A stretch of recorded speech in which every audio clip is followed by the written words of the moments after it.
communications, and by Microsoft Software Products and your friendly Ingram Microsoft retailer. Good afternoon, everyone. Welcome to Anaheim Stadium, where the revenge-minded Rams entertained the red-hot New Orleans Saints.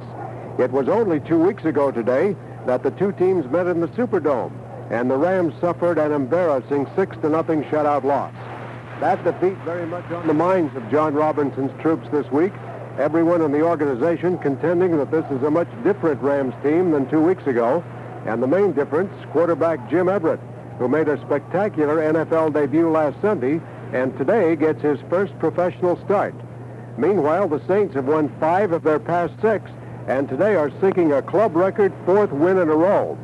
It is possible today for the NFC West to get tighter than a sailor on a Saturday night.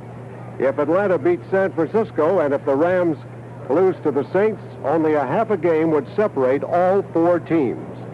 But there are a lot of people down on the sidelines with horns on their helmets that are determined this will not happen today. Our Rams warm-up show today will have the customary 2 visits with Coach John Robinson. We'll also hear from wide receiver Henry Ellard and trainer Jim Anderson. And, of course, we'll check the Sunday scoreboard, so stay tuned. Rams warm-up from a warm but windy Anaheim Stadium continues in just a moment. NEC puts the power at your fingertips with the most powerful and reliable cellular telephones on the market today. NEC cellular phones are portable from car to boat to RV and back again. They're reliable because they're engineered to monitor and troubleshoot themselves. And NEC cellular phones are full-powered, yet compact and convenient to use. Whether you choose the economical M3500 or the convertible M5000, NEC brings you the same good voice quality as a conventional phone. NEC cellular phone systems grow with you. Since they're modular, they expand to fit your growing communication needs. In today's busy world, it doesn't pay to be out of touch. It costs. NEC changes that by harnessing the power of computers to the reach of communications. Test drive NEC economy models and convertibles at Allstate Cellular in the city of Orange, 633-5773. Let's face it, your family and friends can probably use a little help with their figures. So this Christmas, give them dependable calculators from True Value Hardware stores. The Sharp 8-digit solar-powered calculator for just $12.99 features a 4-key independent memory and a 1-touch percent key for fast calculations. And the powerful Casio 10-digit desktop printer calculator has a formula memory, full decimal system, and a precise printout. It's just $29.99 at most True Value Hardware stores.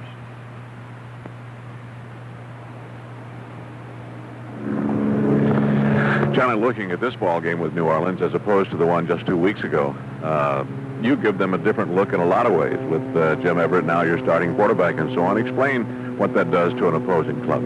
Well, I think it's just in terms of the focus that they can give to our running game has to be a little bit different. They're also going to present Jim with some problems, and now that they've seen him, and they're going to say, well, we've got to test this guy out, see if he can handle the variety of things that they can throw at us. I think it'll be interesting. I think one of the factors in this game will be our ability to pick up what they're trying to do and how they're trying to confuse Jim. But they clearly have a few more things to worry about. Do they present a problem as far as he is concerned, experience-wise, running a lot of blitzes at you? Would you expect something like that? I expect something. I'm not quite sure what. They've only got a week to prepare too. But they will emphasize that kind of things that will unsettle him. I think their idea will be to let's unsettle this guy, let's confuse him. Maybe we can force him into some errors. So I don't think we'll see a all-out change from them, but I think we'll see some nuances that they'll try to upset him. It seemed that during the course of the game last Sunday against New England, and Dick Corey, who was good enough to come on with us on the postgame, said that you all had the opportunity to do some things during the course of the game that perhaps you expected that you might not be able to do, add some things to him simply because of the way he was coming along in the course of the game. Was that, you feel that is That is true. The way you can operate, you see him do this. Okay, let's throw this in and see if he can run this type of thing. Yeah, we had a short list of things that we say, hey, this is what we're going to do, and then there was another hope list, I guess, of things that we felt Steve Dills could do that we weren't sure that Jim had enough repetitions to do. But he went in the game acting like he had been in the league about 15 years, and so it was not a problem for him to expand and listen and just do whatever we asked. I remember about a month ago, you and I were talking about the eventuality of him playing. And the statement you made, I may not say it verbatim, but something to the effect that I get paid to do the right thing. You did the right thing. You have been vindicated, I think. Well, I don't think there's any question that getting him in an environment like that where he was at home, had the support of the fans, played against a team that were somewhat of a predictable defense, a very good defense, but opening in Chicago or opening in New Orleans would have been a real error, and we did the right thing. That was fairly clear to me. I never thought you had any doubt. I wasn't persuasive to some people, and I don't think any of that was bad. I think people are just so anxious to see him and hoped so much that what happened would happen, and this guy's kind of special. I mean, and he's already got a place in the hearts of a lot of our fans. What are you doing about the distractions of the week because of such a successful debut, even though the game was lost, but the day was not necessarily lost, as they might say in the military? What have you done to deal with the distractions and kind of keep things as level as possible? Well, I think he's got to face the distractions. I think he's got to accept the fact that he's going to get a lot of attention now that everybody knows his name. I think he also has to accept the responsibility. I mean, the responsibility of starting the game, taking every snap out here. He's had to study, and he's paid pretty good attention to it. This is going to be his life from now on. I mean, he's going to attract a lot of attention. He's going to be one of the great quarterbacks in this game. All those things are going to happen, and he just has to face it. And we're going to go ahead now. He's the quarterback now for the rest of this century, probably. And he's got it. And now we'll have some days that where his inexperience shows, but we're looking at a guy who we're committed to, and we're going to be committed increasingly to a more wide open attack. And there you have the first of two visits today with Coach John Robinson. A bit later in the program, the coach will talk more about today's opponent, the New Orleans Saints. Coming up after a brief timeout, our first look at the Sunday scoreboard as Rams warm-up from Anaheim Stadium continues in just a moment. We're Intercomp Computer Centers, and while folks always remember our super values on IBM, Compaq, AT&T, and Apple PCs, they sometimes forget our name. You need the exact name, operator? If you want the exact number, yes, sir. Well, they're computer stores. It's something like Iggy Womp. Checking Iggy Womp, sir. They've got great prices on all the top computer systems. Is there one or two G's in Iggy, sir? One. Not only that, but they have all kinds of neat stuff to do with computers. No listing for Iggy Womp, sir. Could it be Intercomp? Try Icky Lump. Trying Iggy Lump, See, sir. these Icky Bump stores You have... said lump, sir. Well, try Bump. That's it. Checking Bump, sir. Oh, does this help? They're the computer centers that offer financing and training classes, plus expert service. No listing for Iggy Bump, sir. Gee, what could it be? Why not try the Intercomp Computer Center? Say that again. Comp. Nah, did we try Ippelsmock? No. Okay, try that. Intercomp Computer Centers. You'll never forget our services and products. And that's what made Intercomp the dealer of choice for businesses throughout the Southland. Just look in the white pages for the location nearest you.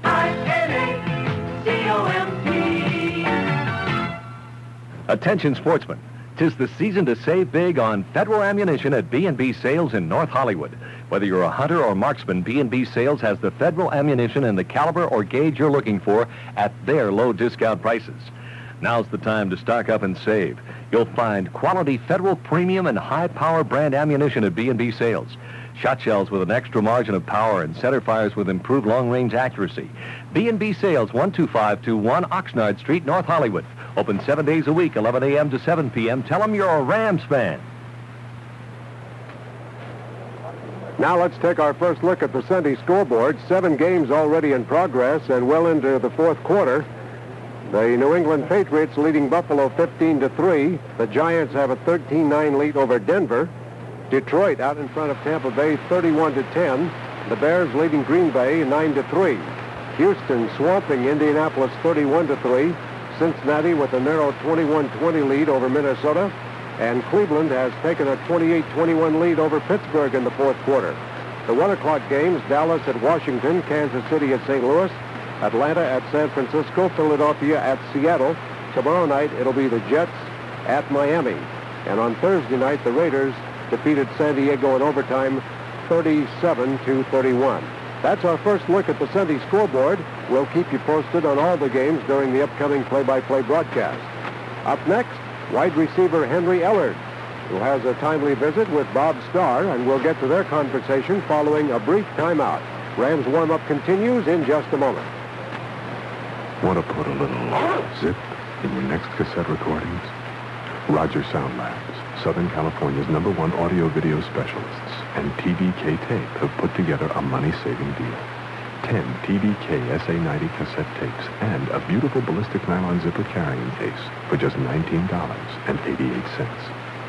The premium TDK tapes alone are worth well over $35. The handsome Case Logic brand carrying case, perfect for car, beach, or home use, is a $10 value by itself. But right now at Roger Sound Labs, you get both 10 tapes and the case for just $19.88. By the way, if you're wondering just how good TDK tape is, you'll be interested to know that we recorded this ad on a TDK SA90 high-bias cassette tape, just like the ones you'll get along with your free carrying case when you zip on in to Roger Sound Labs in Santa Monica, Westminster, Torrance, Pasadena, Van Nuys, and Canoga Park.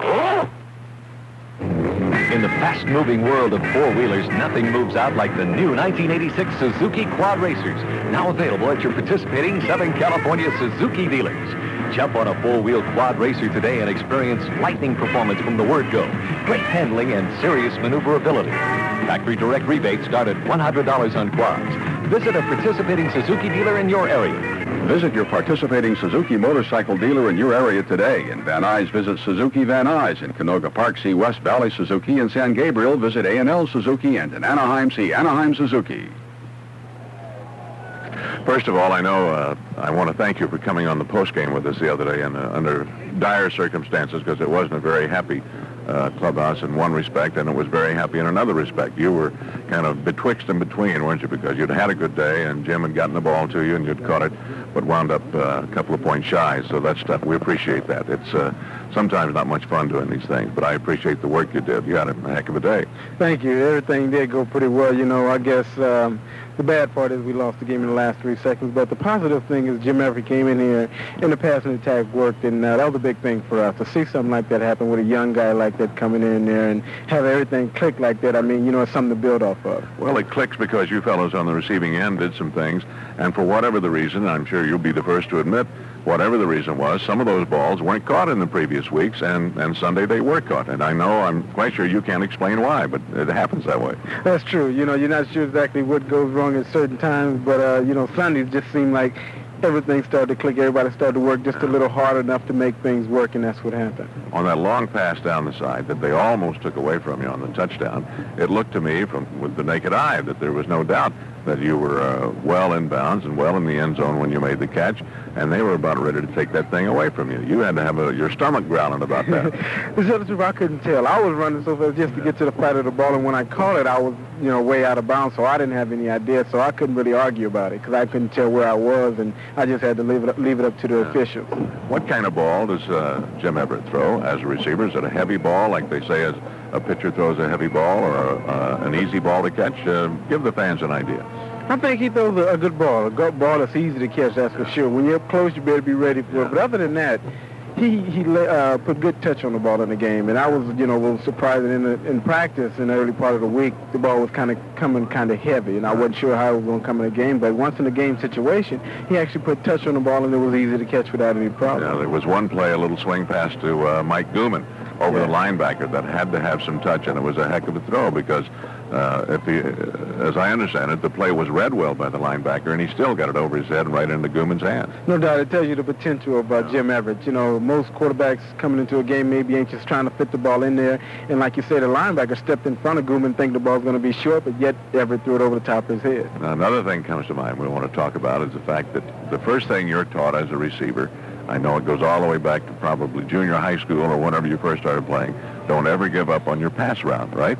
Now, here's a guy you don't dare give up on, because he may throw that thing 60 yards to you. That's true. That's a nice thing about it. You know, some Jim Everett adds to the offenses where if something breaks down, if you get the scrambler, even if you're 60 yards downfield, he can throw the ball downfield to you and get it to you. Let's talk about punt returns just for a little bit as we close now. You starting to feel more comfortable fielding the punts and returning and so on? No doubt about it. It's just, you know, I'm getting back in the body rhythm and everything else where I don't even think about anything but just catching the ball and reacting. Thank you for the visit, Henry. Have a good ball game today. Thank you. Henry Ellard, our guest, and stay tuned now as Rams warm-up continues. Would you like your Apple Macintosh system to work harder while you work easier? All you need is Microsoft Works. Microsoft Works integrates all the essential business applications in a single, easy-to-use program. Microsoft Works is your word processor, database with reporting, spreadsheet with charting, and communications tool all in one. And because you're using one program for all these tasks, it's easy to combine applications. Want your spreadsheet chart and the report you're composing? Just point your mouse and click. Want the names in your database to appear on personalized form letters? That's easy too. There's so much Microsoft Works can do. It's practically the only software package you'll need to start computing your business. And Microsoft Works lets you share information with other Microsoft programs. So when you're ready to expand, Microsoft Works will be ready too. Microsoft Works for Apple Macintosh systems. From Microsoft, the high-performance software. Available at Computer Ease on Pico in Los Angeles and at Garden of Eden on Magnolia in Westminster. In 1935, an aircraft lifted from a runway. With it was launched the commercial aircraft. They were the first, and they are the future. An equal opportunity employer. This is a Scooter Dick Bass, my special guest, Rams head trainer, Jim Anderson. Jim, when you first started out in this business, how many changes have you made with techniques and your approach to it? Well, there's been quite a few changes just because of the way the game has changed. You know, the players have gotten bigger and stronger, and I think we've become more cautious of the preventive type treatment that we give the players, especially in the equipment end of it. You know, we get a lot more injuries these days, it seems like, because of the size of the players and the force that is exerted out there. And, you know, I think the biggest thing has just been changing the protective devices that we use. A lot of knee braces nowadays, whereas back in the 60s and early 70s, I don't think they had any type of protection for the knee. A lot of shoulder injuries, too. You know, we use preventative padding in the shoulder pads, in addition to the shoulder pads, I should say. And basically the equipment, I think, has been the biggest change. You know, when I first started out, we took a lot of salt tablets for cramps, and anytime that you're on a hot day, you take it. Now with the new diets and also stay away from most red meats and all these different things. What is the new method, or is it a new method now? Well, the big thing we push is fluids. The electrolyte drinks that replace the minerals that your body loses when it loses perspiration.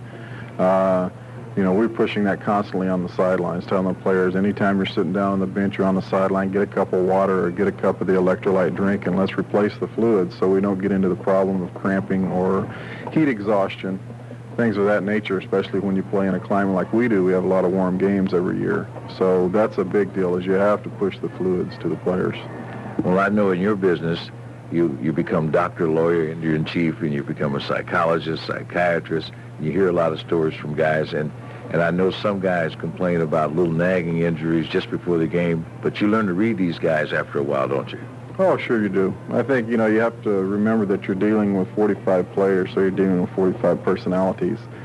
And in the position we're in, we're dealing with the players on a day-to-day basis, so you get to know them over the course of a season. And you learn to expect some guys to come in and complain of little things, and then other guys you have to drag in the training room to get treatment because they're going to play regardless.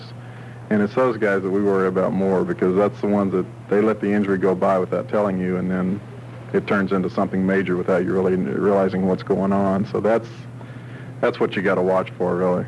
All right, what about the special person, Jim Everett? What type of guy is he in the training room? I tell you, we don't see much of him. He comes in to get his ankles taped, and as far as wanting any extra treatment or extra care, we don't see him very often in the training room. He's, I realize that, you know, it's the early part of his season and beginning of his career, and hopefully we don't see a lot of him in the training room. I hope he's able to avoid that injury problem. But seems like, you know, he's a super guy. Everybody gets along with him, and just to me, it looks like he's just glad to be here and glad to be able to play the game because he's such a happy, easygoing guy. He looks more seasoned than his age declares, doesn't he? Exactly. After that game the other day, you would have swore he was a 10-year veteran out there.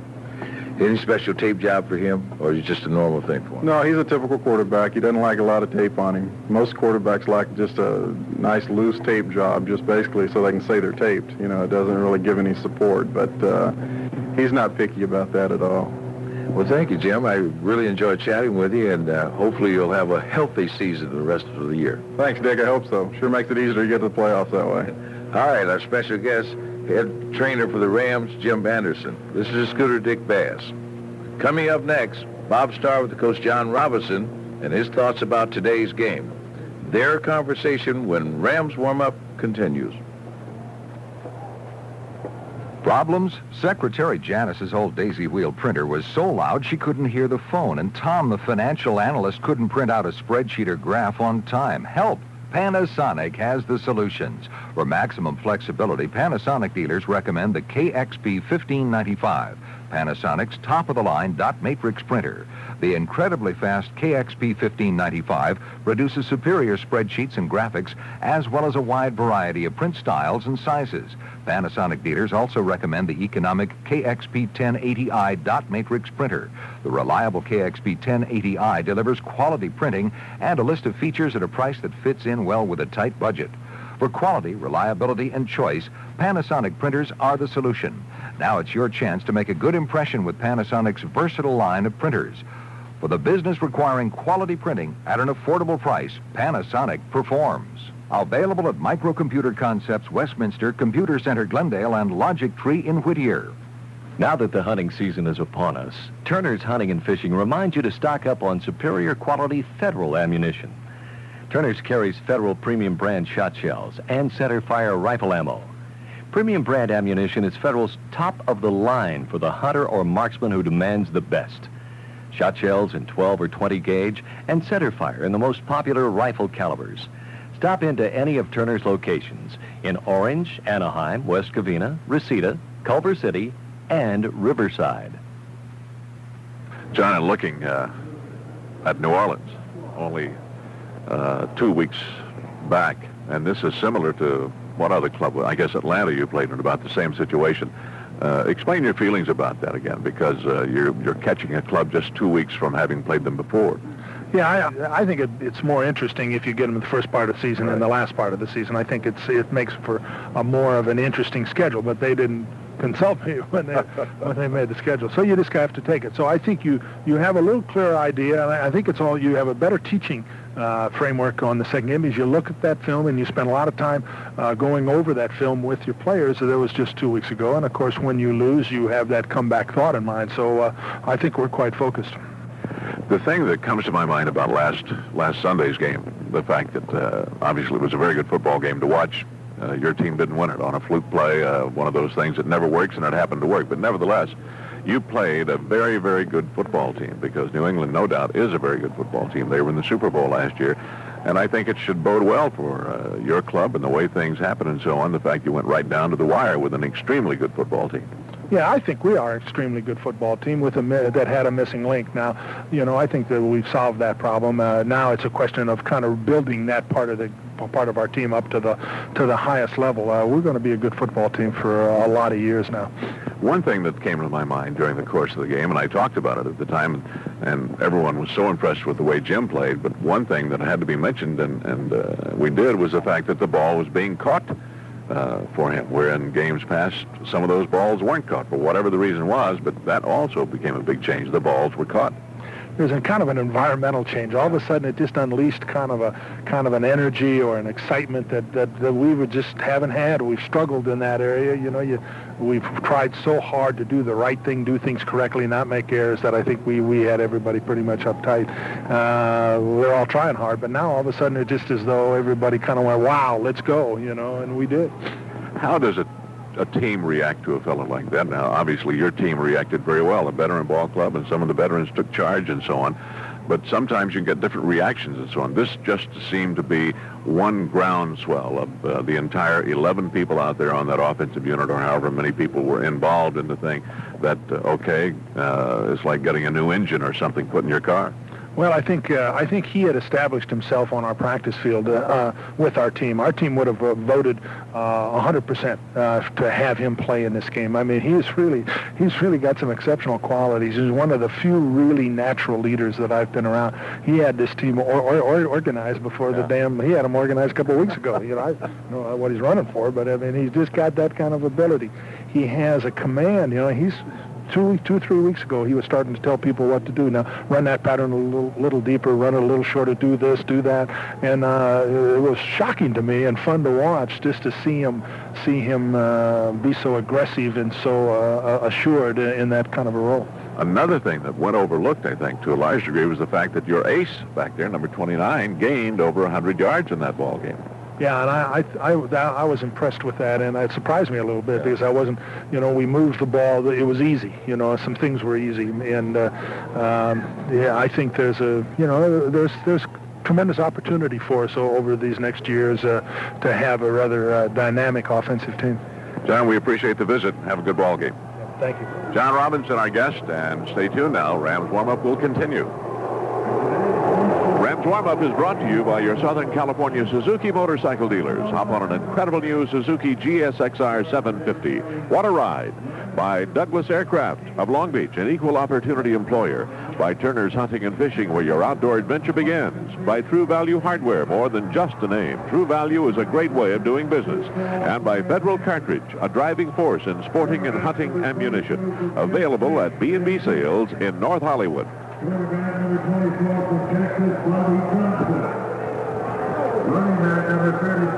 It's possible the weather could be a factor today. We have swirling winds down on the floor of Anaheim Stadium, gusting as high as 25 miles an hour.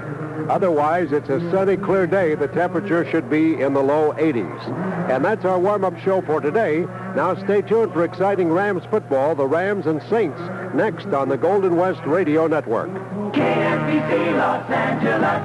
This is Jim Healy reminding you that we air the longest sports show in the history of LA radio, 30 minutes nightly at 5:30 p.m. only on your sports station 710 KMPC. Right.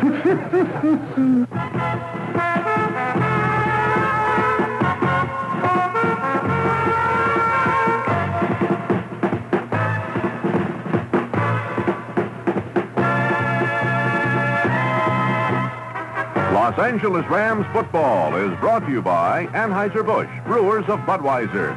Beechwood aged for that clean, crisp taste. This Bud's for you. And by exceptionally smooth Michelob. It could make tonight the best part of your day. By Farmers Insurance and your fast, fair, and friendly Farmers agent who works constantly to keep the cost of insurance down and the amount of protection up. By Chevron, makers of the best unleaded gasolines you can buy. Chevron gasolines with the Tetraline additive, best at cleaning entire intake systems, including fuel injectors. Rams football also brought to you by Chevrolet and their complete line of cars and trucks. All your favorites and imports like Sprint and Spectrum. And now the new Chevy Nova. See them all at your Chevrolet dealers. And by Home Club. Whether you're a novice do-it-yourselfer, a seasoned pro, contractor, or dealer, you'll find it all at Home Club, America's do-it-yourself warehouse.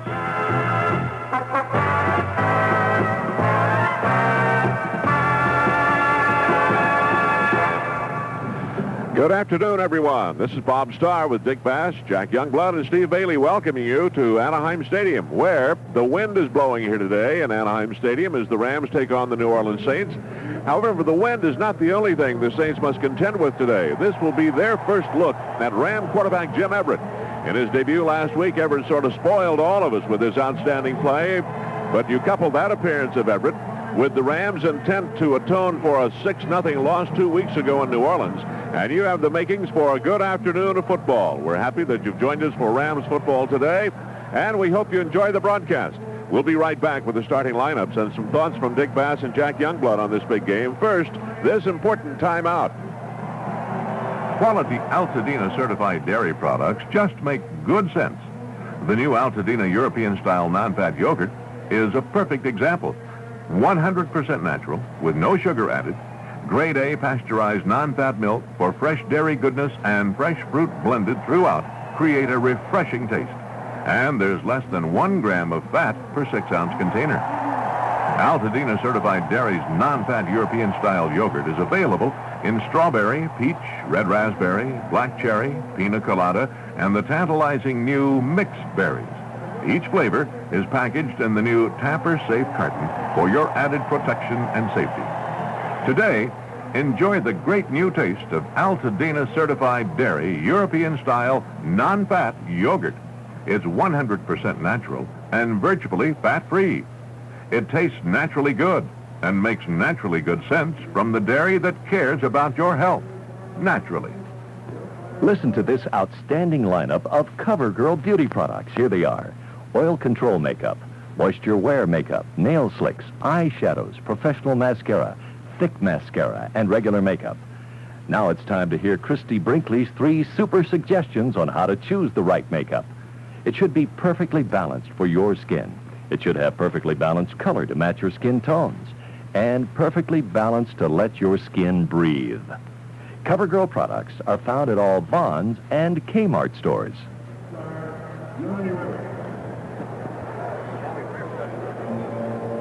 Now our national anthem, sung by Johnny Rivers. By the dawn's early light, what so proudly we hailed at the twilight's last gleam, whose broad stripes and bright stars through the perilous fight, all the ramparts we watched were so gallantly streaming, and the rocket's red glare, the bombs bursting in air, gave proof through the night that our flag was still there. I'll say, does that star-spangled banner yet wave o'er the land of the free and the home of the brave?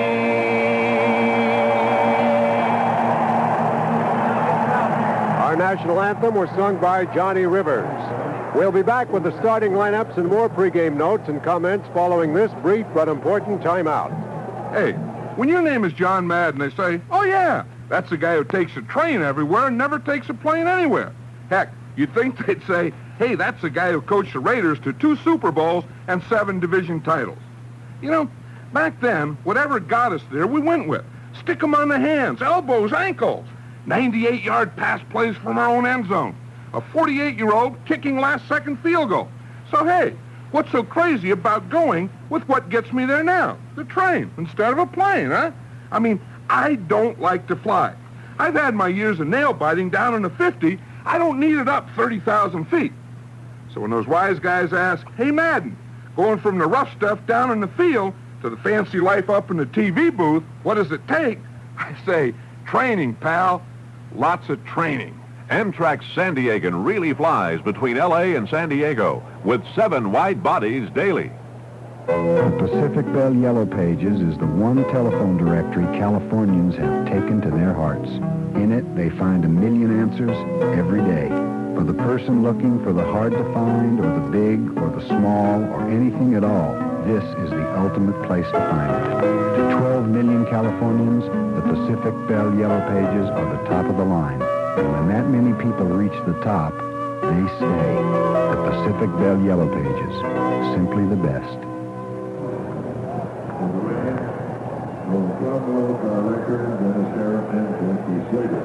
Now for the starting lineups for today's game. Here's the scooter, Dick Bass. Thanks very much, Steve Bailey. For the New Orleans Saints on defense, they'll start at the nose tackle with Tony Elliott. The ends, Bruce Clark and James Wilkes. The linebackers on the outside, Ricky Jackson and James Haynes. The linebackers on the inside, Sam Mills and Alvin Tolles. The cornerbacks, David Waymer and Johnny Poe. The safeties, Antonio Gibson and Frank Wadlett. For the Rams on offense, they'll start with Doug Smith at center. The guards, Tom Newberry and Dennis Hara. The tackles, Irv Pankey and Jackie Slater, with David Hill, the tight end. The wide receivers, Ron Brown and Henry Ellard. The running backs, Barry Redden and Eric Dickerson. And in his first NFL start for the 1986 campaign, rookie Jim Everett at quarterback. And that's the way it looks. Dave? We've just had the toss of the coin in the center of the field. The Rams won the toss, have elected to receive. And Jack Youngblood, with the wind swirling around the big stadium here, how do you feel these conditions might affect today's game? Well, Steve, the wind is swirling down on the field. I walked down the field earlier and watched Mike Lansford kick the ball a little bit.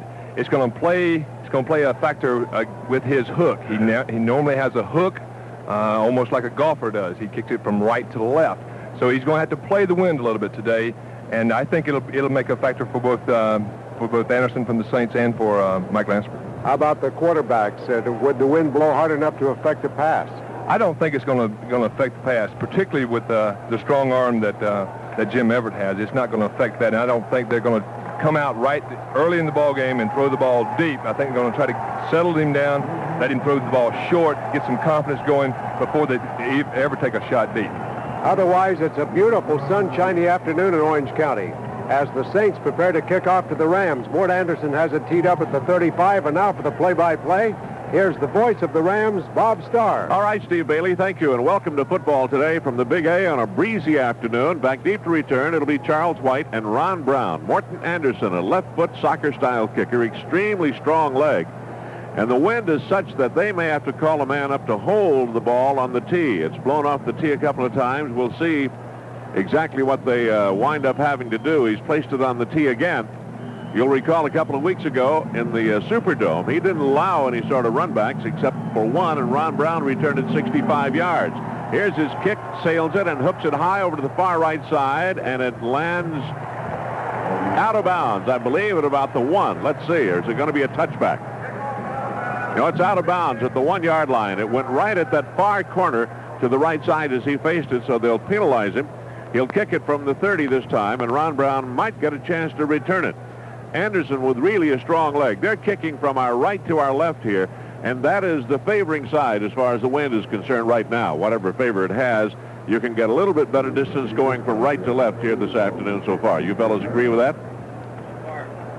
So far, Bob, that's the way it looks from here, but I guess that wind will change a little bit down there, won't it, Jack? Yeah, it seems like you get a trailing wind from right to left, and that'll change as the afternoon goes around, and as the sun comes overhead, I think that wind will change, and it'll shift back and forth. They're going to have to play the wind like they play timeouts today, I think. Morton Anderson has it teed again, this time at the 30, ready to kick off. Back deep to return, Ron Brown and Charles White. Anderson comes in, hits it hard and deep, and drives it toward Ron Brown. He takes it on the goal line. Up the left side, he comes to the 10, the 15, to the 20. Turns it outside, up to the 30, to the 35, to the 40. Spins on his feet to the 45 and down to the 49-yard line. In Ram territory, Ron Brown with a 49-yard return just shy of midfield. And that's where the rookie quarterback will get a chance to start his opening series and his first start in the NFL. That's a good return. Boy, I tell you, that's outstanding, and I know special teams coach Gil Haskell is very happy about the way that return ended up with Ron Brown getting, 49 yards on that return. And what a way to start the ball game, especially in a key game like this against the Saints. Rams come out in the one back. They go slot right. Kevin House is wide to the right. Brown's in the slot on the right side. Wide to the left side is Ellard. Dickerson shifts back behind Everett. Tight end on the left side. First down. Kaufman is 49. Turns and pitches to Dickerson. Turns it left across the 50 to the 45 to the 43-yard line in New Orleans territory before he is finally taken down. So he winds up picking up about 7 or 8 yards on the play before he's finally taken down. Sam Mills, one of the inside linebackers, the guy we told you about a couple of weeks ago. He's 5'9", 225 pounds, a one-year man from Montclair State, and he is in on the stop. It's a gain of 8, second down and 2 for the Rams at the 43 of New Orleans. Dennis Harris says that 5'9", 225 hits you like it's 6'4", 240. They shift into the two-back this time. Backs are split. Wide to the right, Brown. Ellard to the left. Gives on a counter to Redden. Back to the right side. Cuts it back into the 40. On his feet down to the 35-yard line and a first down. Finally tripped up by Tony Elliott.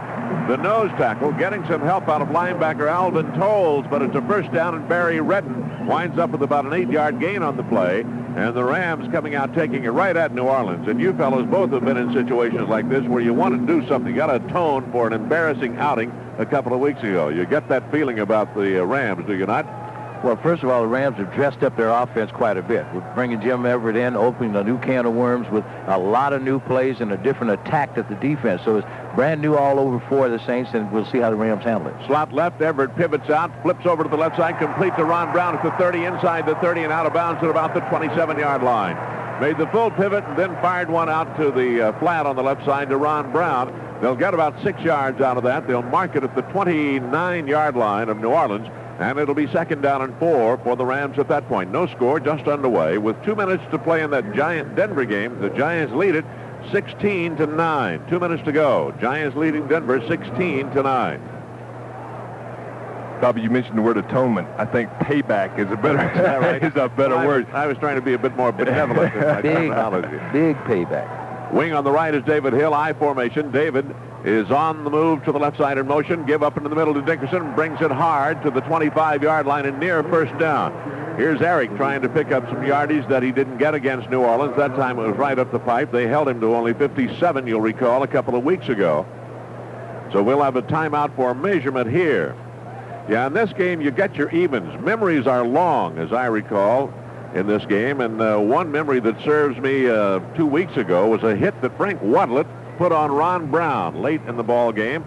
And there was a kind of a general feeling as the Rams pick up the first down at the 25, though nobody ever really said anything, but I think the general feeling was that it was a somewhat intentional lick that he put on Ron Brown. The players think that it was intentional. The part that they really do not like is the fact that he put a little mustard on the hot dog after it. And that's not acceptable in this league. First down at the New Orleans 25. Slot right. Out of the slot goes Brown in motion back to the left side. Everett. The long count turns, fakes the pitch, flips it out to the left side to Brown, dropped it. They read it pretty well that time. The right cornerback was coming up in a big hurry. Johnny Poe was there on Brown, and Brown was just as well off dropping the football. They don't lose anything but the down. It'll be 2nd down and 10 at the New Orleans 25. Denver has tied up the Giants with 1:55 to play. Giants 16, Denver 16. 1:55 to play in that ball game. Bobby, that play-action pass where Everett fakes the pitch and does a 360 pivot and throws it out to Ron Brown, tries to hold the linebackers, get them to respect the run, and get the ball out to Ron Brown out there one-on-one with the defensive back. This time they put Ellard wide to the left side, Brown wide to the right, David Hill tight on the right. A pair of backs in there offset to the right, and Everett throws on 2nd and 10, sets and looks, fires for the end zone for Brown, and it's too long. He fired for the end zone up the right side. Brown had come back and into the middle. Now a flag is thrown in the secondary. We pick it up, and it apparently is going to go against New Orleans. And apparently someone did a job of holding up Ron Brown. 44 defense. Number 44 is Dave Waymer, the cornerback. And he apparently held up Ron Brown in some fashion illegally. And it'll be down at the 5-yard line, just shy of the 5. 1st and goal for the Rams at that point. Another smart move by Jim Everett. He saw that no one open. He threw that ball just a little slightly out the end zone just so it would not be intercepted, but he was throwing it in the direction of the receiver. Very smart, very cool. Rams come out 5.5 yards away from pay dirt. Wide to the left side is Ellard. Wide to the right is Ron Brown. Tight end on the left wing is David Hill. They shift into the I behind Everett. First down call, just shy of the 5. In motion comes Hill off to the right side. Give to Dickerson up into the middle. Hits to the 3, and they stack him up there. Eric Dickerson coming right up the pipe. Got a couple of yards out of it, but that is all. On the stop, coming up from the secondary, Antonio Gibson, a strong safety, getting in on the play. And the little for a gain of 2. Go ahead, Jack. And the little guy, Bobby, excuse me, that little guy, Sam Mills, he stepped up and took on Dennis Hare and stuffed that hole up and made Eric, for stopping for no gain. So it's going to be 2nd down and goal at the New Orleans 3. Remember, the Rams didn't score against New Orleans down there a couple of weeks ago. Wing on the right in Gooman. Fake the give, flag down. Everett to throw, looking with time, pumps, looks, fires, and it is incomplete in the far left corner of the end zone. And a flag thrown at the line of scrimmage, which might indicate a hold. We will have to see. Or motion. It was awful fast with the flag, the official. But I see some of the Saints down there. It might be legal procedure. We'll have to wait and see. Looked like a motion penalty. Is right. Some other scores now while they discuss things here. New Orleans will accept the penalty more than likely. Illegal motion, number 30, offense, still second down. They'll move it back. Detroit beat Tampa Bay 38-17. Tampa Bay 2-10. Detroit 5-7. Detroit 38, Tampa Bay 17. Other scores. Buffalo leading New England 19-15 in the fourth quarter. Chicago in front of Green Bay 9-3 in the fourth quarter. Houston in front of Indianapolis 31-3. That also is in the fourth quarter. The penalty moves the ball back to the 8-yard line of New Orleans. It is second down and goal to go for the Rams as they come out. Wide to the right comes Ellard. Wide to the left side goes Ron Brown. David Hill will set tight on the left side. The back shift. They go strong left behind Everett. Second and goal at the New Orleans 8. Redden in motion out of the backfield. Fake the give. Everett rolling back to throw. Dumps it off to the right side. Just wide. Barry Redden drifting out in the right flat. He had linebacker coverage. Sam Mills was out there with him on another flag on the play as well. So we'll see what this is about. And a holding call is going to be made against New Orleans. Ooh. Boy, the boys are active early here in this one today. You know, holding, number 92, defense, half the distance, automatic first down. So they go back to the 4-yard line, and it is an automatic first down, as you heard Bob McElwee, the referee for this crew today. The umpires Al Conway, head linesman is Ernie France, line judges Boyce Smith, back judge Banks Williams, side judges Larry Nimmers, and field judges Ed Merrifield. You were going to say something, Scooter. Yeah, Jim Everett's getting a lot of time back there to throw the football, but I think the Saints secondary is doing an outstanding job with the wide receivers of the Rams. Everett has not been able to find anybody open, even though he has enough time. Wing on the left, I formation, turn, pitch to Dickerson, turns it left, skips over a man, and into the end zone for the touchdown. And Tom Newberry, the left guard, out there along with Mike Gooman leading the play and giving Dickerson a little room to run, and the Rams break on top. Nothing fancy. I thought a good play selection from the start. The Rams came out with Dickerson with a power to the left. They came back with a counter with Barry Redden. Also a little flip screen pass out to Ron Brown to just try to open things up and keep the Saints off balance defensively. And a couple of key penalties, and the Rams took advantage of it. One of the things the coaches really like about Jim Everett is that defenses are going to have to respect the play-action pass, because if he makes a good fake to Eric Dickerson or to Barry Redden, they're going to have to respect the run, which is going to hold him for his heartbeat and allow Everett to have a little bit more time to find his open receiver. All set for the point after try. Mike Lansford to kick. Steve Dills will hold, trying to put number 7 on the board. All set. Snap back, ball down. The kick is up, and it is good. And there's Eric Dickerson scoring from 4 yards out, his 8th touchdown of the year. But oddly enough, that's the first touchdown he's had in 5 weeks. Ooh, that's hard to believe, isn't it? It is, isn't it? Yes, it is. He's averaging 5 yards a carry, almost, and it's incredible. He is averaging 4.9, 1,300 yards coming into the ball game. And 7 TDs, gets his 8th, and it's been 5 weeks since he scored a touchdown. Call that 20-20 football. Run it to the 20 and then you have to let someone else have it. Lansford boots it and drives it deep. Back deep to return, Mel Gray in the end zone from 2 yards out to the 10. Gray to the 15, Gray to the 20, and down he goes at the 21-yard line. Kevin Green and Mickey Sutton down there on the hit. Woody Van is there as well. And Cliff Thrift, the veteran linebacker, along with Jim Laughlin, all there, and New Orleans will put it in play at their 21-yard line. The Rams lead it here 7-0. Some other things in the NFL today. Green Bay has gained the lead over Chicago in the fourth quarter, 10-9. Green Bay 10, Chicago 9 in the fourth quarter. Cincinnati leading Minnesota 24-20. Pittsburgh in front of, or tied with Cleveland, 28-28 in the fourth quarter. Here come the Saints from their 21. Dave Wilson, the quarterback, a wing on the right. The wingman is in motion off to the left. That's Tice, a tight end. Wilson to throw on first down over the middle, complete to the 25-yard line. And a flag thrown also on the completion. The late flag. The completion was made to Hobie Brenner, who's a tight end also. He was up on the line. The motion man was Tice. Pass interference, 55, defense, first down. Come on, ref. You're way too far away to call that play. That's a tough call. The call was made on Carl Eckern, who made the tackle on Hobie Brenner. He caught the ball. They get a first down of it, 4-yard gain to the 25-yard line.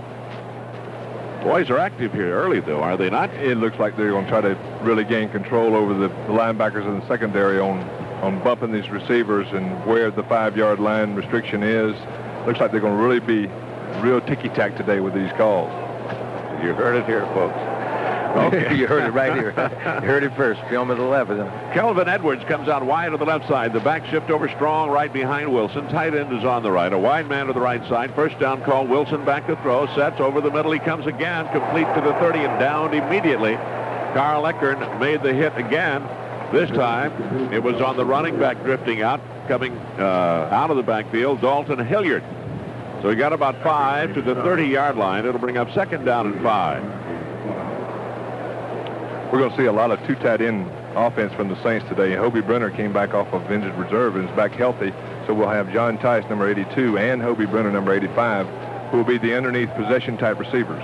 They have Tice in that tight slot on the right side. Brenner's on the line. Motion man coming back to the left side. A turn and a pitch back to Reuben Mays. Hit at the 31-yard line and down. Got a yard, and that is all.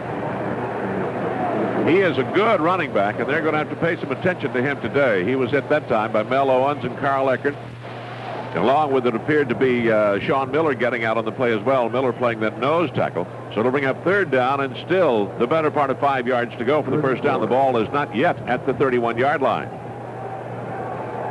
It's a breezy day. It's windy, gusting. Slot left, slot right. Wilson works under center, has the one back, and that's Dalton Hilliard. On a third down and 5 from just outside his 30. Wilson takes the snap and goes back to throw, and over the middle it comes and complete and hit immediately is Mike Jones, but enough for the first down. Johnny Johnson nailed him at the 37-yard line, but they picked up 7 and a first down. Well, it appears that the Saints looked at the New England film because they're throwing everything underneath right now, just taking their chances one-on-one with the tackle, about 5 or 6 yards, maybe in this case 10 yards, down the field, over the middle, and take your chances on breaking the tackle. So far, this is all they're doing is little dump passes to the backs and also to the wide receivers coming across. One back set, double tight end, slot on the right. Slot man comes in motion back to the left side. That's Kelvin Edwards back to throw. Wilson on first down from his 37 over the middle again to Tice. Lost it for a moment and is going to be ruled incomplete, and a flag is thrown as well from back around where the ball was thrown, so we might have a hold in there. Gooman, by the way, injured his knee on that touchdown run as he led the blocking along with Tom Newberry off the left side for Dickerson's touchdown. And we understand he will not be back in the ball game. So that is not good news at all. Holding, number 70, offense, still first down. Bill Kuntz, the tackle, got caught on the hold, and the penalty will move it back to the 27-yard line in New Orleans territory. Would that mean that DeMond Johnson would probably get a little play earlier than what Coach Robinson wanted him to play with Gooman down? That's right, because Gooman plays a wing situation. He plays a wing man. He plays a tight end. And so DeMond Johnson, who was just activated as a tight end, will probably see some action here today. Wing on the left side, wide man on the left side. The wing man is Tyson, motion to the right. They give off to Reuben Mays, hits to the 28 off right tackle, and down he goes. Hit there by Mark Giroux, along with Doug Reed, the defensive left end, coming in on the stop, and Carl Eckern, who led the charge from his inside linebacking spot. A gain of 1. It'll bring up second down and about 19 from back at their 28. Budweiser, the king of beers, bringing you Rams football today. With the holidays coming up, make sure you have plenty of Budweiser on hand. Then when friends drop by, you can offer them a cold one and say, this Bud's for you. Slot left, slot right. Quick snap, back to throw Wilson on second and 19 over the middle, too low. Intended for Dalton Hilliard at the 31, and he hit him about the shoe top. Sean Miller was in there putting pressure on Dave Wilson. and took him to the ground, and he gets up and gives him a tap on the shoulder and says, no hard feelings. Nothing personal, strictly business. It's all business. Got a grade out. Got an incentive clause in there, too. But it looks like the Rams company, like the old cliche, they come to play today. They're both offensively and defensively. They seem like they're not overexcited out there, but they're doing a masterful job out there on the field. Third down, and about 19 to go from their own 28-yard line. One back set, slot right, slot left, back to throw Wilson on 3rd and 19, and fires over the middle, incomplete, and pressured again, this time by Gary Jeter and Kevin Green, and they got him just as he delivered the ball, and he threw it in the dirt. They'll have to punt it out of there. 6 seconds to play in that Giant Denver game. And it's now the Giants 19, Denver 16 on a 34-yard field goal by Raul Alegre. They don't have any place kickers anymore with Smith and Jones names, do they? They've got a Lansford and somebody like that, but Alegre and Ali Haji Sheikh. Green card gets you in practice. Passports. The punter is Brian Hansen, averaging 43.5, stands back at his 15, gets it away, hangs it out high and short, a shank almost to the right side. It may get a pretty good roll. It does. Across the 40, across the 30, across the 25, continues to roll, and what a break New Orleans got on that. The ball landed about the 45-yard line in Ram territory and then took about a 25-yard hop down to the 20-yard line, and the Rams will put it in play there. He gets 52 yards out of a punt that really didn't look like it was worth a plug nickel when it came off his foot. You know, I think that's pretty close to what he wanted to do because of the swirling winds down there. You want to get it high and just lay it up, but I don't think you want to go end over end with the darn thing. Rams will put it in play back at their 20. Jackie, the Rams defense really played well in that series of downs. Got some good pressure from the down linemen. They're a little upset they didn't get any pressure last week against the Rams, or 2 weeks ago. Rams shift with the back strong right. David Hill tight on the right. Red in motion off for the left. Pitch back to Dickerson. Turns it left. 20, 25, and down at the 25-yard line. He got about 5 on it. Coming hard to the left side. That was one of the things about last week's ball game that was overlooked. Sam Mills coming out on the hit as a linebacker. The stocky fellow, the fire plug linebacker they have on the inside for New Orleans. But one of the things overlooked was the fact that Eric got over 100 yards in that ball game. That's right. And I was talking to Jackie Slater after that New Orleans ball game, and I said, how was that guy Mills? Was he a little worrisome out there? He said, Jackie said, I come out stumbling. He said, the little fellow cleaned my clock. The back shift and remains split behind Everett. Wide to the left is Ellard. Now Everett blew the play and is going to have to run it out of there. Needs help and skids down at the 24 and couldn't do anything. Waymer was coming up on him, and discretion being the better part of valor for the rookie quarterback as they blew the play on him, or he blew the play, one of the two. Everybody went the wrong direction. He wound up with the football, lost a yard. It'll bring up 3rd down and 6. Giants won it 19-16 over Denver on that Alegre field goal, 19-16. I told Jim Everett last week in the locker room after he scrambled last week and took a hit as he could have hook slide and made a hook slide and not taking a hit. I told him he had to work on his hook slide a little bit. They come out in the shotgun. 3rd down and 6 from their 24. Everett takes the long snap, sets to throw, and moves out of the pocket and fires up and over the head of the intended receiver, picked off by Frank Watler at the shoe tops at the 49 and tackled immediately at the 48-yard line by Henry Ellard. It looked like it wouldn't be a legal catch, but apparently he got it right at his shoe tops, and it's 1st down for New Orleans at the Ram 43-yard line on the pass interception as Everett threw off balance, scrambling out of the pocket and pressured, threw it over the open man who was up in the middle, and to Frank Watlet, one of the New Orleans safety men who picks it off. So that is Everett's first NFL interception, too. You know, I thought Henry Ellard thought the ball was not being thrown to him. Had he been able to make a move and deflect that ball a little bit, I think Everett would have come out of there without that interception. Saints get a break, double tight end set, one back, slot left. Out of the slot in motion goes Edwards off to the right side. Wilson takes the snap and goes straight back to throw, looking and firing down and into the middle, and it is intercepted by Jerry Gray back at the 18, 19-yard line, and he's down right there. Jerry Gray plays turnabout is fair play. That is his 7th interception of the year. Jerry Gray has taken a receiver on a post pattern, but he had enough sense to look back and see where the ball was coming from. and he saw the ball was being underthrown, he just stopped, and had he not bobbled that football, I think he could have pushed it up the field maybe for a few more yards than what he got.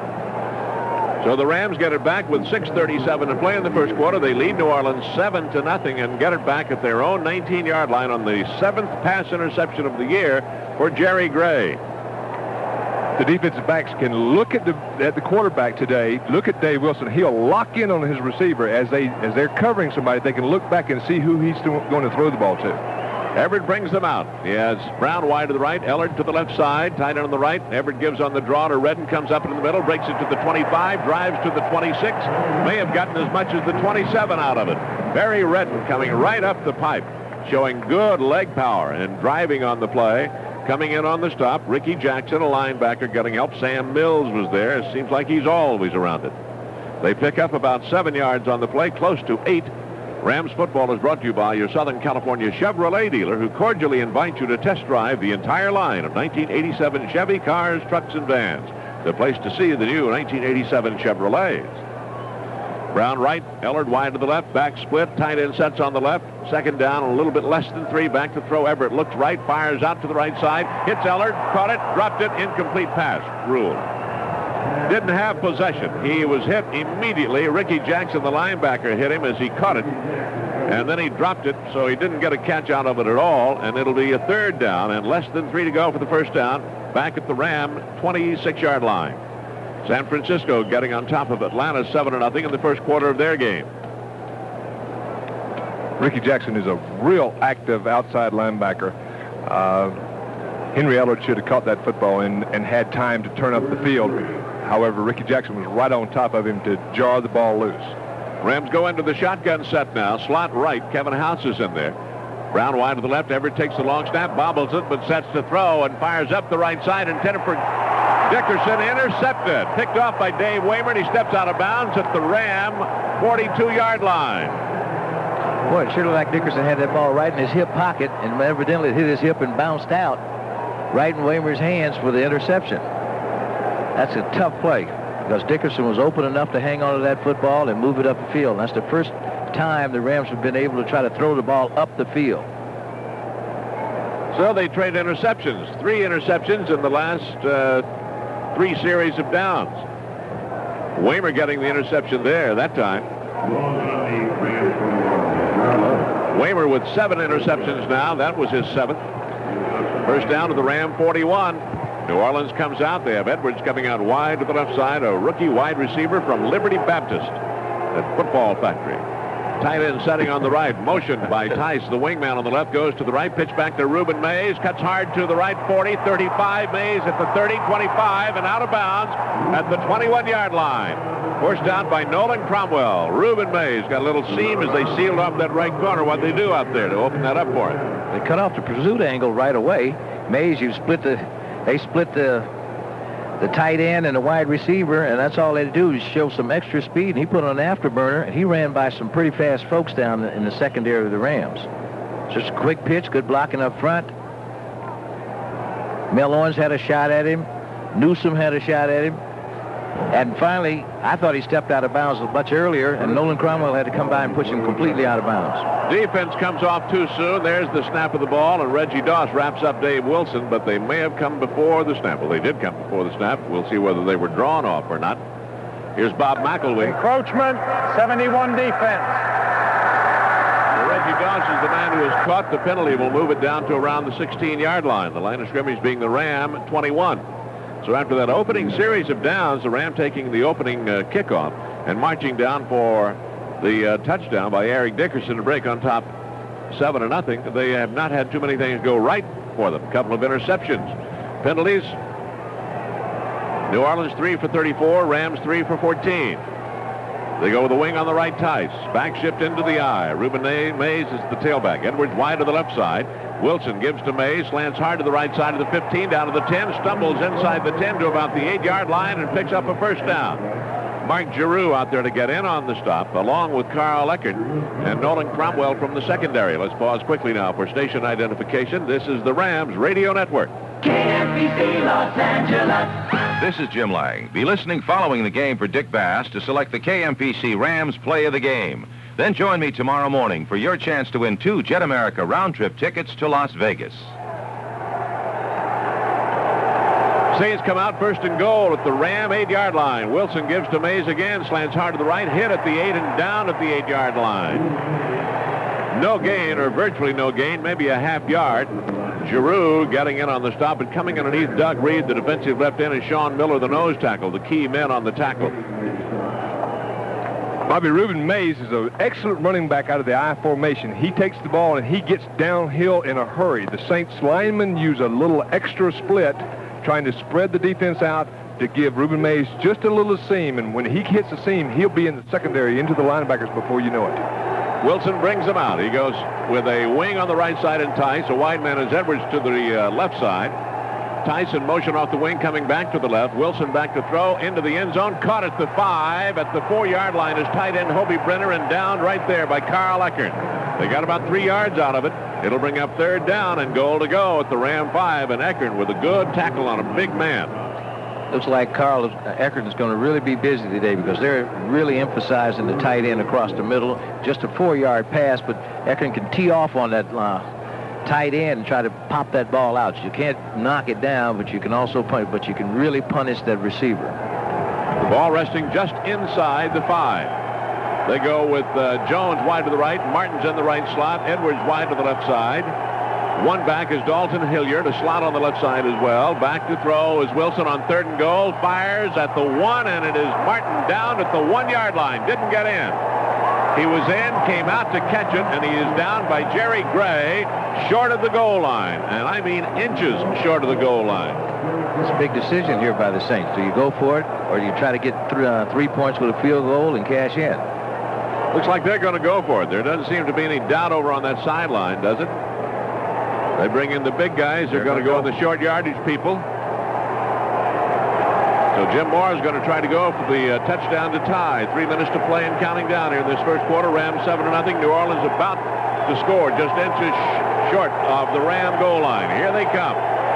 They put Edwards wide to the right. They go with the backs up strong on each side of the quarterback. Jammed up in the middle. Wilson trying to go on his own, and he's hit and stopped. And he did not get in.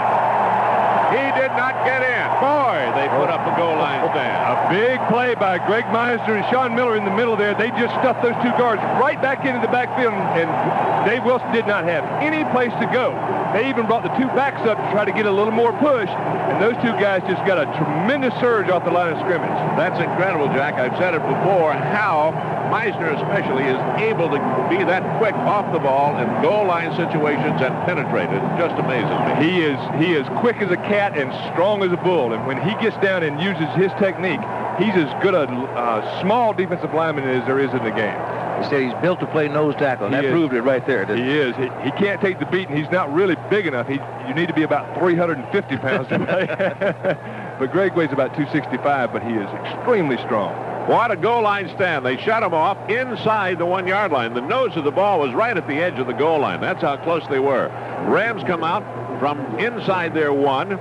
They go with the tight end on the right, David Hill. Everett gives to Dickerson, back into the middle to the 2-yard line, and down he goes. So he got about 1.5 yards out of that, but really not much more to play with. Bruce Clark, defensive tackle, defensive end, making the tackle, a 5-year man from Penn State. Fans, your friendly Farmers Insurance agent tells me that most people are paying too much for homeowners insurance. He'll be happy to show you how to lower your premiums with a higher deductible clause. Phone a Farmers agent for all the facts. 2nd down, about 8 yards to go. From there, 2-yard line for the Rams.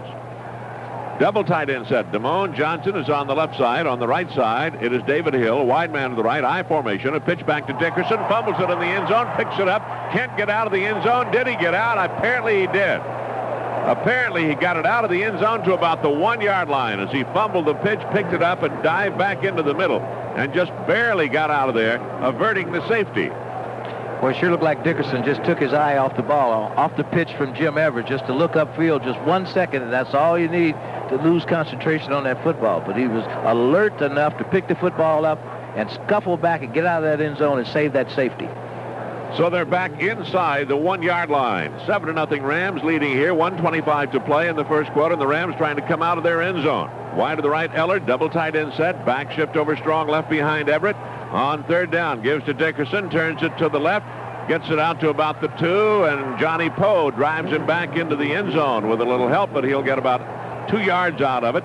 And the Rams will have to punt it out of there, electing not to throw from back in that neighborhood. So Dale Hatcher will be called upon to drive one if he can. And not much room to work with either. He'll have about 12 yards. The line of scrimmage will be about the 2-yard line. Hatcher will be back at the back edge of the end zone. The snap is so important right here. Eric Martin is their return man. He is back up about midfield. Hatcher handles the snap. They come hard. He hits it out low and wobbly, and Martin comes under it. It is not Martin. Johnny Poe up at the 35, and he's spun down by Jerry Gray at the 37-yard line. So it was not a good punt, a low line drive punt. New Orleans coming hard, putting some pressure on Hatcher, and he hit a low, wobbly punt that Johnny Poe took at about the 40. He got it to the 37, and Jerry Gray, with good coverage, spun him down. Well, that's pretty good work, considering the circumstances. Dale Hatcher had a very few yards to work with, is getting his full distance back to punt the ball. Big rush. He was able to hurry it along and get it out of there, and that's what you want. And it's not that bad a situation on the 37-yard line for the defense. 34-yard punt for Hatcher. They go with Kelvin Edwards wide to the right side. They shift into the eye behind Wilson. Double tight end set. Wilson from the Ram 37. Goes back to throw. Sets and fires to the right side. Incomplete. It was intended for Kelvin Edwards up at about the 22-yard line, and it was thrown a little bit behind him. He had to dive back for it. Couldn't get it. It'll bring up 2nd down and 10 for the Saints at the Ram 37. Rams lead it 7-0. 43 seconds to play first quarter. One of the little tricks the Saints will pull today, they've done it in the past, and they did it against the Rams 2 weeks ago, is that they'll come up the line of scrimmage, set, and go in a hurry, trying to catch the Ram defense, not particularly ready to go at that point in time. They go with Jones wide to the left, Edwards wide to the right, ties the wingman on the right side. Outside the tight end. Wilson, a quick out to the left side, off there to Jones, to the 25-20, loses the ball, and a loose ball, he picks it up, and it's going to be blown dead at about the 17-yard line.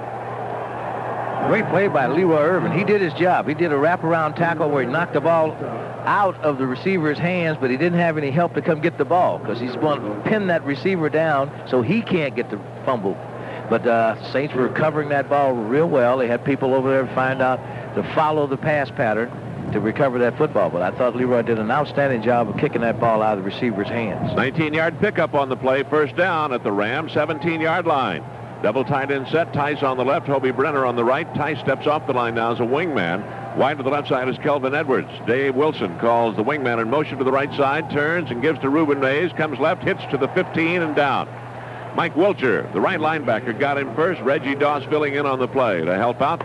But it was Wilcher that brought him down, and the gun has sounded ending the first quarter here at the Big A with the score. Rams 7, New Orleans nothing. Hi, this is Freeway Jack. For 20 years, Freeway Stores has been selling top-quality Sharp office products at the lowest possible prices. Now, Freeway Stores has grown to 11 locations. That's right, store number 11 are warehouse stores open in downtown Los Angeles. Now we're even more convenient to our Central Business District customers. Freeway Stores is Southern California's largest Sharp dealer. A lot of our competitors carry Sharp products, so why should you buy from us? I'll give you 2 good reasons. First, because we're Sharp's largest dealer, we buy more product and pass the savings on to you. And second is the personal service you'll receive from our courteous professional sales staff. So remember Freeway Stores for the best deals on Sharp typewriters, calculators, copiers, cash registers, and the fabulous new facsimile. You've heard Sharp ads say from Sharp minds come Sharp products. Well, this is Freeway Jack saying for Sharp office products come to Freeway Stores. Look for our ad in the LA Times sports section. Los Angeles Rams football, brought to you in part by Pacific Bell Yellow Pages, simply the best. Are you taking the freeway between Los Angeles and San Diego? Take the better way between LA and San Diego. Any one of Amtrak's 7 San Diegans each way, each day. By Northrop Electrical Mechanical Division in Anaheim, where current openings are available. And by Freeway Stores, Southern California's largest Sharp dealer, now open in downtown Los Angeles. Skip going to be 2nd down and 8 at the 15-yard line of the Rams for New Orleans. Another final end this afternoon. The Bears came back and beat Green Bay 12-10. Beat them with a field goal. 12-10. Bears over Green Bay. And probably a pretty good bloodletter at Soldier Field. That's the blood bank. It was at the stadium today. The ball just nosing up at the Ram 15-yard line. And Jack Youngblood, the defense, has been out there almost all of that first quarter, with the exception of the opening drive the Rams put on. They have. They've played well. New Orleans has a good game plan. They're trying to throw the ball underneath the linebackers. They know our linebackers, the inside linebackers, are going to drop 10 to 15 yards deep. Slot left formation. Dave Wilson has him set. He has one back. Mays back to throw. Wilson looks left, fires to the right side, and it is incomplete. Almost intercepted by Vince Newsom, and then almost caught by the tight end coming down. It looked like it was intended for John Tice, the big tight end, trying to sneak in there, and it was. And Newsom missed the interception, and I thought Tice had it for the moment. He did, but the second Ram came along and jarred it loose from him. It's a game. I think Nolan Cromwell came in there and really bothered Tice quite a bit and made him drop the football. That's the only thing that saved the Rams on that play. 3rd down and 8 at the Ram 15. Slot left, slot right. One back is Dalton Hilliard. Dave Wilson, who grew up just about 4 blocks away from here, back to throw, looks to the right, fires to the right side, and throws behind the intended receiver and too low for him. Covered out there by Mickey Sutton. It was intended for Mike Jones. Coming down to the right side, and New Orleans will have to settle for a field goal try. Some first quarter stats for you. Rushing yardage, New Orleans 31, passing for 37 for a total of 68. That's through 1 quarter. And the Rams ran for 41, passed for 6 in the first quarter. Everett was 1 for 5 for 6 yards and intercepted twice. Dickerson, 7 carries, 27 yards, 1 TD. So this will be a 32-yard try for Morton Anderson. From his left to his right, he'll have to draw it back. Snap back, ball down. The kick by Anderson is up, and it is good. And New Orleans gets 3. There's timeout on the field. 14:47 to play in the first half. The score now, Rams 7, New Orleans 3. This year, your Southern California Chevrolet dealers are offering more than 90 exciting 87 models to choose from. Sports cars like the Camaro, S10 Blazers, small cars like the Nova, Spectrum, and Sprint, hard-working Chevy trucks, Astro vans, full-size cars like the Caprice Classic, convertible station wagons, 4x4s, even the legendary Corvette. There's a car, truck, or van to fit every lifestyle and budget. In fact, new car prices start as low as $49.95 manufacturer sticker price. Dealer prices may vary. Taxes, license, destination charges, and options are extra. There are a lot of good reasons to buy a new Chevrolet, and with the new tax law coming in, there's even more reason to buy one before the end of this year. You see, the sales tax paid on any car is deductible, but after December 31st, that will no longer be true. So now is the time to get great prices and a great selection on the full line of 87 Chevrolets while getting a break on your taxes. The time is right. See all the new 87 Chevys at the Long Beach International Auto Show, November 26th through the 30th at the Long Beach Convention Center.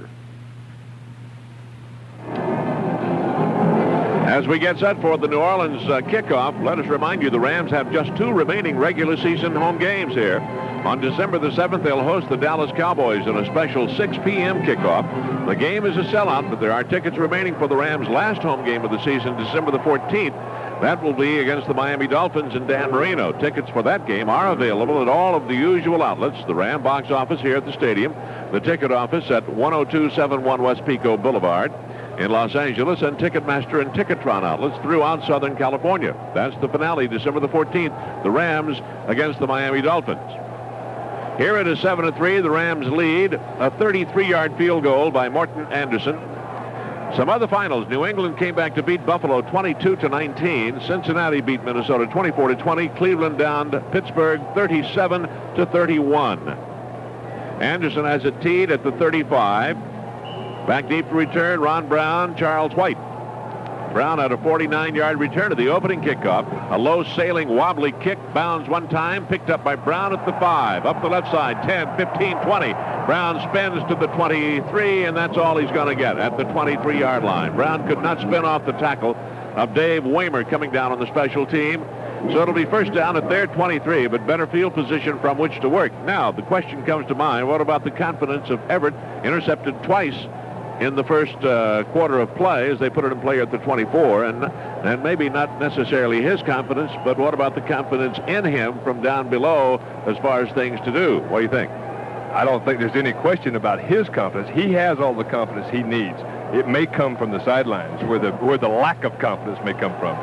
They come out, Ellard wide to the left side, Ron Brown wide to the right. Tight on the right, back to throw is Jim Everett on first down with time. Looking, scrambling now, running to the right, wants somebody to go upfield. He turns it at the 25, 30, out of bounds at about the 35-yard line, close to a first down. He was pointing for David Hill to release and get on a field a little way. And since that couldn't happen for him, he just took it on his own and scrambled for about 10 yards. It'll be enough for the first down at the 35. He got about 11 yards out of that. You know, and here's the chant. Listen.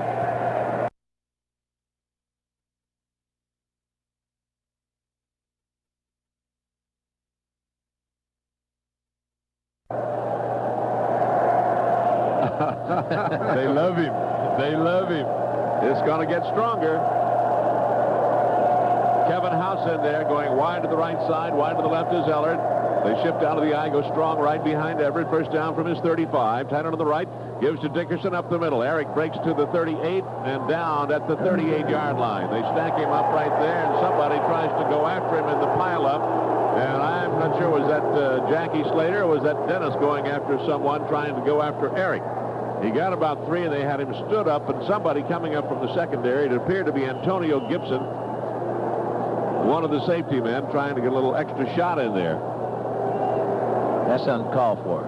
The whistle's blown. Here comes Antonio Gibson, comes up and tries to take a pot shot at there. He's propped up already, and I guess he didn't want to pass that up, but you can't do that kind of thing. A gain of a couple. Second down and 8 from their 37, just outside their 37 for the Rams. They come with the tight end setting on the left, backs offset strong left, give to Dickerson, bangs hard to the right, hit right at the 36, lost a yard that time. They sealed it up in good shape. The linebacker filling in a big hurry was Pat Swilling, and he stacked it up in a big hurry. Dickerson got really no room to run. They lost a yard to the 36. It'll bring up third down and 9. You know, when you think of the Saints, you say, well, they're just an all-right team, but they have a fine defensive team. In the last 3 games, the most points they've given up is 10, and that was against San Francisco. The Rams did not score against New Orleans last time they played, and St. Louis only got 7 points. So they have a fine football team on defense. Slot left formation. Kevin House in the slot. Brown wide to the left side. Ellard to the right. Back to throw, and they give on the shovel up the middle to Eric Dickerson on the inside. Give out of the shotgun, and he gets only 2 to about the 38-yard line. So the offense doesn't do anything with this one aside from the 11-yard scramble by Jim Everett. And Hatcher will be in there to punt it. Johnny Poe will be back to return for New Orleans. And Hatcher kicking with what we think might be a breeze down on the floor of the stadium. The flags upstairs pointing one way, and downstairs on the floor of the stadium would seem to favor Dale Hatcher at this point. We'll see. He stands back at his 22 to take the snap. They'll come hard. They have 10 across the front. They don't come hard, and he bangs it out of there, drives it deep. Johnny Poe backs up to his 13, has it there. 15, Poe to the 20, gets to the 23, turns it back inside to the 23, and down he goes. So they'll mark it down at about the 23, and tempers start to flare at the point of the tackle. There's timeout on the field. 12-13 to play in this first half of the score. Rams 7, New Orleans 3. How old are you? If you're between the ages of 30 and 60, you're in very good company. Your age group tends to be safer, more careful on the road. You're the good drivers. Consequently, you have fewer accidents. And because members of your age group are such good drivers, Farmers feel you deserve a break on your car insurance.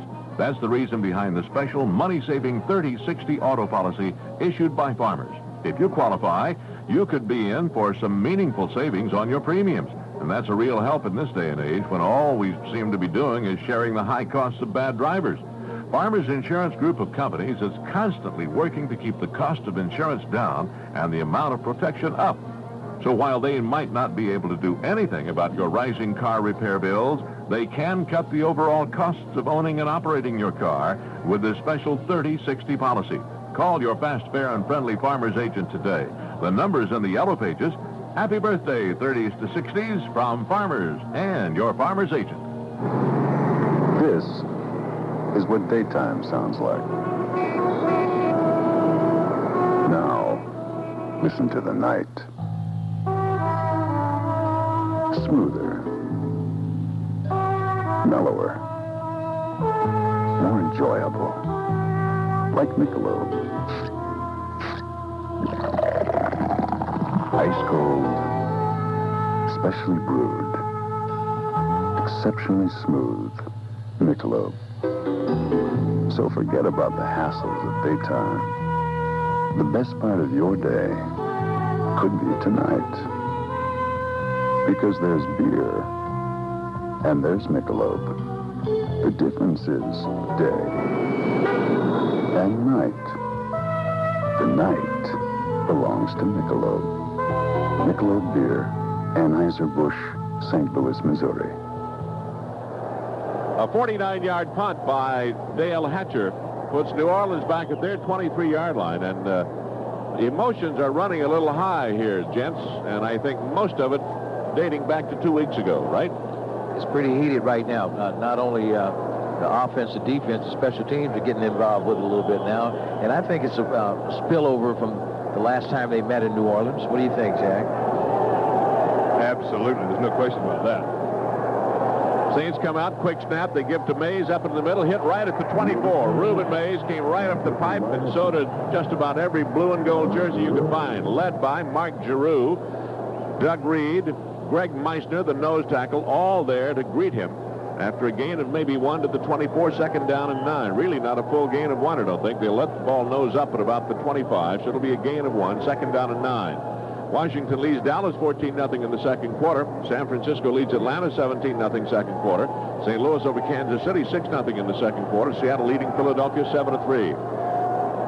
Saints come out, slot right. Wide man to the left side, one back. Offset strong right. Wilson to throw on second down and 9. Fires up to the left side. Caught by Hobie Brenner. Dropped by Hobie Brenner at the 42-yard line.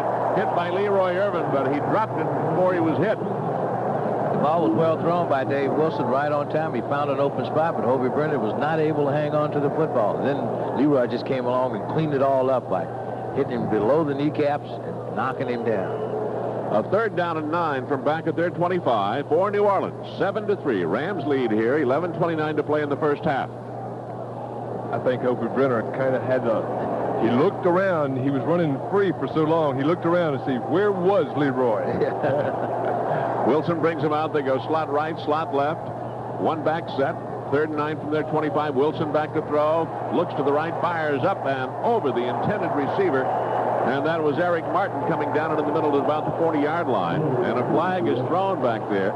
It would bring up 4th down and 9 if they declined the penalty. It would have seemed to be against New Orleans here. And I would think the Rams would decline it. Number 70, right. Offense. Penalty is declined. 4th down. Houston has won again today. They beat Indianapolis 31-17, and in the Testaverde Bowl, or in the Testaverde raffle, Indianapolis seems to hold the winning ticket right now. They're 0-12. Well, I'm sure he's excited about that, huh? Going to the Colts. They'll maneuver for position now. Brian Hansen back to punt, stands at his 10. Henry Ellard back to return, stands at his 30. Hansen handles a snap, bangs a low line drive spiral, but struck well back to the 25-yard line. Ellard has it up to the 30, 35, 40. To the 42-yard line comes Henry Ellard before he is upended by Joel Hilgenberg, a 3-year man from Iowa.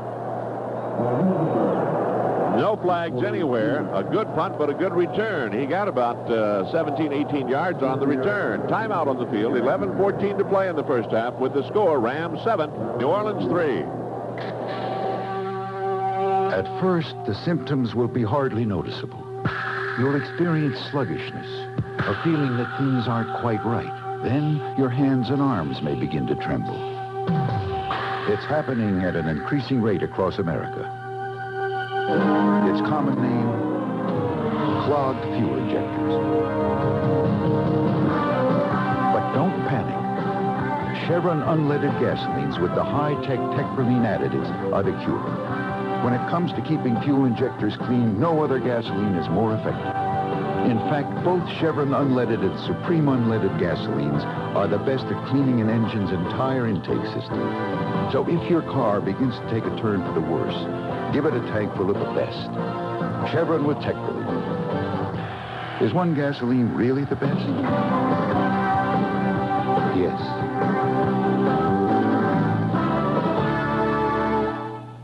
Problems? Secretary Janice's old daisy wheel printer was so loud she couldn't hear the phone, and Tom, the financial analyst, couldn't print out a spreadsheet or graph on time. Help! Panasonic has the solutions. For maximum flexibility, Panasonic dealers recommend the KXP 1595, Panasonic's top-of-the-line dot matrix printer. The incredibly fast KXP 1595 produces superior spreadsheets and graphics, as well as a wide variety of print styles and sizes. Panasonic dealers also recommend the economic KXP 1080i dot matrix printer. The reliable KXP 1080i delivers quality printing and a list of features at a price that fits in well with a tight budget. For quality, reliability, and choice, Panasonic printers are the solution. Now it's your chance to make a good impression with Panasonic's versatile line of printers. For the business requiring quality printing at an affordable price, Panasonic performs. Available at HW Electronics Northridge, PH Computers Fountain Valley, and Garden of Eden in Westminster. Play back in as Everett gives to Dickerson, who pops it up the middle of the 50-yard line. A gain of about 7 for Eric Dickerson. Sam Mills brought him down. All 5 feet 9, 225 pounds of it. You get a kick out of that guy, don't you? Well, I tell you, he can play. Anybody that can play his position at that height has to be a football player. Must be bad, huh? And consistently, and he plays it well. How many linebackers do you see even at 6 feet? Or get a chance. That's right. Or get a tryout. Gain of 7, second down and 3 at midfield. Wide to the right, Brown. Wide to the left side is Ellard. The back split, give on a counter back to the right to Barry Redden. He breaks it across the 50 to around the 47-yard line of New Orleans. Little counter back to the right side. Got maybe enough for the first down. We'll see where they mark it. All depends on the mark. If it's not, it's going to be third down and very, very short. Just inches to go. Again, Sam Mills, that inside linebacker, getting in on the stop. And they will mark it short of a first down. The ball nosing up at the 47. They have to get just barely beyond that to pick up the first down. Third down and very short for the Rams as Everett looks to the sideline. Washington has gotten 3 more. They lead Dallas 17-0 in the second quarter of their game. Here come the Rams. Double tight end set. A wing on the right. High formation. About 2 feet to go for the first down. Pitch to Dickerson, turns right, hits to the 47, near it, and did not get the first down. He did not get the first down as they turned it to the right, and he was cut down. And leading the charge was number 82. Was it 82? No, 92, making Jim Haynes a linebacker. They're still going to be fourth down and just inches to go, and John Robinson says, let's go punt it away. Everybody wanted him to go for it. But not everybody is willing to take his responsibility. It's easy for you to say. That's right. Hatcher in to do the punting. He's punted twice for 34 and 49 yards. He'll try to nail New Orleans deep if he can here. Stands back at his 38 to take the snap. Johnny Poe waiting back at the New Orleans 10. Low snap, but handled well by Hatcher. Hangs it out nice and high, and noses over, and a fair catch is called for, and coverage is there, and Poe fair catches at the 6-yard line. Woody Van was coming down. Tim Tyrell was there, along with Jerry Gray. Now, somebody may have released too soon. They did. That'll cost them. They'll have to bring it back and punt it again. Somebody released too soon along the line of scrimmage. Ineligible downfield, number 32.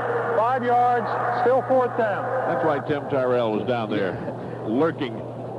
He's been fired up all game. The first quarter, he was all over the field. He was not making a tackle, but he was creating a lot of disturbance for the receivers on punts and kickoffs. But I tell you, he's going to be a good one and is a welcome addition to the Rams and their special team. You need a special team guy like that who is kind of a reckless, devil-may-care, ready to sacrifice his body sort of a player, and he seems to be that way. Yeah, when you look at him, you don't think he's that type of guy in his street clothes. But puts on his uniform, and he turns into a vicious character out there on the field. Hatcher stands back at his 32. The line of scrimmage now, the Ram 48. They come hard, but he bangs it out of there high. Coming under it, Poe calls for the fair catch at the 17. And so they pick up about 11 yards on that penalty as they got him to punt it over again. And New Orleans puts it in play back at their 18-yard line. So about a 12-yard difference in there. Timeout on the field, 8:51 to play in this first half with the score. Rams 7, New Orleans 3. What have you got to look forward to tonight? Well, there's this. Maybe a little of this. But if you're really lucky, this is what's going to make tonight the best part of your day. Ice cold, specially brewed, exceptionally smooth Michelob. So pick up a six-pack, call up a friend you'd like to know better, and get ready to enjoy what you've been looking forward to all day. Rams lead it here 7-3 as New Orleans gets the ball back at their 18. And something for you that became official yesterday, the UCLA Bruins will appear in the 3rd annual Freedom Bowl here at Anaheim Stadium. The date, Tuesday, December the 30th. The Bruins will face either BYU or Air Force. A very attractive matchup for you. Keep that date in mind. Tuesday, December 30th, the 3rd annual Freedom Bowl here at the Big A. Tickets are $20 and $15 and already available at the city box office at the Anaheim Convention Center and all Ticketron outlets. Tickets will also be available through the UCLA Central Ticket Office. So remember, the Freedom Bowl, December 30th, that'll be a Tuesday evening. UCLA against either BYU or Air Force. Kickoff at 5 o'clock right here at Anaheim Stadium. Glad to be here. New Orleans comes out. Double tight end set, wing on the left, backs off set to the right from their 18-yard line. Wingman is in motion off to the right side, and the defense may have come off too soon, or they may have run out of time on the 30-second clock. Let's see. Stab Brock. It looks like he moved a little too soon, but we'll wait for the call. Ball start, number 67, offense. Still first down. And Brock is the man. Call right on. You ought to get a shirt on. Run down there. By the time I get down there, I'll be as blind as some of those guys. Whoa. Whoa. Tough. Back to the 13-yard line after the penalty. 1st and 15 for New Orleans there. 8:49 to play in the first half. 7-3. Rams out in front. They come out with a wingman moving over to the right side. That's John Tyson. He's a tight end there on the right. I formation otherwise. Wide men on each side. Give up the middle to Reuben Mays. Breaks it to the 20, to the 22. Mays coming right up the pipe. Mark Giroux got an arm on him. Johnny Johnson helped out. We'll pause quickly now for station identification. This is the Rams Radio Network. KFBC Los Angeles.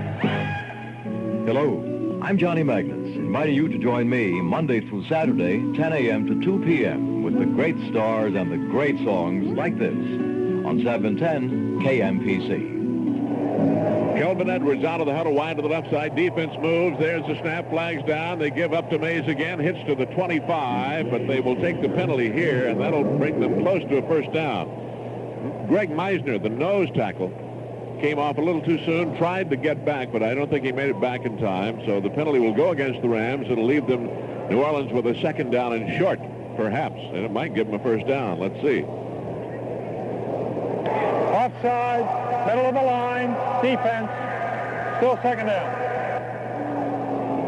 So New Orleans will get a break on the penalty. It'll move it from the 22 out to around the 27. That might be enough for a first. Close. It's going to be close. They have to get nosed up at the 28 to get a first down. They're going to be short by about a half yard, it appears. You know what the Rams defense is going to have to do is not fall asleep on Reuben Mays. He came into this ball game with 810 yards, averaging 5 yards a carry, and he's a good one. You might hold him for a while, and again, if you fall asleep on him, he's going to break one. They put Jones out wide to the left side. Wide to the right is Edwards. Wing on the left is Hobie Brenner. Offset give off to Mays, and they don't fall asleep this time.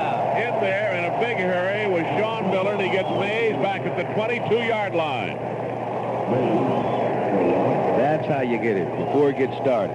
What do you key on there, Jack? Because if you're a defensive guy like a Sean Miller, to get a guy like Mays. A big play like that by Sean Miller is the fact that Carl Eckern has the opportunity to move his nose tackle around because of the big splits and the type of plays they run. They're going to move the nose man around. And that time they moved him to the left. Nobody could block him, and he got into the backfield to make the big play. Loss of 5. It's back at the New Orleans 22. They go slot left, slot right, 1 back. Dave Wilson working on a 3rd down and 6 from his 22-yard line.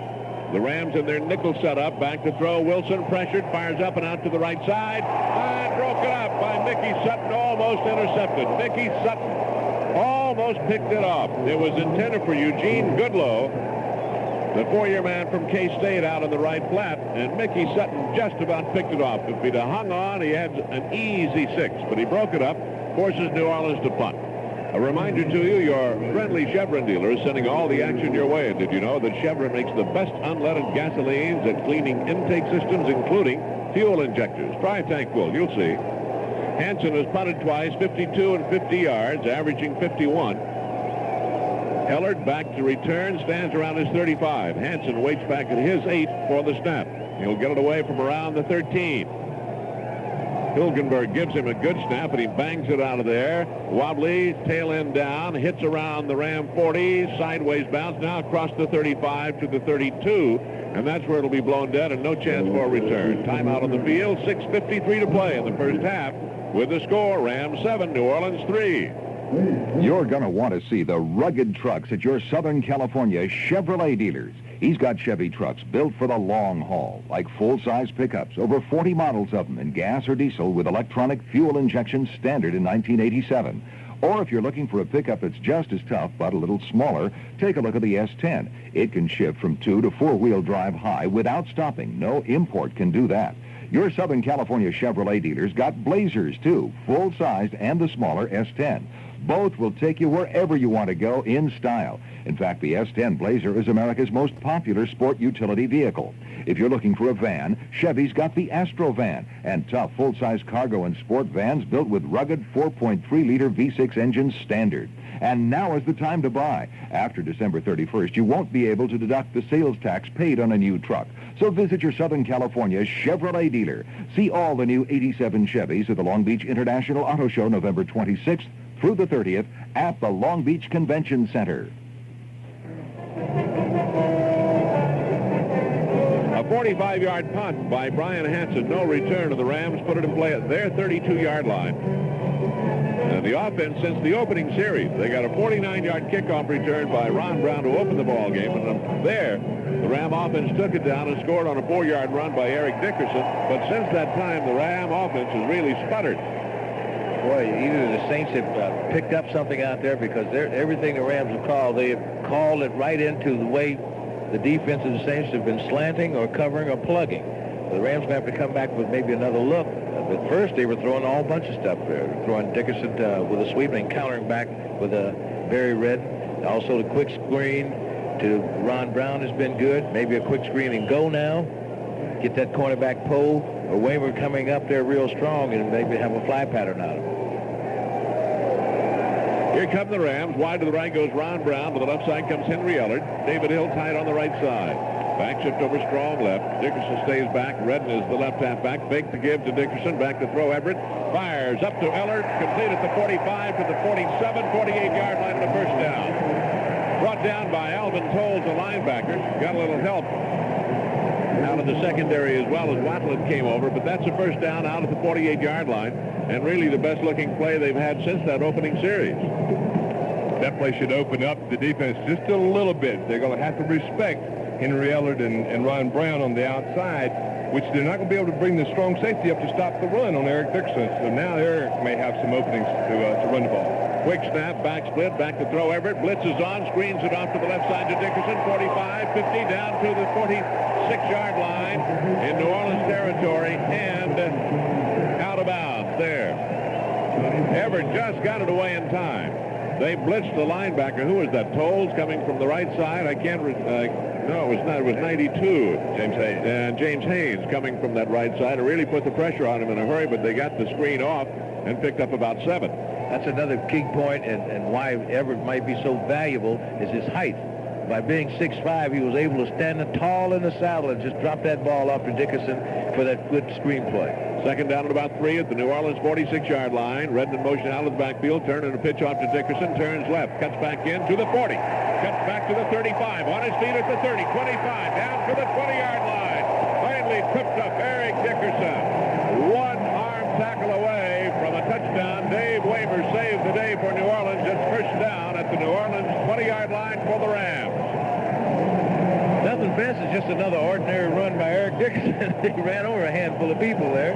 Just a quick pitch from Jim Everett to the outside to the left side. Good block by Barry Redden. Good block by Henry Ellard. And Eric Dickerson just broke back and just ran over Tony Elliott. Just knocked him down and stepped right out of his grasp. It's just a typical Dickerson run, which you love. 26 yards. He's up to 62. 12th carry. First down just inside the New Orleans 20. Back to split as Everett wheels back to throw. Fires a quick out to the left to Ellard and down to the 11-yard line. Johnny Poe on the coverage. They got about 9 out of that. Some other scores for you very quickly. Washington really thumping Dallas right now, 20-0 in the second quarter.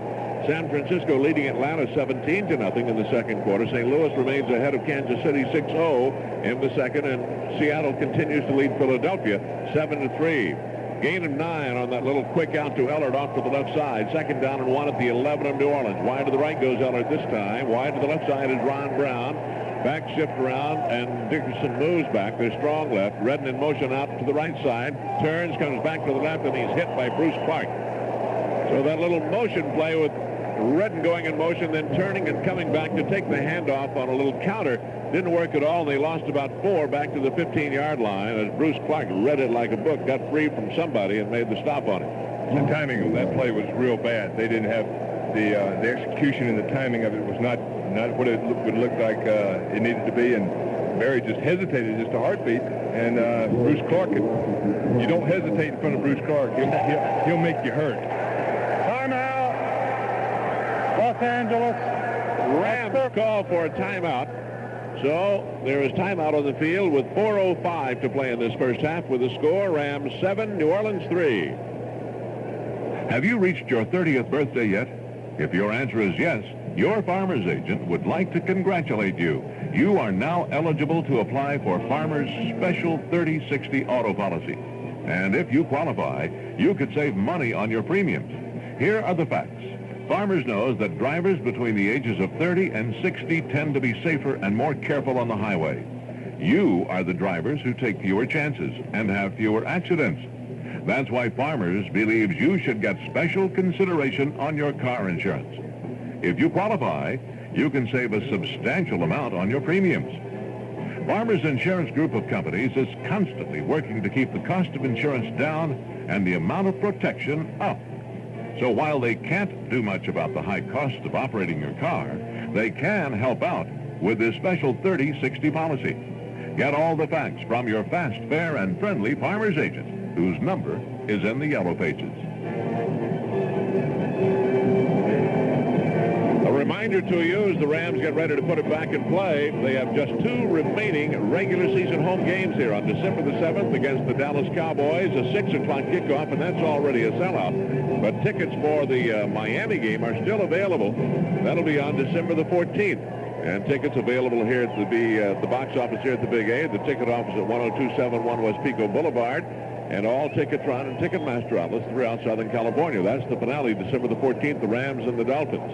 There's only 2 home games remaining. Dallas in here on December the 7th, and then Miami in on the 14th, and the Dallas game is already sold out. Big third down play for the Rams here. Third down, you don't want to, you'll take a 3-point play out of this and kick a field goal, but you would like to have a touchdown and try to really blow this thing wide open. The Rams come out in the shotgun. Kevin House wide to the left. Brown's in the left slot. Ellard wide to the right.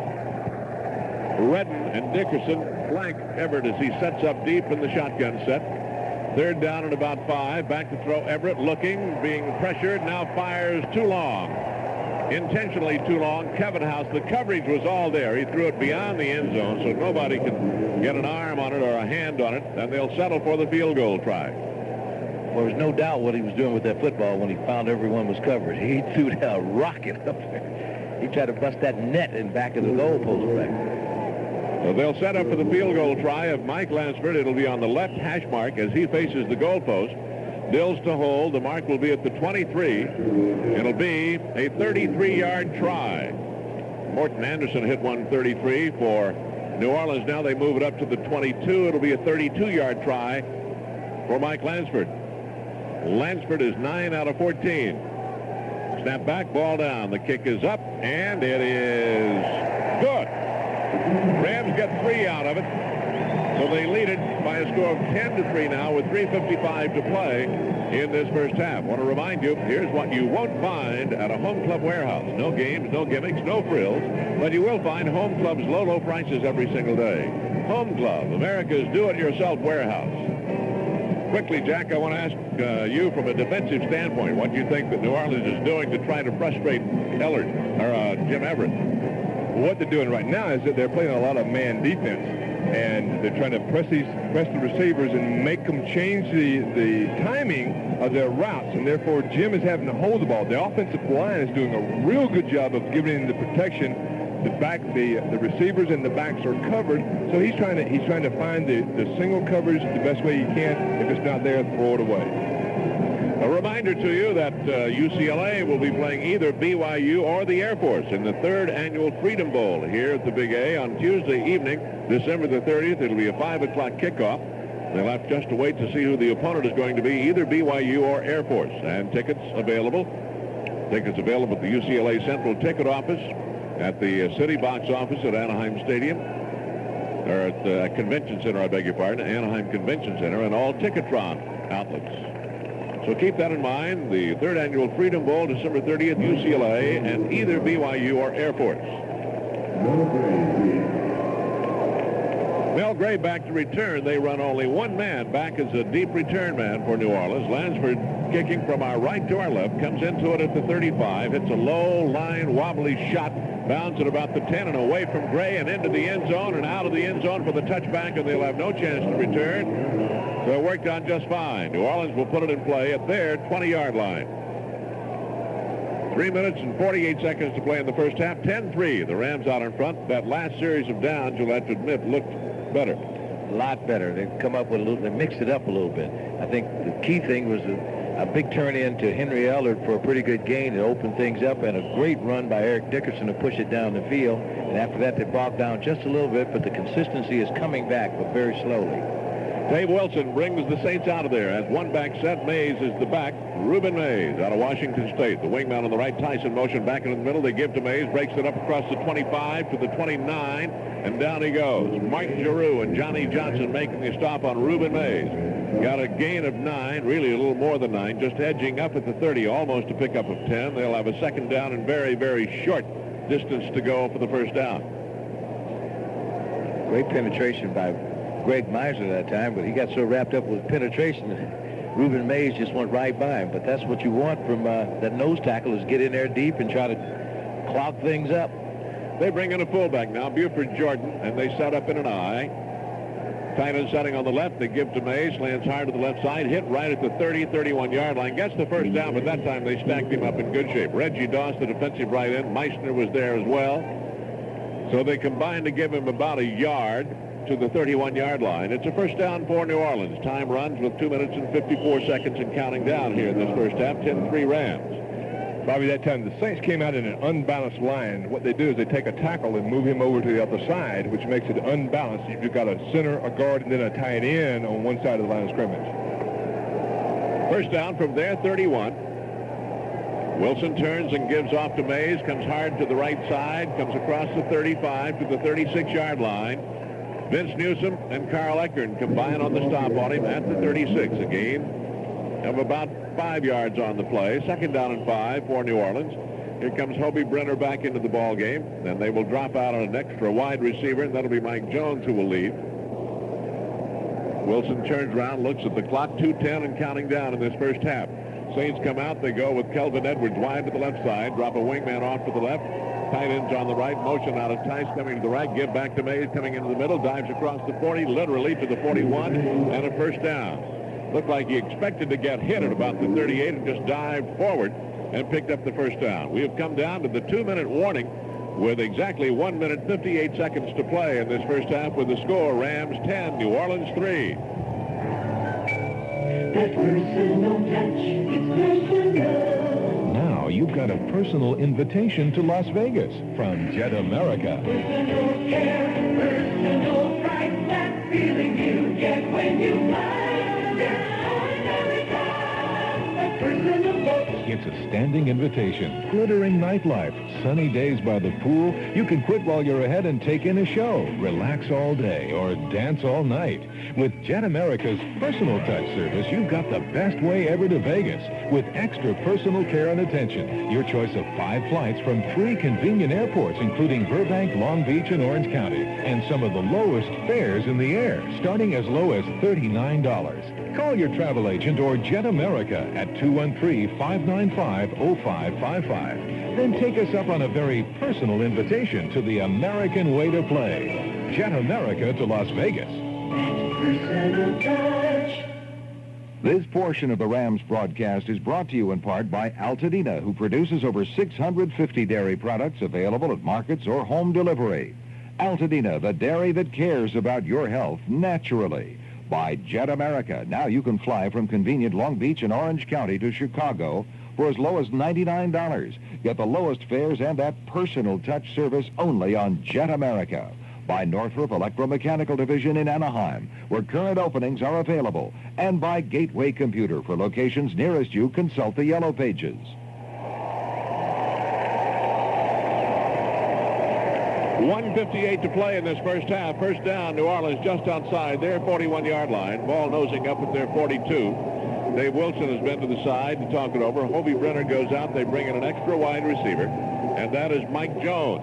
They have run Reuben Mays 4 straight downs here. He has a total of 59 yards in 13 carries so far as they get ready to put it back in play.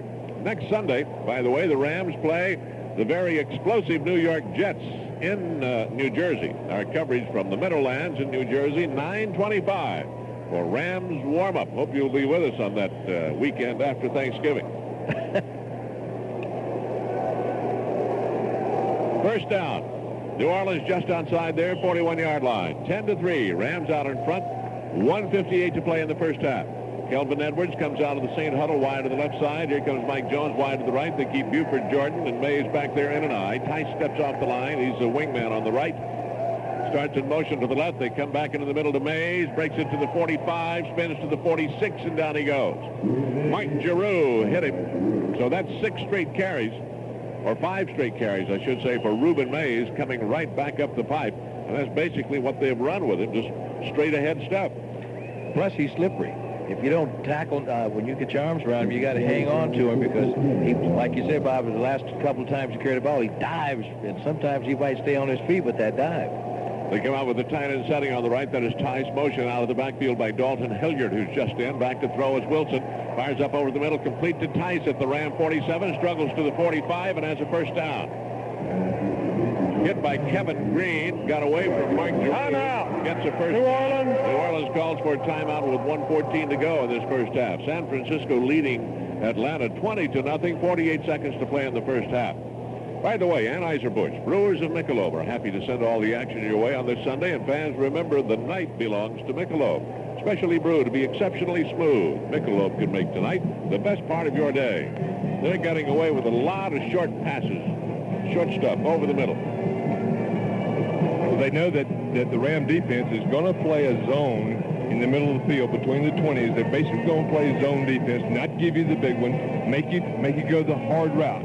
So they're going to throw the underneath stuff. They're going to throw it to the tight ends, which are their number 1 receivers on the St. Ballpark.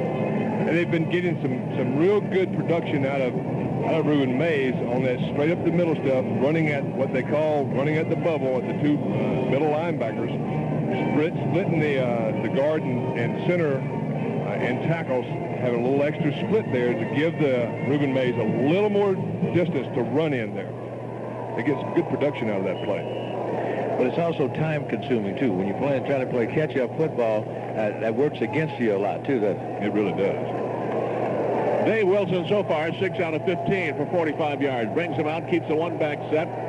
Double tight end otherwise. Goes back to throw from the Ram 45, pumps once, fires deep up the right side, intended for Mike Jones, and a flag thrown as it was incomplete, and he ran out of bounds or ran into a photographer. But there may be a pass interference call against the Rams upfield at around the 25, 30-yard line. We will see as they discuss it down there. It might be Jerry Gray on a out-and-up pattern on him, and he got a little bump, but we'll wait and see the rest of the... Illegal contact, number 25, defense, 5 yards, automatic first down. The player, Mike Jones, who ran into the photographer downstairs, is injured. They're looking at his left knee. He's standing up. The penalty goes against the Rams, moves it to the Ram 40, first down. 1:09 to play in the first half, and Mike Jones is going to walk all the way across the field and go to the sideline. Now he's starting to jog, so it's feeling better. And the photographer is still down on a knee down there. He's a little woozy. That's dangerous business down there. Did he get the shot? Probably did. In more ways than one. You run into one of those 105 millimeter lenses, that's got to hurt, or get one stuffed down your throat. I mean, click it. Here come the Saints. Line up the backs, shifting over strong left now. Tight end sets on the right. That is Tice. Wide receivers on each side. Back to throw on first down for the Ram 40 is Wilson. Fires up to the left side, complete to Dalton Hilliard at the 30 and spun down at the Ram 30-yard line, maybe the 29. Hit there by Mike Wilcher. Dalton Hilliard out of LSU, 5'8", 205-pounder, a rookie. It's at the 29 of the Rams. The clock running, 50 seconds to play. Wilson getting him set in the backfield, has the back split. He has Goodlow wide to the right side. Back to throw Wilson on first down. Dumps it off to the right to Hilliard on a knee at the 25, and he's down right there. Mello stay down, and New Orleans calls for a timeout with 34 seconds to play in this first half, with the Rams continuing to lead 10-3. They picked up about 5 yards on that play to the 24-yard line, and New Orleans will have a second down and 5 when play resumes.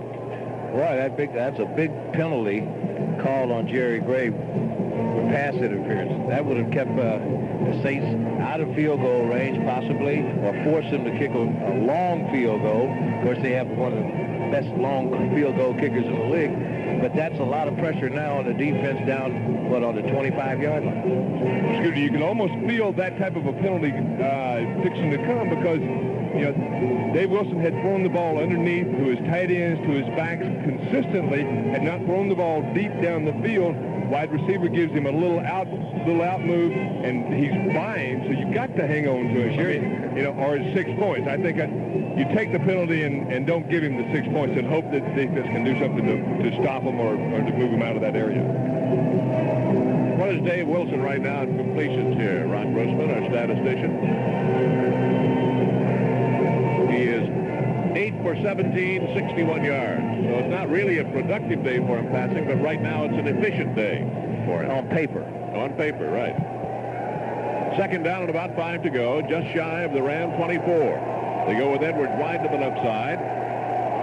They have Jones back into the right, dumps it over the middle to the tight end, John Tice, spun down at about the 15-yard line, hit by Carl Eckern. That is enough for the first down. One timeout remaining for New Orleans. They go without a huddle. Jones wide right, Edwards to the left, back to throw Wilson again. Fires up and into the middle, and incomplete. Throwing for, I think, Hobie Brenner, but overthrown. Carl Eckern on the coverage, and he sort of got decked on the play, but it goes into the end zone, incomplete. And 15 seconds showing on the clock, second down and 10 at the Ram 15-yard line for New Orleans. Well, Carl was in position to intercept that ball. He was in better position than Hobie Brenner on that last play. But a bullet came by and just went, wow, what was that? Did you hear that? Carl was playing that old dog defense there. He thought he knew what kind of pattern they were going to run, and he just played the pattern, basically. Ran a good pattern, too, by the way. New Orleans comes out second and 10 at the Ram 15. Rams lead it here 10-3, 15 seconds to play. They go slot left, slot right, one back, and that's Hilliard. Dave Wilson takes the snap, back to throw, looks into the middle, fires, and it is caught at the 4 and down about the 3-yard line with 8 seconds to go. It was caught there by Herbert Harris. He is down at the Ram 2. The nose of the football edging up at the 2, and they call for a timeout, their final one. 8 seconds showing on the clock. And let's see what they decide to do on the sideline. And they're out of timeouts. They're out of timeouts. They have none left. They have 8 seconds with which to do something. Going to try to go in for 6. They got a little greedy the last time they were down this pretty close to the goal line, and they failed, came up short on a 4th down situation.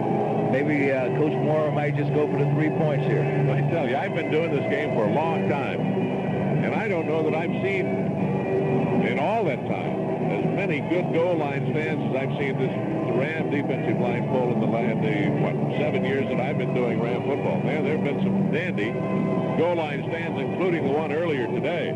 So this is a pretty good chance. They're taking the way the Rams play defense down here inside their 5. Some other scores late in the second quarter. Washington has scored again. They're sweeping Dallas right now, 27-0 in the second. San Francisco leads Atlanta 20-0 late in the second. St. Louis got a 3-pointer. They lead Kansas City 9-0. Here they come. New Orleans going to try to go for it. 8 seconds to play at the Ram 2. They let them out. Slot right, slot left. One back is Dalton Hilliard. Dave Wilson takes the snap. Back to throw. Quick pop over the middle. Incomplete. Intended again. This time for Herbert Harris. And now a late flag comes in. Come on, ref. It comes from the far sideline. Well away from the play, and is going to go against the Rams. It'll set New Orleans up with defensive pass interference. Set them up at the 1-yard line with a first down. First down on the 1-yard line. Defensive pass interference. I think they called that on Leroy Irvin, and he was totally away from the play. Dave Wilson wasn't. I mean, the guy he was covering was Mike Jones, and wasn't even in the, considered in the play. Never looked that way. No, he didn't. Wilson brings them out. They go slot left, slot right. They're not in a running formation here. Hilliard is the one back. Wilson at the 1. 6 seconds to go. Takes the snap. Fires to the left side, and it is broken up at the back edge of the end zone by Jerry Gray. Down to 3 seconds to play, and now New Orleans will bring on the field goal unit. Dandy play by Jerry Gray. Again, the Rams defense inside the 5 has played pretty tough football. You don't gamble too much down there against that type of defense. And like you said, Bob, day in, day out, over the years, they are consistent inside the 5-yard line, making goal line stands. I hate to say this, but when you're down there and you get that many snaps, you get pretty good at playing defense. Got it down pat, huh? You get it down to where you could play pretty good. Morton Anderson to try to hit one from 19 yards. Snap back, ball down, the kick is up, and it is good, and they get 3 more, and time has run out, and the gun has sounded, ending the first half of play here at the Big A. With the score, Rams 10, New Orleans 6. What have you got to look forward to tonight? Well, there's this. Maybe a little of this. But if you're really lucky, this is what's going to make tonight the best part of your day. The night belongs to Michelob. Michelob Beer, Anheuser-Busch, St. Louis, Missouri. There's rough driving weather ahead. Big demands on tires and batteries. So gear up now at Chevron's Atlas Tire and Battery Sale. Save 20% on Atlas Silver Rare radial tires with a 30,000-mile limited wear-out and road hazard warranty. And 20% on Atlas worry-free batteries with a 5-year limited warranty. Save 20% at Chevron until November 30th. Complete warranty details at participating dealers. Rough weather ahead. Can you gear up for less at Chevron? Yes.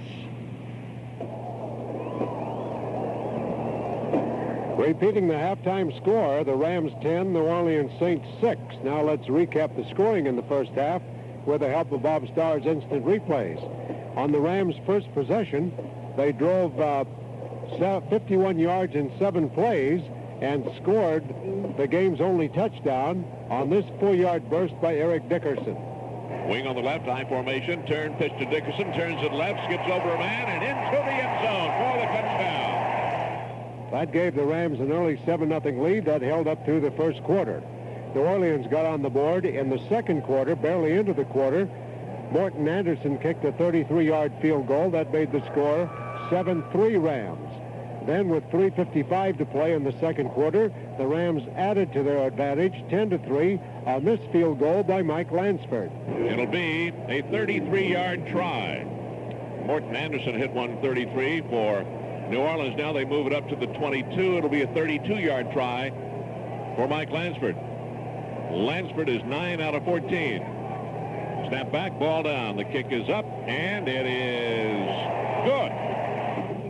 And it looked like the Rams might take that 10-3 lead into the intermission, but it was not to be. With no seconds left on the clock, Mort Anderson kicked his second field goal of the day, an 18-yarder, and the halftime score, the Rams 10, the Saints 6. That's the way the scoring went in the first half. We'll have more for you in a moment, repeating the halftime score, Rams 10, Saints 6. Innovation is the cornerstone of technological advance. And at Northrop Electromechanical Division, an equal opportunity employer, it's the pursuit of innovation that provides ongoing challenges to key technical professionals. Dunn's Business Month called Northrop a self-sufficient technological powerhouse. That's what it takes to be an innovator. And that's what exists at Northrop Electromechanical Division in Anaheim. U.S. citizenship required. Gateway Computer is the specialist in the microcomputer business, providing networking, data communications, terminal emulation, micro to mainframe communications, and sophisticated multi-user systems. Certified technicians provide on- and off-site maintenance and repair. Gateway stocks the complete line of Hayes 2400 baud and 1200 internal and external modems. For quality telecommunications, the only name is Hayes. Look for our ad in the business section of your local newspaper. Gateway Computer, your path to information management.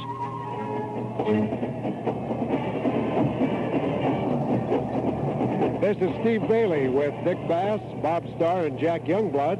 And in just a moment, we'll check the Sunday scoreboard with Albert the Scooter. Halftime here at the Big A. And the scoreboard shows the Rams out in front, Los Angeles 10, the Saints 6.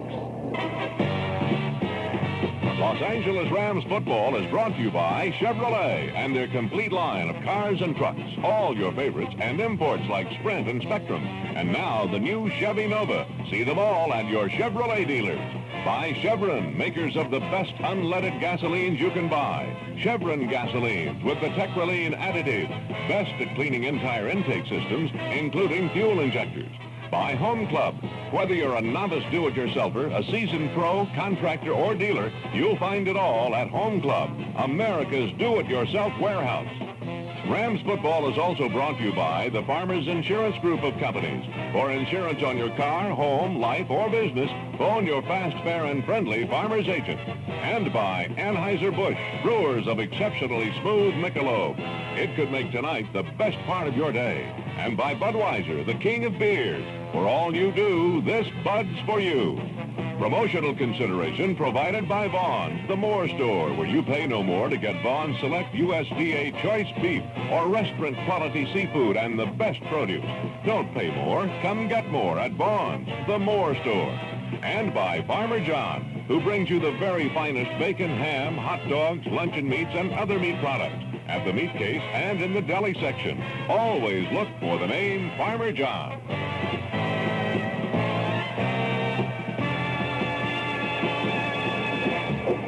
We're at halftime at the Big A with the Rams out in front of the Saints 10-6. And we'll get to the scores in a moment. First, we pause briefly for station identification. This is the Rams Radio Network. KMPC Los Angeles.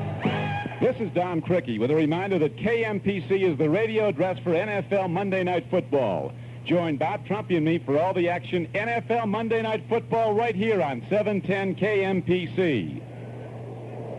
Now, with the help of Dick Bass, we're going to look over some of the other scores in the National Football League. And Dick, on this 12th Sunday of the season, it looks like some of the pennant races are really taking shape. The first thing let's talk about is the AFC West, because with Denver losing today at New York and the Raiders winning that overtime game in San Diego on Thursday, boy, the Raiders are right back in the thick of things, and it looked so bleak for them when the season started, and they lost all those games early in the campaign. But it goes to show you in this league, if you keep pecking away, you can get back in the pennant race, and the Raiders have done it. Well, the Raiders have one thing in their favor with an 8-4 record. Now, after today, we'll be in second place in that Western Division of the AFC. They have a pretty easy schedule from here on out, so they can pull this thing off and possibly win that division the way it's going at this point. With Denver now 9-3 and it's a pretty tough road to hoe after today, they're going to be in trouble in that division, so we might see a big change in that division. And that's really a two-team race because Kansas City, although they've won 7 games, not a very good team, and Seattle and San Diego definitely out. Yeah, they're going to have to wait till next year. All right, in the Central Division, still a two-way tie between Cincinnati and Cleveland, both teams winners today. Yeah, well, Cincinnati's been playing up and down football, but they beat the Minnesota Vikings today 24-20, and Minnesota, I thought, had a real fine football team. That goes to show you now Cincinnati with 8-4 record on top of that Central Division, tied with Cleveland, and Cleveland came back today after a real tough struggle to go into overtime to beat Pittsburgh Steelers 37-31. So that's a good race to look at. Last year, that was a good race, even though the winners of that division only played 500 ball. In the Eastern Division of the American Conference, New England apparently had a little letdown after that dramatic win over the Rams last week because late in the game they were trailing Buffalo 19-15, but were able to score a last-second touchdown and pull it out 22-19. So that keeps them right there 2 games behind the Jets, a game and a half, depending on whether the Jets can win tomorrow night at Miami.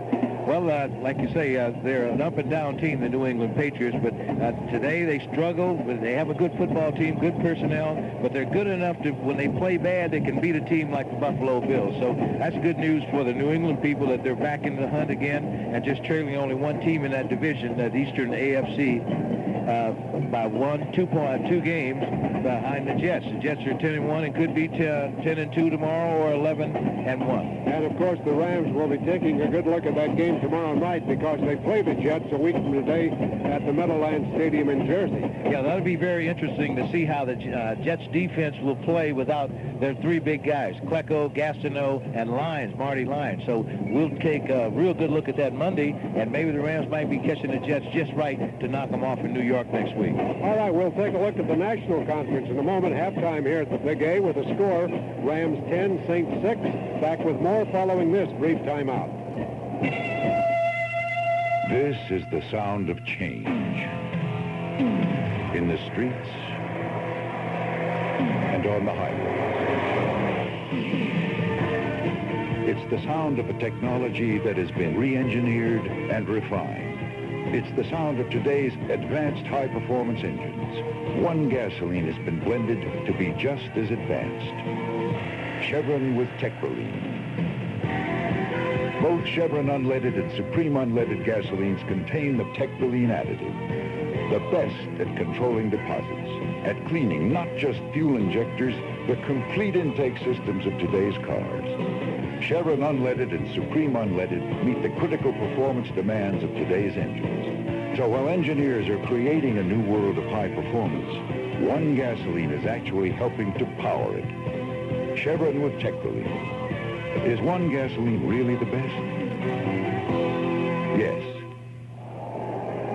Halftime at Anaheim Stadium, the Rams out in front of New Orleans 10-6. We're looking at all the scores on this 12th Sunday of the season. And Dick, in the National Football Conference's Eastern Division, Washington with a big 27-0 halftime lead against Dallas. And that will still keep that conference tied with the Giants winning today against Denver. Well, that's a good Eastern Division program there now. The Giants and Washington both probably will be 10-2 after today. The Giants won today against Denver Broncos 19-16. And Washington is way ahead of Dallas at this point, so it appears that Washington will end up today with a 10-2 record, and that's the cream of the crop right now in that Eastern Division. Yeah, it looks like Dallas might fail to get into the playoffs again with a 7-5 record. The wild card team could come from any number of teams. Looks like the Bears have it, well, in fact, they do have it locked up in the Central Division, winning their 10th game of the year today. Well, the second best team in that Central Division is Minnesota with 6-6, only playing 500 ball now, and Bears out there 10-2. I would go on a limb and say I think the Bears will definitely win that Central Division. And, of course, all of the teams in the Western Division are playing late games. The Rams and Saints here at the Big A, and Atlanta and San Francisco at Candlestick Park. And the 49ers have a very comfortable 20-0 lead. So our speculation early on that wins today by New Orleans and Atlanta would throw this Western Division into a very tight race definitely won't materialize from that standpoint. But, of course, if the Saints pull this one out today, it still could be a very tight three-team race. So that's how important it is for the Rams to win today, to have an 8-4 record, to stay ahead of this whole heat, so we won't have to figure out all that mixed-up things. Not only that, the Rams won't have to worry about a wild card slot because the winner of the division automatically qualifies for the playoffs. Regardless if you win-loss record, win your division and you're home free. Okay, Dick. The officials and both teams back on the field, so we'll be set for the second half in just a moment. The scoreboard shows the Rams 10, the Saints 6. CoverGirl professional models are known throughout the world, and one of the most popular of these models is Christy Brinkley. During her years as a successful professional model, Christy has found out what it takes to choose the right makeup. She's come up with 5 excellent suggestions on how to choose the right makeup.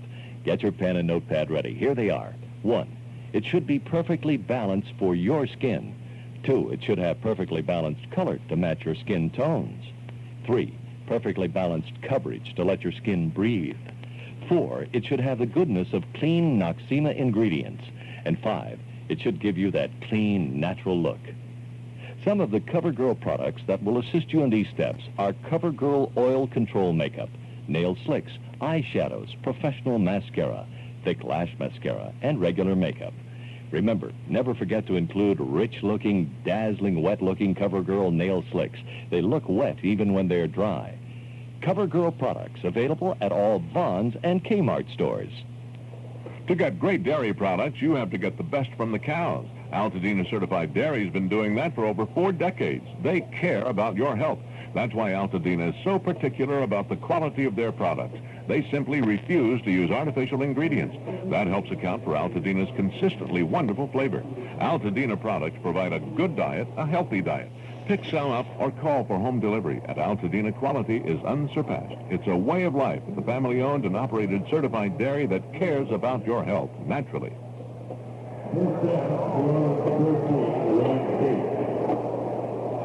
We're about a minute and a half away from the second half kickoff. We do have a halftime score now. Washington is leading Dallas 34-0 at halftime. Would you believe it? Oh, that's like, I would say that's a skunk.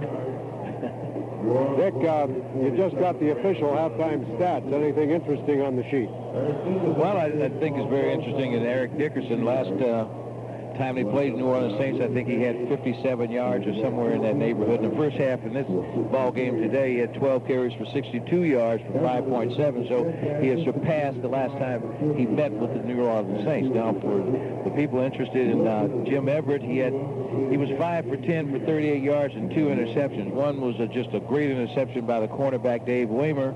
The other was just overthrown to the safety man. But he has been limited in what he could do because the Rams have not had the football all that much in the first half. And in total net yards, it looks like it's fairly even. The Rams, 147 to 122? Well, the Saints had 147 yards and the Rams had 122, but a lot of those yards came from Dave Wilson with the little dump passes over the middle to his tight end. Dave Wilson, by the way, was 10 for 21 for 83 yards and 1 interception. Normally we talk to our colleague Jack Youngblood before the halftime ends, but he was over being interviewed on the New Orleans broadcast. And Jack, now that you're back, I would like to take a quick moment here to congratulate you on being nominated and sent into the Orange County Thanks, Steve. Thanks, Steve. It is an honor to be elected to that Orange County Hall of Fame. I guess that's one of the nice things that happens to you when you're here in Orange County, something like that. Some illustrious names in that Hall of Fame, and I know you're going to join some wonderful people, and our hats off to you. Thank you very much. Second half about to begin. The Rams kick off to the Saints, and for more play-by-play player and a fine one. New Orleans comes out. They go with the tight end side of the right, backs off, says strong left, and give to Buford Jordan over his own left tackle to about the 23-yard line, and a flag is thrown off. Hat thrown into the pile. There may be a loose football at about the 22-yard line, and let's see if the Rams come out of there with it. It's a fumble on a Ram recovery. Reggie Dawes has it, holding it high. Dave Wilson is pleading his case. Apparently the ball was not blown down, and somebody took it away from Buford Jordan, and the Rams get the first break in the second half. A fumble recovery at the New Orleans 22. Buford Jordan tried to spin out of a pile up there with the football, and when he spun out, one of the Rams came in to close down on him and just punched that ball right out. The officials stayed right with it. Not a quick whistle, which really helped the Rams right there to recover that fumble and take possession. So the Rams have it first down at the New Orleans 22. They come out with Ron Brown going wide to the right side. Ellard coming out to the left side. Jim Everett, the quarterback. Tight ends on the right. Redden steps over as a right halfback. Dickerson is deep. In motion comes Redden off to the left side. Pitch back to Dickerson. Turns left, cuts back in at the 20 to the 18. Got about 4 yards out of it. Brought down by Jim Wilkes, the defensive end, 6'5", 266-pounder, a 6-year man from San Diego State. Boy, the Saints look like they're really over-pursuing that play on the pitch to Dickerson. Dickerson's got his eyes up, open, and he's been able to cut behind that block, behind that over-pursuing defense of the Saints, and he's been able to pick up some valuable yardage, and I look for him to break one if they continue to play that way. They got 4, second down and 6 at the 18 of New Orleans. Again, Ellard wide to the left, Brown wide to the right. Backs off that strong left, gives to Dickerson, slants hard to the right inside the 15 to about the 14-yard line. Irv Pankey leading the play from his left tackle spot, coming over to the right side, getting a little block in there, getting a little yardage for him. On the hit, Sam Mills, 5'9", 225, inside linebacker for New Orleans. He comes off the bottom of the pile. The Rams are left with a 2-yard disadvantage here. They're at the 14. They need to get down to about the 12. Third down and about 2 to go. They're at the 14 of New Orleans. Opening series of the second half. Double tight end set. Wing on the left side is Damone Johnson. They pitch to Dickerson. Wants to turn it left. Comes hard to the left side. Around the corner to the 11-yard line. Stepped out of bounds. Forced out of bounds by Johnny Poe, but that's first down yardage. Looked like Dickerson really knew where he had to get for that first down, and he didn't try anything more than just to get the first down. When he got to the point where he had made the first down mark, he just stepped out of bounds, saved that lick for a little later on when you really have to bear down. So it is first down at the 11 of New Orleans. Damone Johnson comes back in. He was just activated when they put Tony Hunter on the injured reserve list. Tony Hunter is out and Damone Johnson in there. A tight end, big kid from Cal Poly San Luis Obispo, and can play some football. They go with the double tight end set. Damone Johnson on the left side. On the right is David Hill. One wide receiver. He's out wide to the right side. First down call for Everett. Calls Redden in motion off for the left. Gives to Dickerson coming up into the middle. Turns it out wide to the right side. Pursuing. He gets back to the 11 and ridden out of bounds on the far sideline by the secondary, Antonio Gibson, the safety man. Dropped him for a loss of a yard to the 12. Dickerson came into the middle, nothing there, and then tried to circle it out wide to the right and could not outrun Antonio Gibson, who had the angle on him. They strung it out on Dickerson. All he could do is run down the sides of the stripes or parallel to the line of scrimmage. He couldn't turn upfield. Had Ron Brown been able to take one of the cornerbacks with him deeper downfield, Dickerson would have been able to turn it up and he faced up on a defensive back, and that's trouble. Rams come out with Ellard wide to the left. Brown goes wide to the right. They go with the one tight end now, setting on the right. David Hill. Backs are split. Everett back to throw on second down and 11 with time. Over the middle. Complete to David Hill down at about the 4-yard line. They're going to rule a complete pass or an incomplete pass or fumble. What are they going to rule down here? Did David have it? Right now, it looks like they're ruling a complete pass at about the 4-yard line. So he was down after he caught the ball. They're going to mark it at the 4, and that is a catch. And it'll bring up third down and about 2 yards to go for the first down. They can get a first down without scoring here and keep the ball alive, so it's a big third down call coming up. New Orleans making some changes defensively, bringing in some big horses along the front. The ball is just barely inside the 4. They need about a little better than 2 for the first down at the 1. Rams come out. Wide to the left, Ellard. Wide to the right is Brown. David Hill is tight on the right side. Backs off, set strong left. Everett takes the snap. Back to throw. Looks right, left.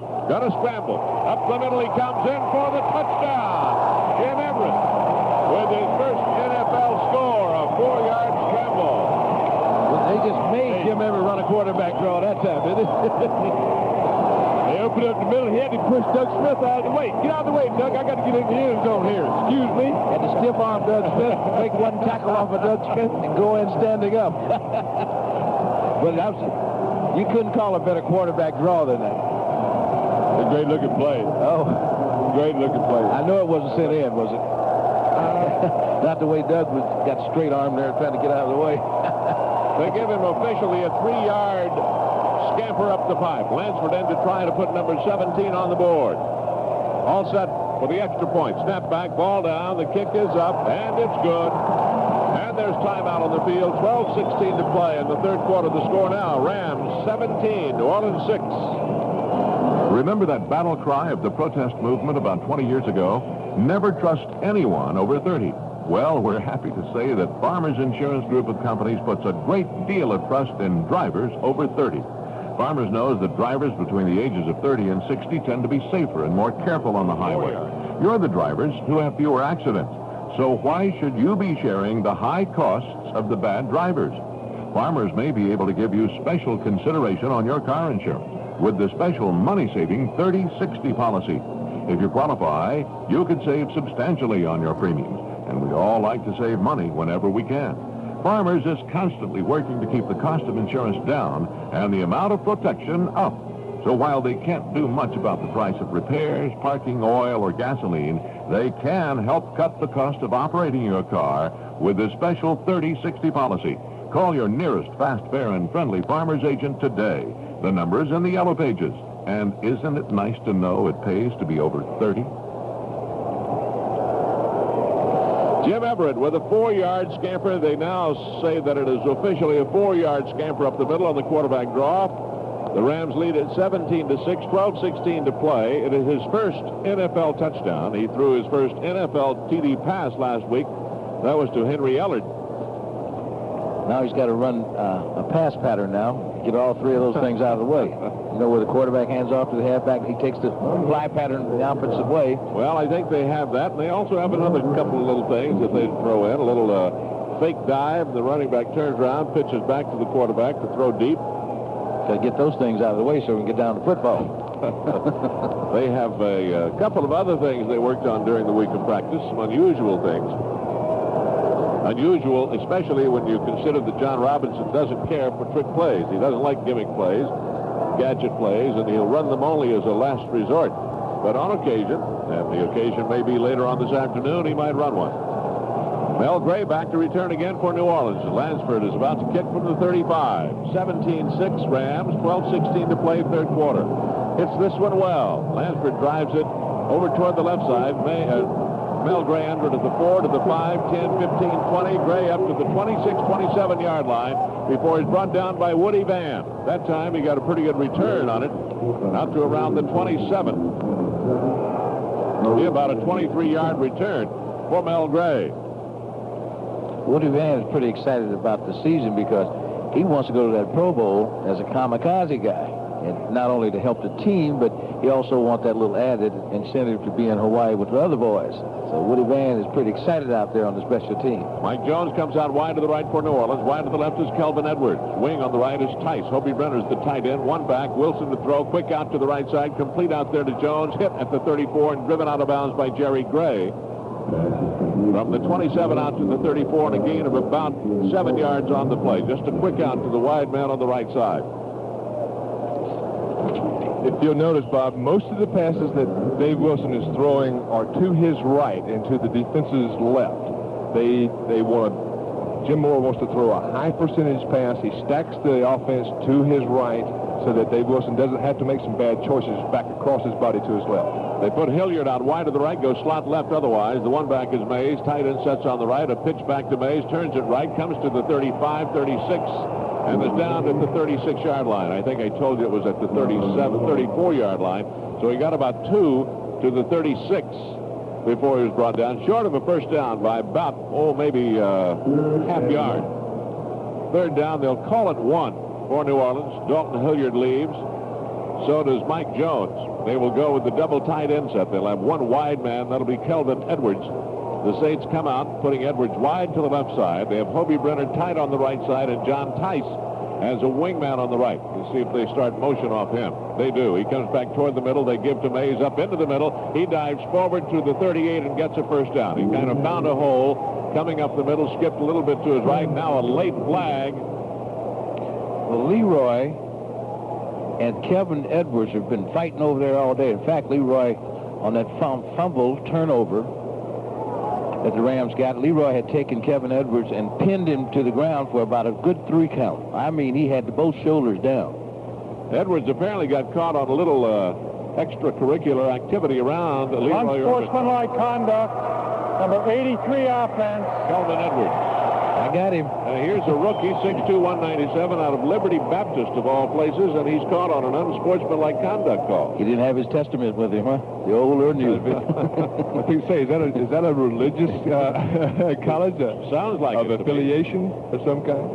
Fellowship, I say. Well, they got the first down. New Orleans got the first down, and they're going to have it taken away from them on the call. That will come Unsportsmanlike conduct. 36. Number 83 offense on the play.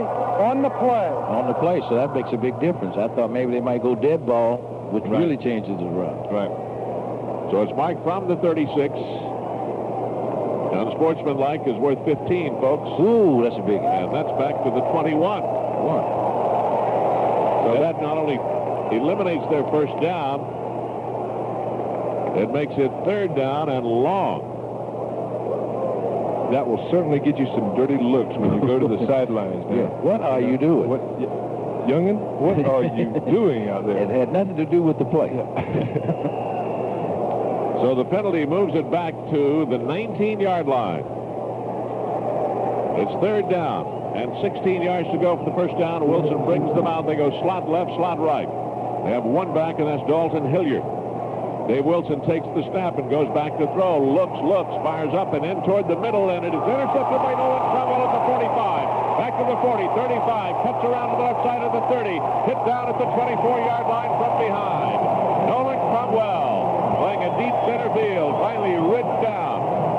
After the pass interception, Kelvin Edwards came in to finally tackle him. And for Nolan Cromwell, his 4th interception of the year, and a timely one indeed, and sets the Rams up at the New Orleans 24-yard line. A real big play by Nolan that time. The coaches thought that if they got some pressure on Dave Wilson and they've read the patterns right, they know certain patterns that they're going to run in certain situations, that they would get some overthrows. Nolan played center field just right. I think he's probably one of the better ones in the league at doing that. Reading the quarterback, went up and caught the football. It was an overthrow. And great hands. I mean, he caught it in the meat part of the hand, too. He returned it 21 yards. It's first down Rams. They have Ellard in there, or Kevin House it is. Wide to the left side, wide to the right. Brown, pitch back, give to Kevin House, rolling back to the right side, wants to throw. He's going to run it now on the reverse and runs out of bounds at the 31. That is one of the plays I was talking about, a gadget play that they had in the arsenal with Kevin House, who throws very well, coming back on a reverse, but they lost yardage on it. And so they'll put Ron Brown back in it. Let's pause quickly for station identification. This is the Rams Radio Network. KFBC Los Angeles. This is Jim Lang. Be listening following the game for Dick Bass to select the KMPC Rams Play of the Game. Then join me tomorrow morning for your chance to win 2 Jet America round-trip tickets to Las Vegas.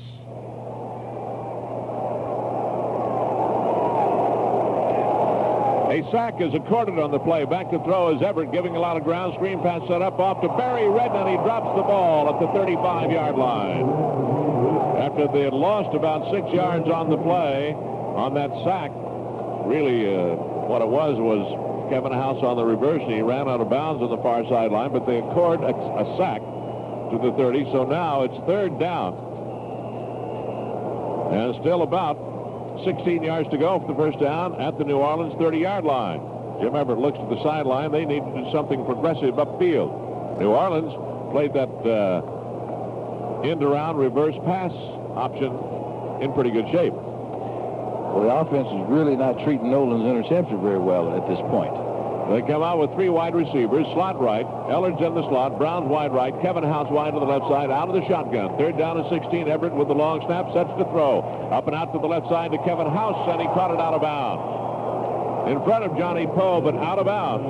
And so the Rams are going to have to settle for a field goal try after the pass interception by Nolan and the return that had set them up at about the 24-yard line of New Orleans. They come up empty-handed to this point and set up for what will be about a 47-yard try for Mike Lansford. It will be on the right hash mark. Would you say is his bad hash mark or his good hash mark? Now he's a hook. Got to throw a hook at him. That makes it kind of tough for the sidewinder. Had it been on the left hash mark, it's just a natural swing.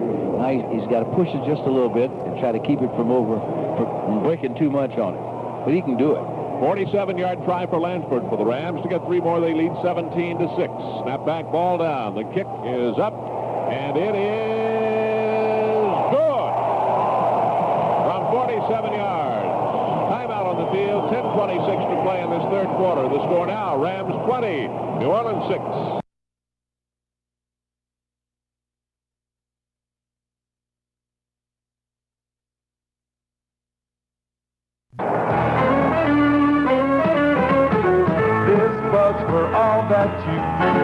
You've got me thinking about you. Whenever you're near me, I see things clearly. You keep on coming through, 'cause you really make it work. This life's for you. No matter what I do, there's a bud right here for you, and you really make it work. This life's for you. Here's to you, Beechwood Age, for that clean, crisp taste that makes Budweiser the king of beer.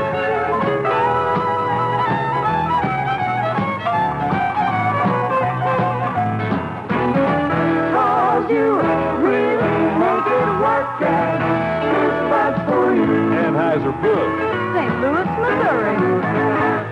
Being a Rams fan means you enjoy being part of a winning combination. Well, let me tell you about another winning combination, you and Home Club. And what's a Home Club? Home Club is America's do-it-yourself warehouse. If you've never been inside a Home Club warehouse, be prepared for a unique shopping experience.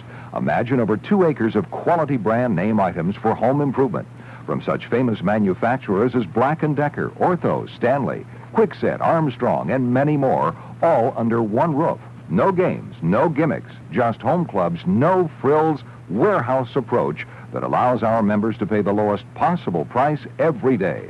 Whether you're a novice do-it-yourselfer, seasoned pro, contractor, or dealer, you'll find it all at Home Club. There are 12 convenient Home Club locations in the L.A. area.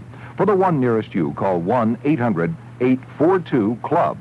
That's 1-800-842-CLUB. Home Club, America's do-it-yourself warehouse. All set for Lansford's kickoff from the 35. 20-6 Rams. 10:26 to play in the 3rd quarter. Hits it high to the far sideline. And coming under it is Gray at the 6. Up to the 10, 11, 12, 13, 14, 15-yard line maybe. Swarmed under there. Woody Van leading the charge down there, along with Nolan Cromwell, of all people, and Tim Tyrell, who appears to be the key tackler on the Ram kickoff team. It'll be put in play just outside the New Orleans 15-yard line. It's amazing what one guy, how much difference one person can make, but Tyrell seems to have made that much of a difference. He seems to be a guy who can get to the ball carrier. In other words, he doesn't get blocked, Dick. Well, I think he came with a reputation, too, and he brought some of that with him because he had the jacket on him saying he is an outstanding kamikaze-type player, and it's contagious. Slot left formation from their 15. Slot man comes in motion. That's Harris to the right. Give to Reuben Mays up into the middle. Turns it outside to the right side. Turns around the corner of the 15 and thrown down from behind by Vince Newsom. He got about a yard. Vince got him by the back of the jersey and the shoulder pads and ripped him down. You were going to say, Jack. No, I was just going to say it's amazing that Atlanta let Tim Terrell go. Yeah, I couldn't figure that out. They're not overloaded, are they? They're not overloaded on special teams either, and it's really good to see that the special teams today came in with a little challenge. The New Orleans Saints special teams were considered probably one of the most efficient groups overall as any club in the NFL. Here come the Saints, 2nd down and 9 from their 16-yard line, just outside it. Tice steps off the line as a wingman on the right. Tight end sets on the left. Tice called in motion to the left side. Wilson pitches back to Mays, wants to turn it wide to the left side. Again, Vince Newsom hits him at the 19 and bangs him out of bounds on the far sideline. So Mays with a good speed. He outran Wilcher, the linebacker on the right, kind of forced it down. And here came Vince Newsom from his safety spot and banged him out of bounds at the 20. That's a gain of 4, and it still leaves them with a 3rd down and better than 5 to go for the 1st down. I think Vince still has that state rivalry thing working. Vince Newsom went to University of Washington.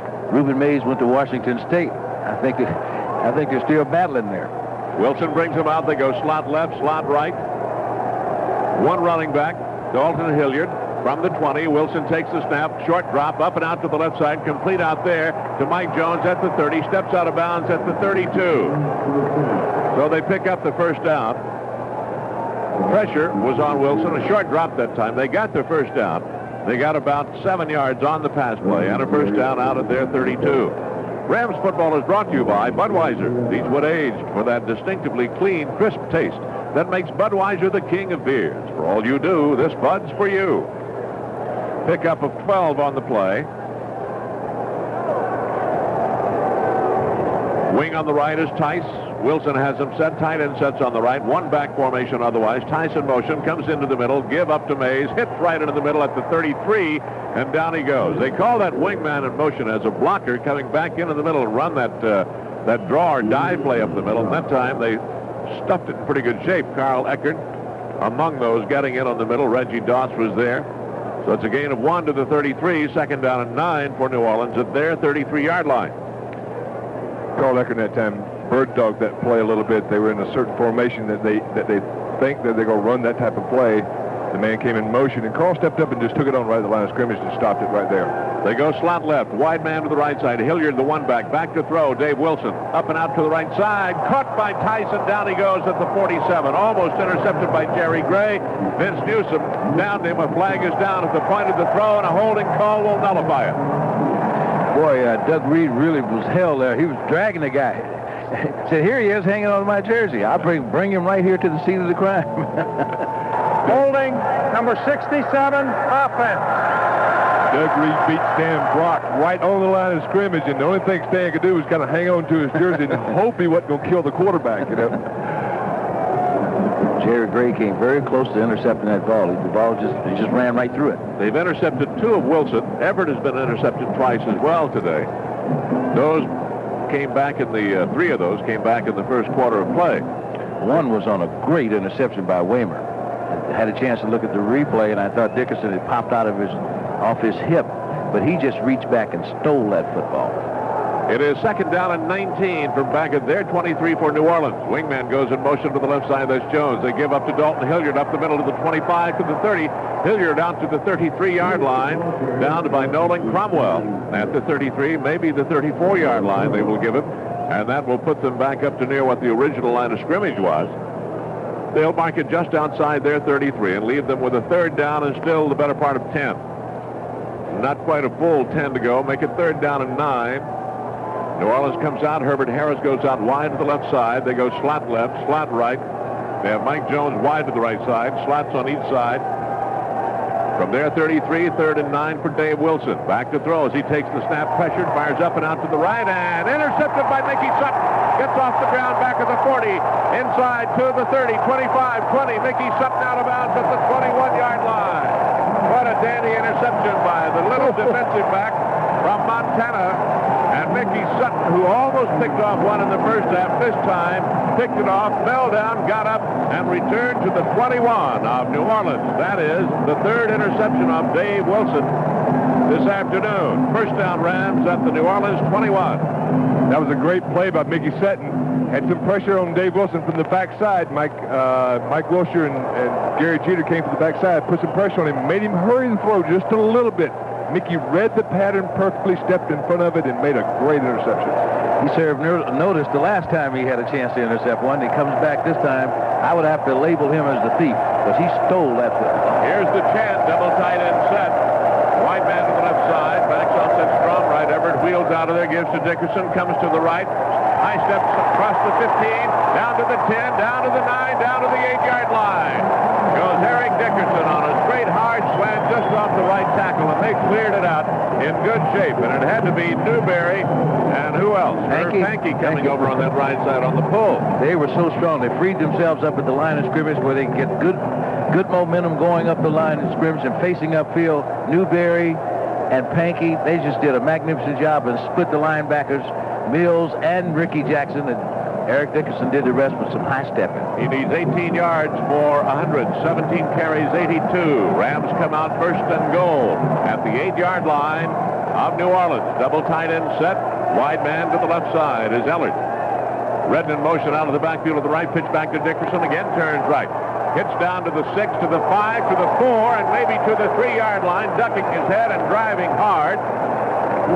Watlett coming up from the secondary to get in on the play from his safety spot. Also coming out on the play was Alvin Tolles. But it's second down and goal to go, and about 4 more yards picked up by Eric Dickerson there. Rams football is brought to you by your Southern California Chevrolet dealers, who invite you to test drive the entire line of 1987 Chevy cars, trucks, and vans. Find out how easy it is to buy or lease a new 87 Chevy at your Southern California Chevrolet dealer now. Double tight end set, wing on the left, and that's Damone Johnson. I formation, second and goal at the New Orleans 4. Everett gives to Dickerson, back into the middle, struggling down to the 1-yard line. He got it down to the 1-yard line and stopped there. Dickerson getting about 2 more yards, maybe 3 more, coming right back into the middle. On the stop, Tony Elliott, the nose tackle, getting a piece of the action, as you would expect in a play like that. And help from the inside linebackers as well. They'll mark it at the 1. It is third down and goal to go at the New Orleans 1. The Rams lead it 20-6. 5:28 to play in the third quarter. Everett brings them out. Double tight end set again. Damone Johnson sets on the left wing. Everett bends under center. I formation behind him. Third and goal at the 1 of New Orleans. Wheels out of there. Pitches to Dickerson. Turns it right. Hit behind the line for a loss back to the 7-yard line. Was that Johnny Poe? It appeared to be Johnny Poe coming across, making the stop. Antonio Gibson, the safety man, coming across on the play. And so they lose from the 1 back to the 7, a loss of 6, and they'll set up for the field goal try. Like the Rams went to the well just one time too many. Everything was to the right side where Dickerson put the pitch. And that time, Antonio Gibson said, I might as well split up in here and try to make the tackle. He made a nice tackle on Eric Dickerson. The mark is at the 14. It'll be a 24-yard try from the right hash mark for Lansford. Snap back, ball down. The kick is up, so is a flag, and let's see what the call is about. It is good if it counts. A penalty marker on the play, and they discuss it, and New Orleans is happy. Illegal substitution, offense. Who didn't report? Someone lining up on the end of the line did not report. And so Steve Dills trots over toward the sideline. The penalty will mark it from the 7 back to the 12 as far as the line is scrimmage. Illegal substitution, number 67, offense, improper reporting. 4th down. Duval Love got caught on improper reporting. I don't know what, he didn't say may I or sir. How do you improperly report? You either report or you don't report. So the line of scrimmage is now the 12. The mark will be at the 19. And it'll be a 29-yard try for Mike Lansford to put 3 more on the board for the Rams. They lead 20-6, 4:26 to play. Still from just inside that right hash mark. All set for the field goal try. Dills to hold. Snap back, ball down. The kick is up, and it is good. Well, what do you say about that? Didn't bother them all. Timeout on the field. 4:21 to play in the third quarter. The score now, Rams 23, New Orleans 6. At Riverside Raceway, where some of the best racing machines in the world compete, the grueling Winston 500 again proved an American tradition. Over 40 performance cars were at the start, anxiously waiting the race. At the finish, numbers 1, 2, 3, and 4 across the line were all Chevys. Chevrolets have been winning races across the country for years. But you don't have to be a professional driver to get behind the wheel of a proven winner. Your Southern California Chevrolet dealer has over 90 car and truck models, one for every budget and lifestyle. Cars like the hot Camaros, Blazers, and 2- or 4-wheel drive, America's best-selling car, the Celebrity, Cavaliers, Astrovans, Caprices, the legendary Corvette, even small cars like the Nova, Spectrum, and Sprint. They've got them all, and at prices that start at just $49.95. Manufacturer sticker price, dealer prices may vary. Taxes, license, destination charges, and options are extra. Your Southern California Chevrolet dealers got the cars, trucks, and vans that have been leading the pack for over 75 years. See them now. 4 minutes, 21 seconds remaining in this third quarter here. The Rams lead it 23-6. The scoring has gone this way. First quarter, a 4-yard run by Eric Dickerson, 7-0 Rams. Then Anderson hit a 33-yard field goal for New Orleans, making it 7-3. Lansford hit a 32-yarder for the Rams, making it 10-3 Rams. Anderson hit one just before the half, making it 10-6 at halftime. In the third quarter, Jim Everett scored on a 4-yard run up the middle on a quarterback draw, making it 17-6 Rams. Lansford added a 47-yard field goal later, making it 20-6, and then a 29-yard field goal by Lansford, making it 23-6, and that's where it stands right now as Lansford gets set to kick off. So Mike has hit 3 field goals today. The 2 touchdowns for the Rams, Dickerson from 4 yards and Jim Everett from 4 yards out. Probably one of the things you like to see is that anytime you have a turnover and you get the ball inside the 20-yard line, you get points out of it. Lansford comes into it, strikes it well, drives it high and deep, and back into the end zone a couple of yards deep to Gray, who's going to run it out to the 5, to the 10, tripped up but gets on his feet at the 20, and spun around at about the 26-yard line. Mickey Sutton almost got him about the 5-yard line, but he finally turned it upfield and got a pretty good return out of it. From 2 yards deep in the end zone to out around the 26. At the end of 3 quarters, St. Louis leading Kansas City in that cross-state rivalry 16-0. Is that I-70? That's the I-70 series. St. Louis. They don't often play each other. They play each other so seldom. They have a cup that they play for. And they lost it. And they couldn't find it. Kansas City had it, couldn't find it. They finally found it in a coffee can or something or other. Slot right formation out of the slot. Goes Edwards in motion to the left side. Wilson to throw on first down from his 26. Fires up and into the middle and caught by Hobie Brenner up at about the 38, 39-yard line, ridden down by Nolan Cromwell. They'll give him a completion at the 39. And a gain of about 13 on the play and a first down for New Orleans in the third quarter. Dallas has finally scored. Washington 34, Dallas 7. San Francisco continues to lead Atlanta 20-0. Seattle continues to lead Philadelphia 21-6. Dallas coming back, huh? Yeah. Saints come out, slot left.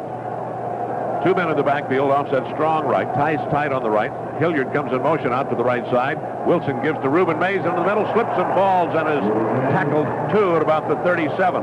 Almost at the point of the handoff, Sean Miller got him. So they lose a couple to around the 37. It'll bring up second down. Almost 12 yards to go for the first down for New Orleans. Well, good thing Reuben Mays slipped because he was slashing back, and I think he was going to pick up some valuable yards. Saints come out with Mike Jones going wide to the left side. Kelvin Edwards comes out wide to the right. Double tight end set. Tice on the right. Brenner on the left. One back set. That's Hilliard. Wilson to throw. Quick pop over the middle. Incomplete to John Tice. Hit him right into the numbers, but he couldn't hang on. Coming up in a hurry to cover was Vince Newsom, but he just couldn't get there in time. Tice didn't catch it, however. A reminder to you fans, those friendly folks at Farmers Insurance have discovered that people who don't smoke are better risks as drivers. So if you haven't smoked in 2 years or more, ask your Farmers agent to show you how to save money on your car insurance. Third down and about 12 to go from back at their 37 for New Orleans. Mickey Sutton's back in. Look out. And Wilson throws to the right. Watch out, Kevin Edwards. Slot left, slot right for New Orleans. One back set. No tight ends. Wilson from his 37. Long count, 3rd and 12. Back to throw. Wilson sets, steps in the pocket, scrambles out. Got to be sacked at the 35. That time they sacked him. Doug Reed was there. Gary Jeter was there. Kevin Green was there. We don't know who gets credit for it. But they are three of the top sackers on the club, Kevin Green being the leading man for the Rams in sacks with 7. So they may share a third, or somebody's going to get a half. They'll split one. Doug Reed appeared to be the key man, though. Yeah, right? you can call that a coverage sack because they threw a little different wrinkle. They threw man coverage at Dave Wilson, and he didn't find the receiver to throw it to that time.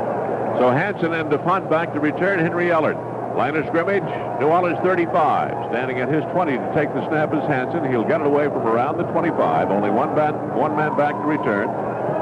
Bangs it out of there, wobbly spiral. Tail ending down to Ellard at the 25, 30. Ellard at the 35, at the 40. Ellard to the 44-yard line. He was dumped there by Joe Colbrand, a linebacker, 2-year man from Miami, but a good return by Henry Ellard at good field position from which to open a series of downs for the Rams. Timeout on the field, 2:11 to play in the third quarter. Rams 23, New Orleans 6. At first, the symptoms will be hardly noticeable. You'll experience sluggishness, a feeling that things aren't quite right. Then your hands and arms may begin to tremble. It's happening at an increasing rate across America. Its common name, clogged fuel injectors. But don't panic. Chevron unleaded gasolines with the high-tech Tecpherline additives are the cure. When it comes to keeping fuel injectors clean, no other gasoline is more effective. In fact, both Chevron unleaded and Supreme unleaded gasolines are the best at cleaning an engine's entire intake system. So if your car begins to take a turn for the worse, give it a tank full of the best. Chevron with Tecpherline. Is one gasoline really the best? Yes.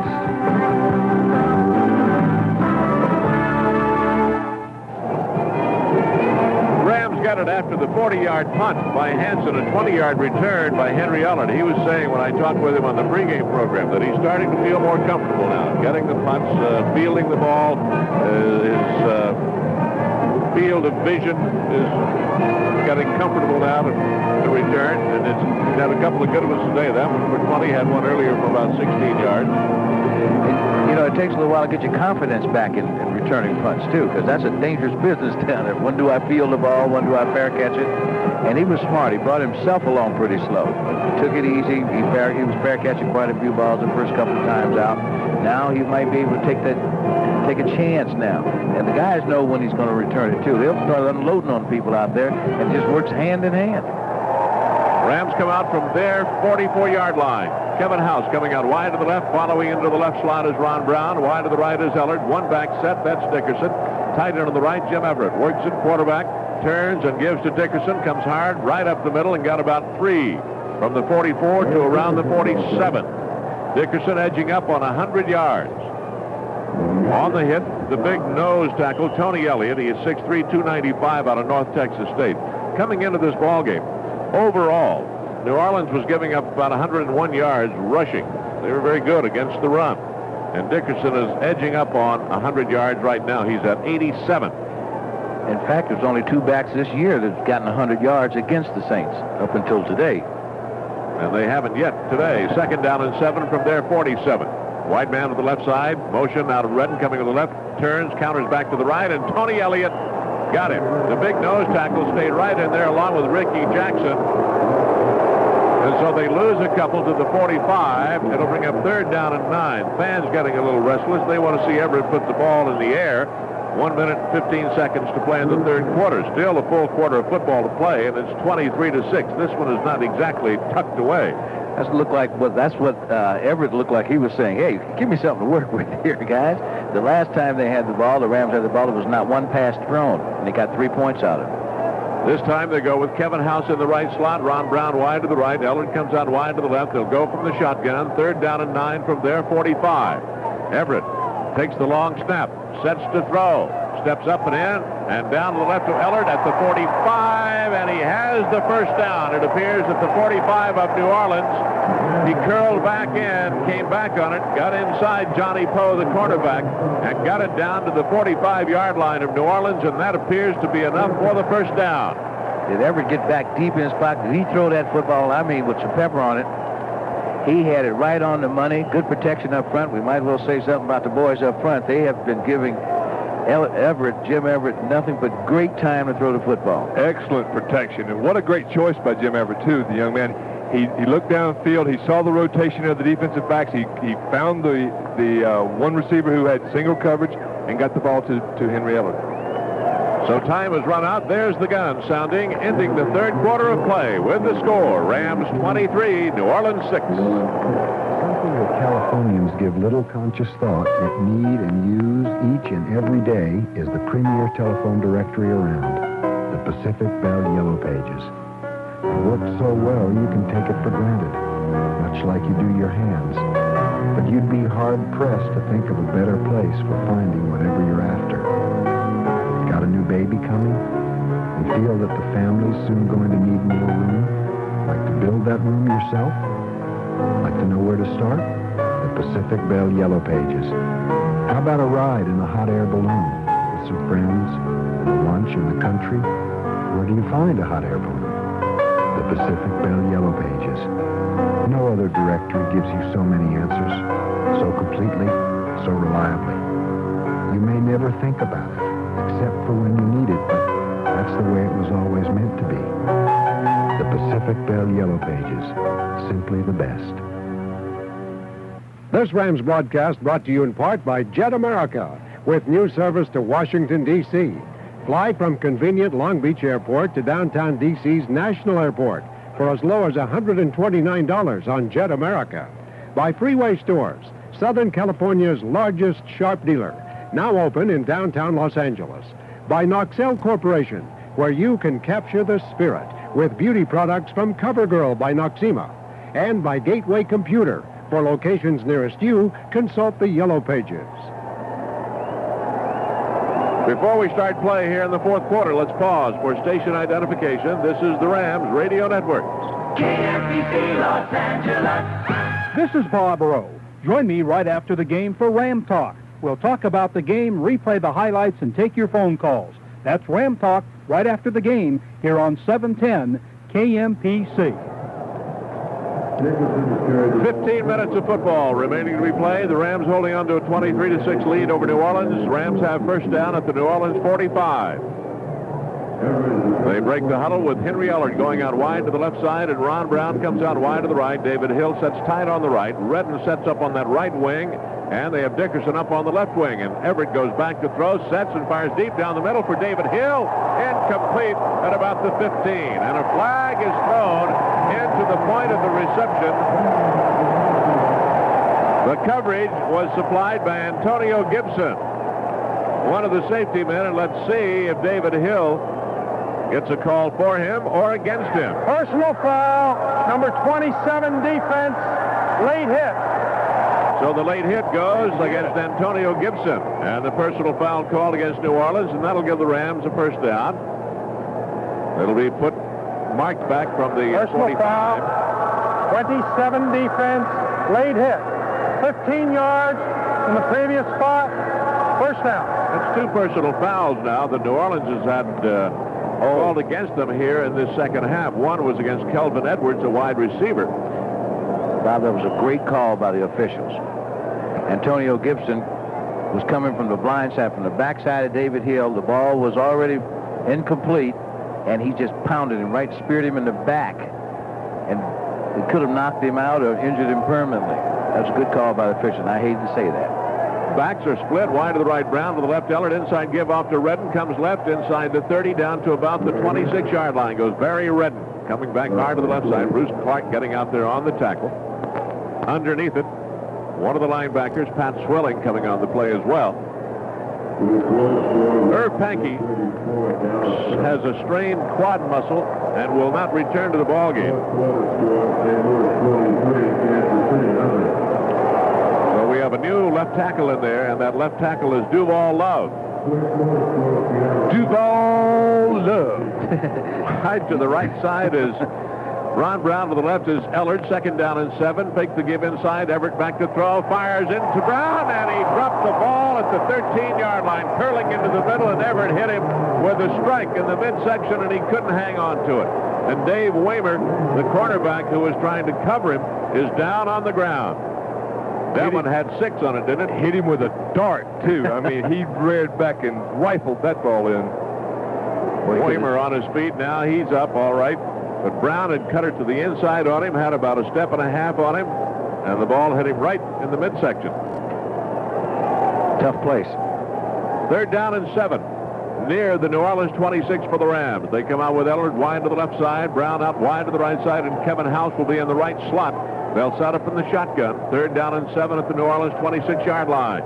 Everett barks the signals, waits for the long snap, takes it, and sets to throw. Looking, fires up to the left side, intended for Barry Redden, flying out of the backfield up that left side, incomplete at the 5-yard line. Coverage coming from Brett Maxey in their nickel setup, but the ball overthrown and out of bounds, and they'll set up for another field goal try by Mike Lansford, who's already hit 3 today.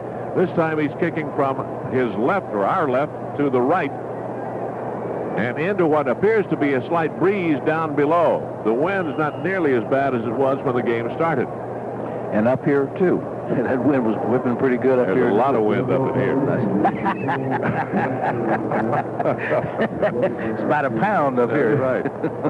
At the 34 is the mark. It's a 44-yard try for Mike Lansford. He's hit 1 of 47. Snap back, ball down. The kick is up long enough, and it is good. From 44 yards, field goal number 4 of the afternoon for Mike Lansford. There's timeout on the field. 14:03 to play in the ballgame with the score. Rams 26, New Orleans 6. If you were born between the years of 1926 and 1956, this year you may be able to save on your auto insurance. The reason is that you're between the ages of 30 and 60, and people in your age group tend to be safer and more careful drivers than others. Because you have fewer accidents, Farmers Insurance Group of Companies feels that you should get a break on your auto insurance. After all, why should you be penalized for the bad drivers? So Farmers is offering a special money-saving 30-60 policy. If you qualify, you could be in for some substantial savings, whether you're single or married, male or female. Farmers knows that everyone is concerned with rising insurance costs. That's why they're doing something about them. Farmers can't do anything about the cost of new cars or car repairs, but they can help lower your overall auto expenses with lower insurance premiums. Find out if you qualify for the 30-60 auto policy today.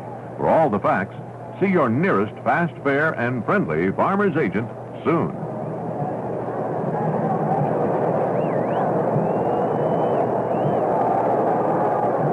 .14:03 to play.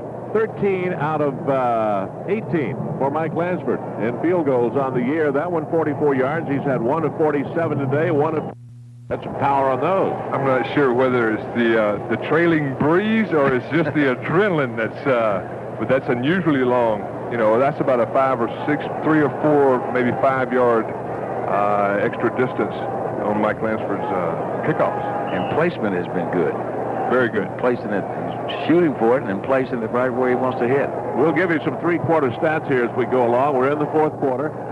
Here comes Mike Jones out wide to the left side for New Orleans. The tight end is setting on the left side, but he's wearing a tackle number. They pitch back to Reuben Mays, turns the corner to the left to the 25, to the 26, comes to the sideline, stays inbounds, brought down by Mike Wilcher, Mark Giroux, and Reggie Doss. Seattle, at the end of 3, leading Philadelphia 21-13, and St. Louis continuing to shut out Kansas City. Quick snap. Wilson pitches back to Mays, turns it to the right, and Ekron brings him down. And a loose football at the 23-yard line. Let's see who got it. St. Louis leading Kansas City 23-0 in the 4th quarter of their game. New Orleans maintains possession. Good read that time. Who came across to force? Was that Mel Owens that came across to force him deep? Mel Owens playing over the top of John Tice is just playing an outstanding football game today in that he's playing his responsibility, forcing the play, turning it back inside. However, they found some seams earlier. They've shut those seams down now. They lose about 3 on the play back to the 23, 3rd down and 7 for New Orleans. Now they bring a bunch of people out, wide receivers right and left, slot right, slot left, one back, Wilson. Setting from his 23 back to throw. Quick out to the right side. Out there to Eric Martin at the 30-yard line. He's ripped down at the 30-yard line, right on the 30. Close for first down.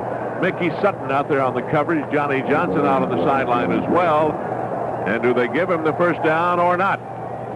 Wilson comes over to look, and he says, hey, he was across the 30-yard line, and the officials say, no, I don't believe so.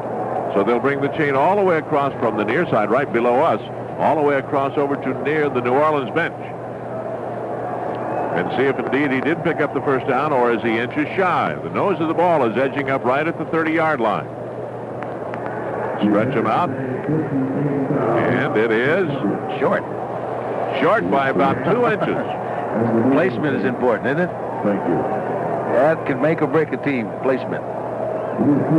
So it'll bring up now what do you do? Fourth down, and just about 2 inches to go for the first down. 26-6.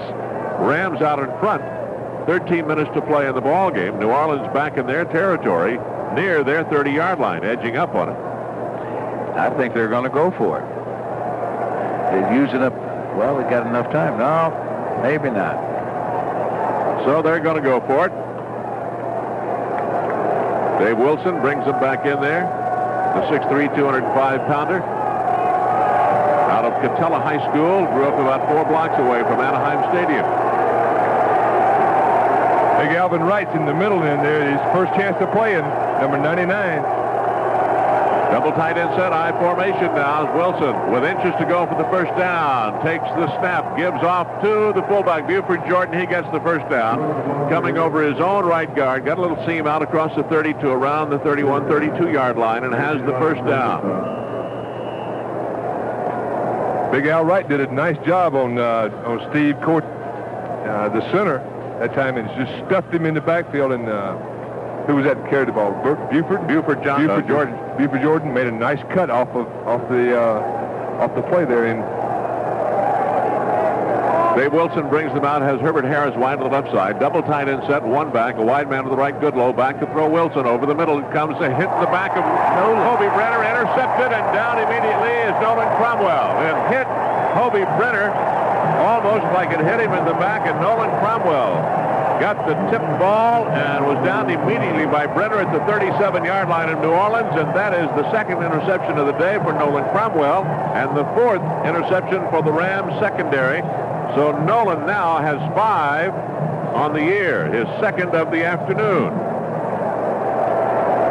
Jim Everett comes back in, and the chant will start. Have you worked on that? Probably be another one. Have you worked Everett, on it? That's a lot pass it. That's a lot better than last week. That was. I've gotten a little better in tune. I've honed it somewhat. David Hill tight on the right, wide to the right, Brown to the left, Eller, give to Dickerson. Back into the middle comes Eric to the 35, falls to the 34-yard line. Bruce Clark wrapping him up, getting some help out of Jim Wilkes, a defensive end. Gain of maybe close to 3 yards on the place, just inside the New Orleans 35. 4 interceptions for the Rams secondary here this afternoon. 1 by Mickey Sutton, 2 by Nolan Cromwell, 1 by Jerry Gray. I don't think Hobie Brenner saw that ball, did he? It was thrown a little bit behind him. Mark Giroux got a hand on it, tipped it up in the air, and the games that they play out on the practice field, Nolan came down with the interception.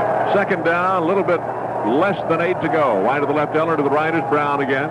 In motion goes Redden out of the backfield to the left side, fakes the give, Everett back to throw, fires up to David Hill, incomplete at about the 25. Pressure was coming hard as he rolled out to that left side, but he got pressured on the play and it goes incomplete at about the 25, intended for David Hill. So it'll bring up third down and still slightly less than 8 to go at the New Orleans 35-yard line.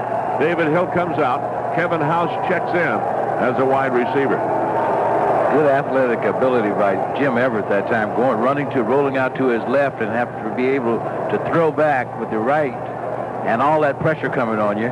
He had enough sense to throw that ball away or try to get it someone close and not take the sack. Good play. They go slot right out of the shotgun. They have House in the right slot. Brown wide right, Eller wide to the left side. Everett taking the long snap out of shotgun, back to throw, sets and looks and fires into the middle and incomplete, intended for Kevin House, as he had gone to the middle and turned and come back, and the flag is thrown at the point of where the ball was thrown, and it may be a holding call here against the Rams. Should New Orleans decline it, it brings up fourth down and 8 at the 35 of New Orleans. The penalty is going to go against the Rams, and let's see if New Orleans wants them to knock it off. Ricky. Illegal use of the hands to the face. Number 60 offense. Penalty is declined, 4th down. So they do decline the penalty. It was against Dennis Hara, hands to the face. Dennis wouldn't go that high on the guy. What do you go with hands, the I'm sure shoulders, they right? just slipped and went upward. Yeah, the hand just slipped. He'll say it's because I was just too tall. I was just too tall. So it is 4th down and 8 at the New Orleans 35. Boy, Bob, I wish you wouldn't blow that play here. Wow. Hatcher in to do the punting, stands at midfield. He'll try to hang him back there deep. Hangs it out nice and high and down the middle, and here comes the coverage. Does he keep it in? No. It hits right about the goal line and into the end zone for the touchdown. Man blocked into the kicker. No foul. There's no foul, so Man blocked into the kicker. At their 20 on the touchback. Timeout on the field. 11:18 to play in the ball game. The score: Rams 26, New Orleans 6.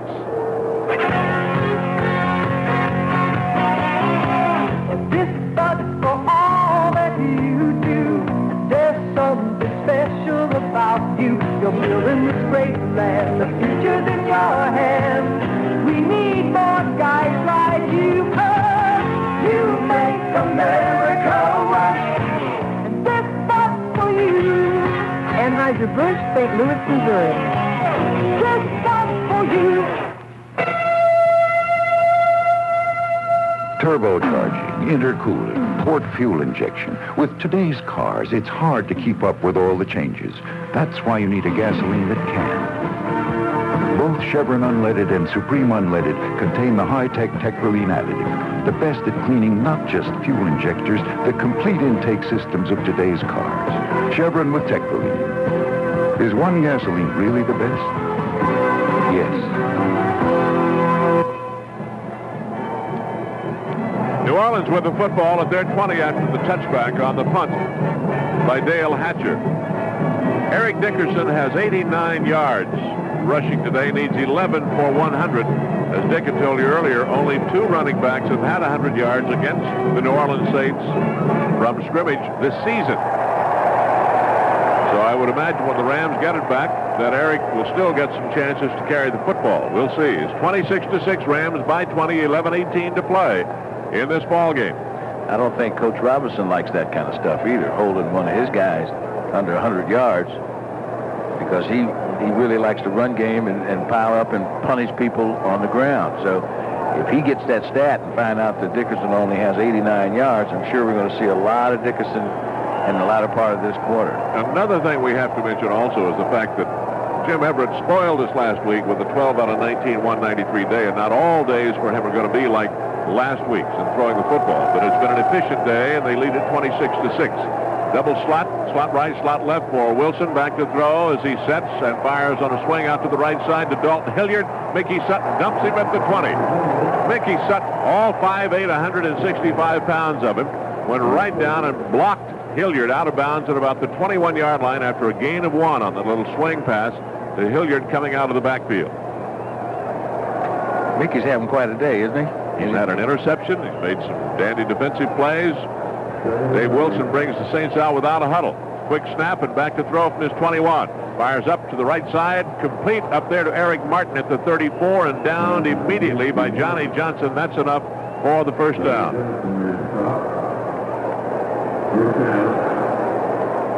Gain of about 14 on the play. They'll mark it right around the 35-yard line. And now Wilson continues to go without a huddle. 10:48 and counting down here in this ball game. 26-6 Rams. Quick snap again, and Wilson back to throw. Up and out to the right, tipped up and away, and almost intercepted. Mickey Sutton blocked it away. Vince Newsom coming across as well. It was intended for Eric Martin again. Incomplete up at about the 43-yard line. That was almost an interception again. Well, I don't know. If you're playing the left side of the defense for the Rams, you're going to get a lot of work, because Wilson is steady throwing that ball over there, so that makes you play a lot harder and try to take a little chance, because you know you're going to get action on trying to intercept that football, or see Reuben Mays on a regular basis, too. He's popping out there, too. 10:40 to play in this ballgame. 26-6 Rams. New Orleans comes out 2nd and 10 from their 35. Slot right, slot left. One back. That's Hilliard.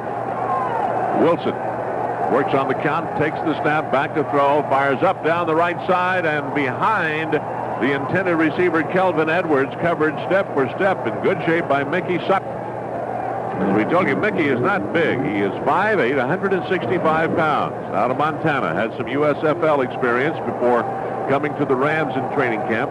Made the ball club in the beginning on the basis of the absence of Henry Ellard. But then his play improved to such a point that he stayed on the club. Right. They stretched things out. He had more tricks in his bag other than punt returns.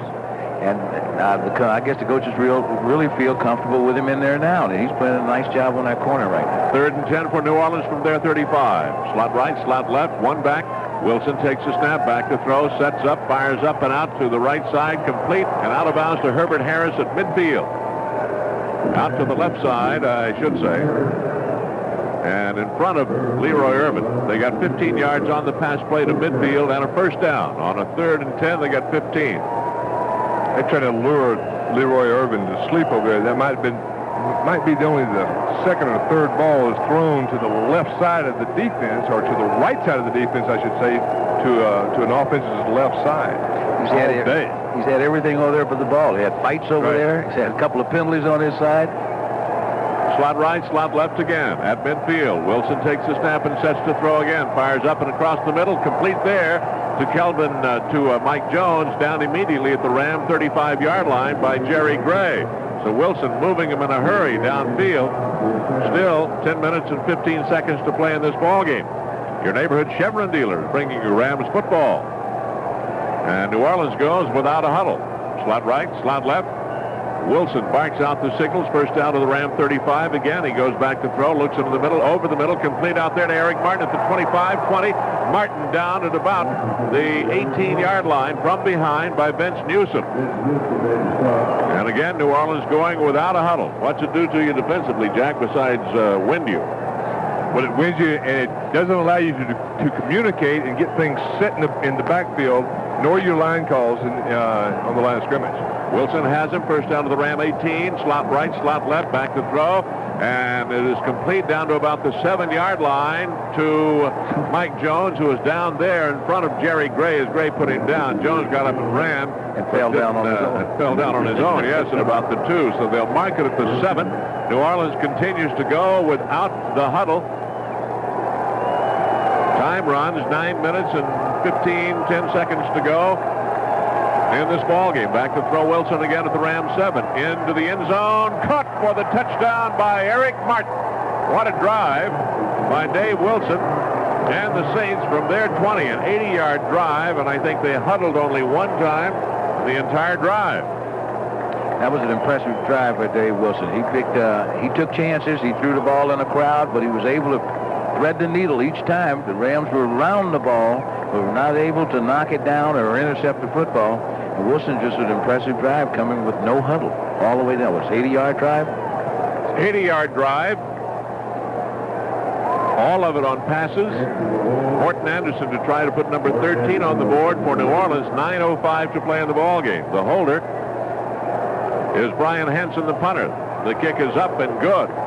No flags on the play, and there's timeout on the field with 9:05 to play in the ball game. The score, Rams 26, New Orleans 13. Being a Rams fan means you enjoy being part of a winning combination. Well, let me tell you about another winning combination, you and Home Club. And what's a Home Club? Home Club is America's do-it-yourself warehouse. If you've never been inside a Home Club warehouse, be prepared for a unique shopping experience. Imagine over 2 acres of quality brand name items for home improvement from such famous manufacturers as Black & Decker, Ortho, Stanley, Kwikset, Armstrong, and many more, all under one roof. No games, no gimmicks, just Home Club's no-frills warehouse approach that allows our members to pay the lowest possible price every day. Whether you're a novice do-it-yourselfer, seasoned pro, contractor, or dealer, you'll find it all at Home Club. There are 12 convenient Home Club locations in the L.A. area. For the one nearest you, call 1-800-842-CLUB. That's 1-800-842-CLUB. Home Club, America's do-it-yourself warehouse. Getting set for the New Orleans kickoff. A reminder to you that the Freedom Bowl is coming up, and it became official yesterday that the UCLA Bruins will appear in the 3rd annual Freedom Bowl here at Anaheim Stadium. The date will be Tuesday, December 30th. The Bruins will face either Brigham Young University or Air Force. Very attractive date for you. Keep the date in mind, Tuesday, December 30th, the 3rd annual Freedom Bowl. Tickets are $20 and $15 and already available at City Box Office at the Anaheim Convention Center and all Ticketron outlets. Tickets will also be available through the UCLA Central Ticket Office. So remember the Freedom Bowl on the evening of December 30th. Kickoff is at 5 o'clock, UCLA against either BYU or the Air Force. Morton Anderson to boot for New Orleans. Teased it at the 35. Brown and White back to return for the Rams. 26-13 Rams. Struck well by Anderson, driving Brown 3 yards, 4 yards, 5 yards back in the end zone. He bobbles it and will stay right there. And the Rams will put it in play at their 20. Some other scores for you now. Washington leading Dallas in the 4th quarter, 41-7. San Francisco leads Atlanta 20-0 in the 4th quarter. St. Louis leads Kansas City 23-7. And Seattle leads Philadelphia 21-13. All of those in the 4th quarter. Here in the 4th quarter, with time showing 8 minutes, 58 seconds to play, the Rams hold a 13-point lead, 26-13 over New Orleans. They come out from their 20. They go with Ellard wide to the left side, Ron Brown in the left slot, David Hill tight on the right. Everett calls them to shift into an eye behind him. On the first down call, he turns, gives to Dickerson up into the middle. Eric breaks it across the 20 to the 25. Got about 5 up the middle. That gives him about 94 yards. Sam Mills on the tackle along with Jim Wilkes, the defensive end. Eric getting 5 up the pipe. It'll be 2nd down and 5. Well, what the Rams don't want to do here is get a little stale. Keep it kind of loose out there for Dickerson to hit the seams and the creases. Also keep them alive on the corners with maybe some short, simple passes to the outside and something safe. They go slot right, I formation, tight end on the left side. Pitch to Dickerson, turning left. Turns it back in across the 30, out to the 33-yard line. That ought to do it. That ought to put him over 100. I think so. That's about an 8-yard pickup on the play out around the 33. Coming back to help out on the stop was Alvin Tolles. Whoa! Philadelphia has scored and made that a 1-point ball game with Seattle. Seattle 21, Philadelphia 20. That's in the 4th quarter. Eric now at 102 yards and 24 carries. First down Rams at their 33. The clock runs. They come out with Brown wide to the right. Ellard goes wide to the left. David Hill tight on the right. Backs off that strong left. The give inside to Barry Redden. Pops a little opener to the 35. A gain of a couple, but not really any more than that. Sam Mills, the little inside linebacker, diving in on the play for New Orleans. The gain of a couple, 2nd down and 8 for the Rams as they try to wear this clock out and get something going as best they can. 7 minutes and 20 seconds to play, and they lead by 13. Your neighborhood Chevron dealer is bringing you Rams football today, and visit them soon and try Chevron unleaded with Tecroline additive. Without a doubt, the best cleaning intake systems, including fuel injectors. Chevron gasolines let your car perform at its best. 2nd down and 8 from their 35. In motion goes Ron Brown back off to the left side. Give to Dickerson up into the middle. Eric across the 40 to the 43-yard line. Eric Dickerson near first down yardage. Cracking down on the play, the left quarterback, Dave Waymert, coming in. Dickerson being helped up by Dennis Hara. They're going to measure. It's around the 43-yard line of the Rams, and that's close enough for a measurement. And rest Eric for a little play or two. Down to 6 minutes and 42 seconds to play. The amazing thing about him, he has great durability. Ooh, he is the best I've seen with the type of running. He's hit a lot. They tell me he never complains. You can't hardly find him or push him into the training room. And he was out of practice, he laid off, a day? One day this week, I think he had, Wednesday off, Jack, or Thursday off? One of the two. He didn't do much. He's a smart young man in that he is very aware of the talent that he has. He appreciates that, and he takes care of it. he's built like a Greek god and works out and, you know, trains and tries to stay in condition and works on the things that if he's got a little ding or a bruise or something, he'll take care of that, and he'll take a time off. And that's to being a smart veteran, I think. This is his 8th 100-yard game of the season. They get the first down at their 43. They go Brown wide right, Ellard wide to the left side. Backs offset strong right. They give inside to Barry Redden. Pops for a couple to the 45. Bruce Clark coming in on the play to shut down Barry Redden's short gain of 2, but they continue to wear it out as much as they can. Down to 6 minutes to play and a 13-point lead for the Rams, trying to win their 8th of the year and maintain their position at the top of the NFC Western Division. San Francisco leading Atlanta in their game, and they're hot on the in pursuit of the Rams. Well, the Rams can take care of the division if you just continue to win the next 3 or 4 games. 4 out of the next 5 for sure. They go with the double tight end set now. 2nd down and 8 from the 45. Fake the pitch inside, give off to Redden again, countering back to the left side. Sam Mills diving in on the stop. Ricky Jackson on the play, the key tackler for a gain of only a couple. That little play has not worked, and it's obvious that New Orleans has done some film work on it, because that little motion counter that they run with Redden going in motion one way or the other, stopping and then coming right back in and take the handoff, has not worked at all for them for any yardage today. Well, the trick there is trying to get Bruce Clark and Tony Elliott and Ricky Jackson, get them cut off from the flow of the pursuit, and they flow very well. 3rd down and 6 from their 47 for the Rams. Slot left. Everett turns and pitches to Dickerson. Wants to sweep it right. Comes to the right and hits at the 49. And a loose ball at the 49. And they say it was caused by the ground. When he hit the ground, that's what caused it. The tackle was made by Vaughn Johnson, a 1-year linebacker out of North Carolina State. So the fumble will not go. It'll be a dead ball at the 49-yard line, saying that the field caused the fumble when he was down. I don't know whether the field caused it or not, but Van Johnson got a major league lick on Eric Dickerson that time. Put him down hard. That ball popped out of there when he hit the ground. One of those head snappers. So Hatcher to punt. Back to return, Johnny Poe. Poe is a veteran defensive back, 6-year man from Missouri, 6'1", 194. Hatcher this afternoon punting has punted 3 times, averaging 39 yards per punt. He's had 34, 49, and 35. That's in the first half. This is his first punt in the second half. Is that right?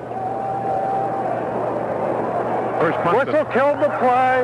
Man was ruled down. Whistle killed the play. 4th down. They looked at a replay. Bob McElwee saying that the whistle had ruled the man down. So it's 4th down and 4 for the Rams at their 49-yard line. Hatcher will try to nail him back deep. 4:39 to play in the ball game. And Wilson, I would imagine when the Saints take over, will have much the same kind of an offensive thrust as they had before, going a lot without huddle. We'll see. Hatcher stands back at his 34 to take the snap, and does. They come hard. He hits it out of there high and down the middle, and a fair catch called for by Johnny Poe at the 15-yard line of New Orleans. Coverage was good. He wisely called for the fair catch, and that's where New Orleans will put it in play at their 15-yard line. Dale Hatcher's done a nice job today, punting the ball. He's headed back to the wall a couple times, out of the end zone. He's done a real nice job of kicking the ball in, putting the defense on the field in good field position. Before New Orleans puts it in play, let's pause for station identification. This is the Rams Radio Network. KMPC Los Angeles. This is Pamela McGinnis. Every weekday morning and afternoon, KMPC Air Watch will help get you to and from work with up-to-the-minute traffic reports on 710 KMPC. Wilson brings him out. First down call from his 15. Back to throw. Fires up to the right side and incomplete. Almost picked off by Mark Giroux. Intended for Eugene Goodlow at about the 25-yard line. Incomplete pass stops the clock with 4:17 to play. 2nd and 10, New Orleans at their 15. Fans, be prepared for a unique shopping experience when you visit a Home Club warehouse. You'll find 2 acres of quality brand name items for home improvement. It's a do-it-yourselfer's dream come true. Home Club, America's do-it-yourself warehouse. Slot left, slot right. 2nd and 10, New Orleans from their 15. Dave Wilson's thrown for 200 yards. Back to throw. Wilson sets. hit just as he throws. It is caught up at about the 26-yard line for a first down. Downed immediately is Eric Martin, hit there by Mark Giroux along with Mel Owens. He just got it away in time. Gary Jeter was bearing down on him as he threw, but they got a first down and a gain of 11 on the play. The ball just outside the New Orleans 25. Clock runs, 3 minutes and 52 seconds to play and counting down. They go without a huddle. Wilson steps underneath. Quick snap, back to throw. Rush. Jeter has him and sacks him at the 14. Gary made a dandy play on the offensive tackle. He faked him right, took him on an inside route, and beat him, and got Wilson for a sack back at the 15. Gary made a real nice move that time. He sunk down. Normally he'll line up a yard, 2 yards outside the tackle. He sunk down, gave him a quick little fake right on the line of scrimmage, and made the sack. Quick snap, back to throw. Loss of 11 up to the right side and caught by Kelvin Edwards at the 30-yard line. Out of bounds he goes on the sideline. So it'll bring up 3rd down and 5. They got about 15 yards out of that play from the 15 out to the 30. Clock stopped with 3 minutes and 31 seconds to play. The Saints are coming with that, with a quick count, no huddle, trying to catch the Rams in their base defense. They know that the base defense is a zone type of a defense. They can get their under routes, their quick out routes, and make 8, 10, 12, maybe 15 yards, and maybe a big play if they can. 3rd down and 5 from their 30. Wilson brings them out, slot right, slot left. The one back is Dalton Hilliard. From their 30, Wilson takes the snap and goes back to throw and sets, looks, now is going to scramble out to right, throws back into the middle to Hilliard, caught it, dropped it, loose ball on the field at the 44, and covered there by Mike Wiltshire. They're going to rule it an incomplete pass. Who put the hit on it? Mark Giroux. Mark Giroux from his inside linebacker spot, dropped to the numbers, saw Hilliard coming across, caught the football, and was just, drilled him. He just drilled him, caught him right around the letters and just flipped him right on his backside, and Hilliard coughed up the ball. They ruled it an incomplete pass. That's the kind you put in the training film for next year so you can show the young kids this is how it's done in the big leagues. They're going to kick it. 4th down and 5 from their 30. Hanson in to punt. 2 men back to return. Johnny Johnson and Henry Ellard. Hanson steps in, bangs it away. Nice high spiral, driving deep down toward Johnny Johnson for the fair catch at the 22-yard line of the Rams. Nice punt by Hanson. Rams will put it in play. A flag is thrown back upfield around the 35, however. Let's see. An ineligible man downfield. Someone along the New Orleans line released too soon. And so the Rams... Ineligible downfield, number 57. Penalties decline. First down.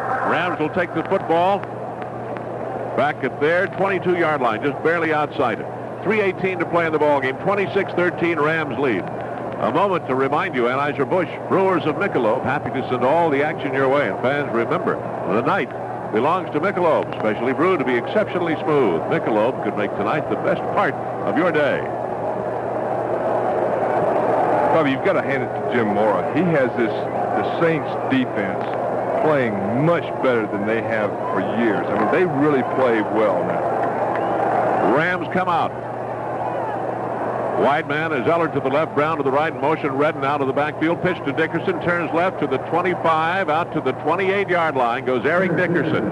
Frank Wadlett coming up from safety to help out on the tackle. Timeout. James New Orleans there as well. Number 1. Calls for timeout, leaving them 2. Timeout on the field, 3:10 to play in the ballgame. The score, Rams 26, New Orleans 13. This year, your Southern California Chevrolet dealers are offering more than 90 exciting 87 models to choose from. Sports cars like the Camaro, S10 Blazers, small cars like the Nova, Spectrum, and Sprint, hard-working Chevy trucks, Astro vans, full-size cars like the Caprice Classic, convertible station wagons, 4x4s, even a legendary Corvette. There's a car, truck, or van to fit every lifestyle and budget. In fact, new car prices start as low as $49.95 manufacturer sticker price. Dealer prices may vary. Taxes, license, destination charges, and options are extra. There are a lot of good reasons to buy a new Chevrolet, and with the new tax law coming in, there's even more reason to buy one before the end of this year. You see, the sales tax paid on any car is deductible, But after December 31st, that will no longer be true. So now is the time to get great prices and a great selection on the full line of 87 Chevrolets while getting a break on your taxes. The time is right. See all the new 87 Chevys at the Long Beach International Auto Show, November 26th through the 30th at the Long Beach Convention Center.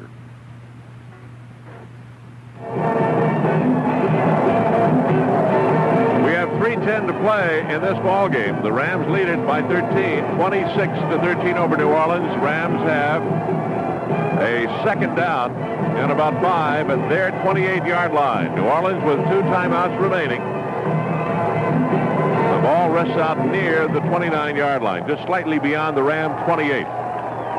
Jim Everett passing today. Has not been a passing day for the Rams necessarily, and they have had 4 field goals out of Mike Lansford. 7 out of 17 for Everett for 56 yards.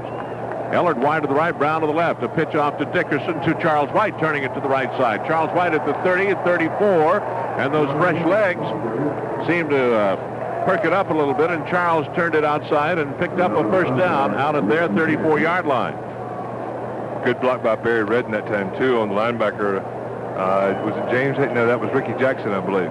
Ricky Jackson, and Barry just got into him, stayed up on top of him, and pushed him and kept pushing him so that Charles White could find that opening and keep coming around the corner. Rams come out first down at their 34. 3:04 to play. Slot right formation. Back shift, strong left. Charles White and Barry Redden behind Everett. Everett gives to White up into the middle. Charles breaks into the 40, 45, down to the 49-yard line. Charles White on a quick pop, and you can tell the fresh legs as opposed to some tired legs on the defensive side of things, Jack, at this point in the ball game. That's also what happens when you come with the blitz, trying to make something happen in a hurry, trying to make a turnover, get the ball back, give it back to your offense. When you come with the blitz, if you give a quick hitter and you get into the secondary, there's a big gain for you. It's out at the 48-yard line. Quick pop for about 13 yards in that neighborhood. Wide to the left side goes Ellard. Here comes Brown out wide to the right. David Hill tight on the right. Everett works at quarterback. White shifts into the tailback spot. Redden setting over to the left. They give to Barry Redden on a quick pop, straight dive over his own left tackle across the 50 to around the 48, 47 Timeout of New Orleans. New Orleans. Nope. New Orleans uses up another timeout. They have 1 remaining. 2 minutes and 13 seconds remain in this game. Want to remind you again, there are only 2 home games remaining. One of those is sold out. That'll be the Dallas game here on December the 7th. It's a special 6 o'clock kickoff on that evening. The other final home game of the year will be the Miami Dolphins. Dan Marino and his gang coming in on December the 14th. The Dallas game is sold out. Miami, however, there are tickets available for that game at the usual outlets. The Rams box office here at the stadium. The ticket office at 10271 West Pico Boulevard in Los Angeles. And Ticketmaster and Ticketron outlets throughout Southern California. That'll be the finale December the 14th, the Rams and the Dolphins. And Dallas will be here December the 7th, the 6 o'clock kickoff that evening, and that one is sold out. Well, aside from the ball game itself, there have been various encounters in the stands at both ends of the field, Jack. Down at our left, they just had one, and I think they're about to clean that one up, and another one has just started down on the right side of the end zone behind the goalpost, and they've been going on for, a good quarter anyway. I'm not sure whether people come to it, absolutely watch the game and be fans and be involved in the football game, or whether they're just here to entertain themselves, and fighting's part of it. I don't know. I've never quite understood it. The bad part of that is you got to wake up Monday morning and go to work. That's right. And sometimes you don't wake up in your own bed. Second down and 7 for the Rams at the New Orleans 48. Back split. Back to throw Everett, a quick out to the left side, and he threw it behind Henry Ellard, who wasn't looking for the football. He went down to kind of block on somebody, and it sailed behind him. That'll make it third down, and about 7 yards to go. We're right around the 48-yard line. It's at the 48-yard line of New Orleans. Clock stop, 2:10. There's a miscommunication right there between Henry Ellard and Jim Everett. I don't know what play was called, but they weren't on the same page that time. Rams come out, going slot left. Brown in the slot and Ellard wide to the left side. David Hill tight on the right, backs offset. Now they shift into the I as Charles White is the tailback. Out of the slotted motion comes Ron Brown back to the right side. Everett takes the snap and gives to Charles White, cuts it into the middle and turns it outside to the left. 30, 45, 40, down to the 36-yard line for the first down. He took it into the middle, and those fresh legs, as I say again, just outran some tired defensive legs on the part of New Orleans. We're down to the 2-minute warning with exactly 2 minutes remaining in this ballgame. The score, Rams 26, New Orleans 13. 2-minute warning. Hi, Helen. I'm going to have to cancel lunch. What's the problem? My boss needs these reports this afternoon, and my printer is down. Well, what about the printer in the accounting department? I've tried printers in every department. We don't have one that's compatible with the software I'm using. Oh, dear. Don't cancel your lunches. The Epson FX286 printer gives you speed and compatibility. Epson's 9-pin dot matrix technology allows 200 characters per second in draft modes, 40 characters per second in near letter quality. The built-in buffer holds up to 4 pages of information and frees your computer for other tasks. Quality?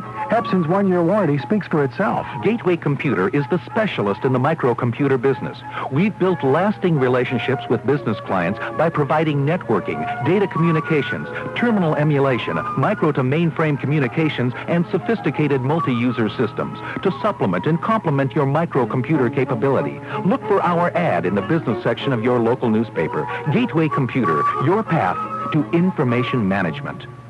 This Rams broadcast is brought to you in part by Altadena, who produces over 650 dairy products available at markets or through home delivery. Altadena, the dairy that cares about your health naturally. By Amtrak. Why sit around airports not getting anywhere when you can be sitting on Amtrak's San Diegan getting somewhere? 7 departures each way, each day between L.A. and San Diego. By Pacific Bell Yellow Pages, simply the best. And by Noxel Corporation, where you can capture the spirit with beauty products from CoverGirl by Noxema. 2 minutes to play in this ballgame. First down Rams at the New Orleans 35-yard line.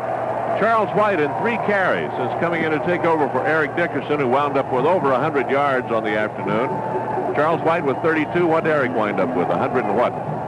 116 yards, 27 carries for Eric Dickerson, only the third back this year to go over 100 yards against the New Orleans defense. So that kind of makes up for that 57-yard day that he had a couple of weeks ago down there. Ellard wide to the left side, Brown wide to the right, I formation. Tighter to the right, first down call at the New Orleans 35, give to White, slips to the 35 and can't go any farther. Sam Mills, inside linebacker. Timeout! New Orleans uses their last timeout.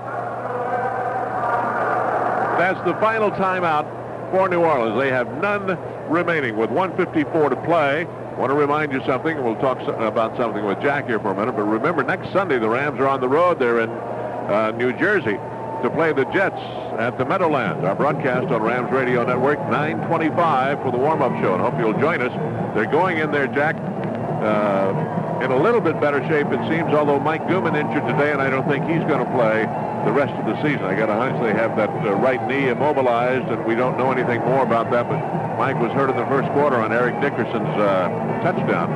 But going in against the Jets club, that'll be probably, we know for sure, without Gastineau, perhaps without Joe Klecko, and someone else whose name escapes me, but you may be hitting them at a slightly better time in regards to their defensive set. Well, certainly when you don't have a Gastineau or a Klecko playing defense for you, that's got to take away from your efficiency and effectiveness as a defensive unit.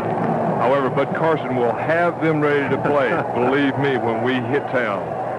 Double tight end set here, second down and 10 at the 35 of New Orleans. Brown wide to the right, inside give off there to Charles White, hit behind the line, going to be ridden down. He'll lose a couple of yards. Making the play, Vaughn Johnson. He's a one-year man out of North Carolina State, 6'3", 235-pound linebacker. So White tried to slip into the middle and found nothing there, tried to slip into the outside on the left, and Johnson tracked him down. A loss of 2, they say, at the 37, third down and 12. New Orleans is out of timeouts. They cannot stop the clock. Jim Everett looks to the sideline. Plays signaled in to him, coming down to 1 minute and 20 seconds to play. A third down and 12 at the New Orleans 37. Rams come out. Damone Johnson is in there as a tight end on the left side. David Hill tight on the right. They shift into the I. Tim Tyrell is the fullback. The give goes to Charles White. Bangs into the middle. Got about 3 to around the 34. From the 37 to the 34. Someone claiming a loose ball in the middle, but nothing comes of that, I don't think. And we're inside a minute to play, and they're a little slow getting up, as you would expect. And it'll bring up 4th down. They're wrestling for the football at the 35-yard line is what's happening here. And it looks like someone with a 7 and an 8 on his shirt is coming out of there with it. Jackie Slater.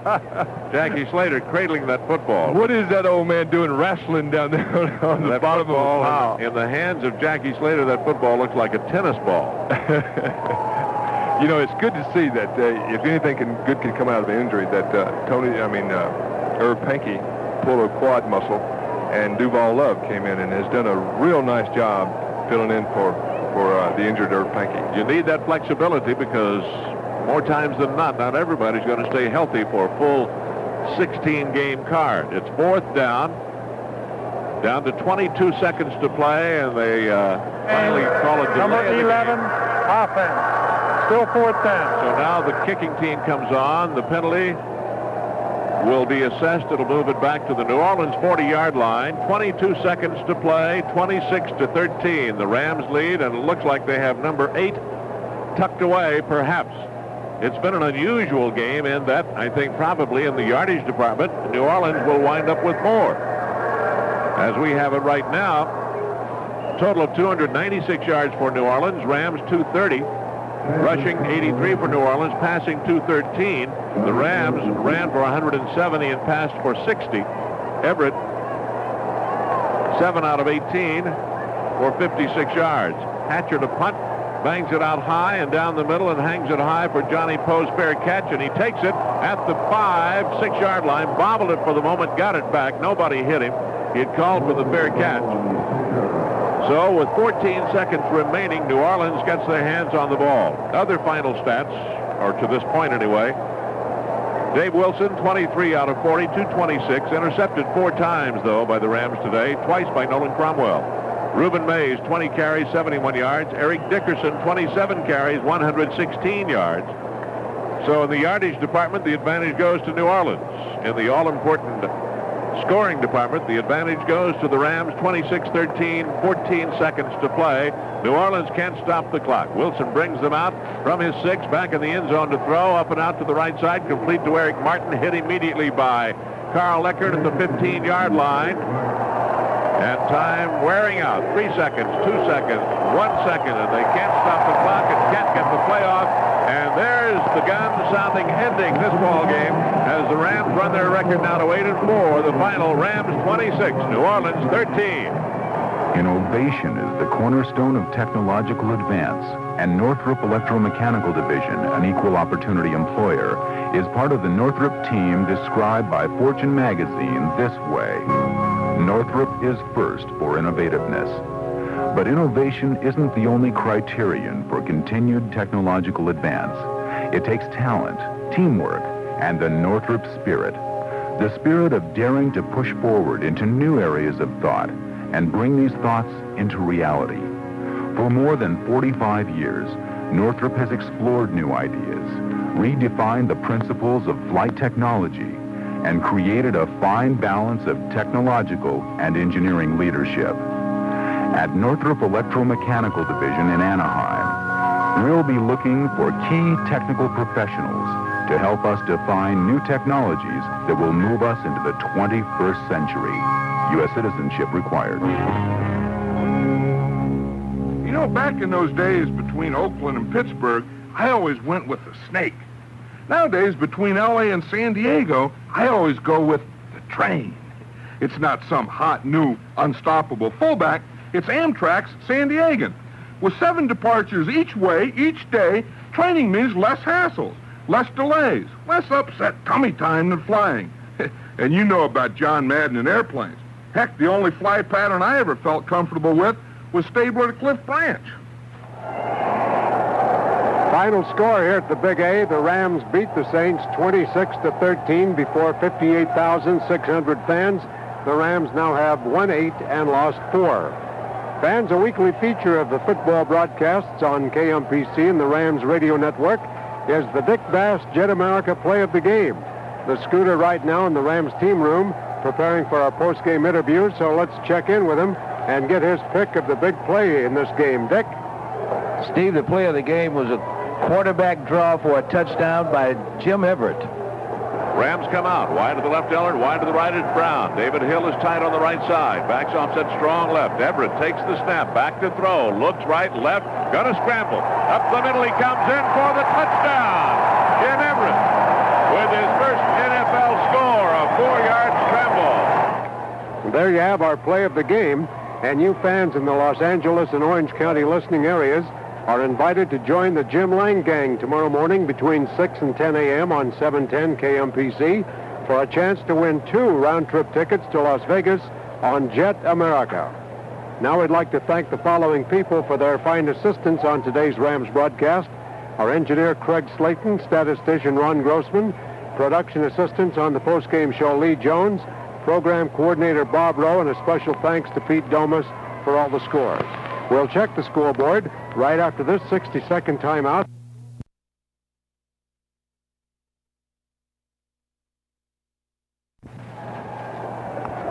On the scoreboard, game still in progress. Washington way out in front of Dallas, 41-7 late in the fourth quarter. St. Louis upsetting Kansas City 23-14. The 49ers have a 20-0 lead over Atlanta, and Seattle leads Philadelphia 24-20. Games earlier in the day saw Buffalo battle New England tough, but the Patriots finally pulled it out 22-19. The Giants on a last-second field goal edged Denver 19-16. Detroit over Tampa Bay 38-17. The Bears had to score late to beat Green Bay 12-10. Houston beat Indianapolis 31-17, 12 straight losses for the Colts. Cincinnati down Minnesota 24-20.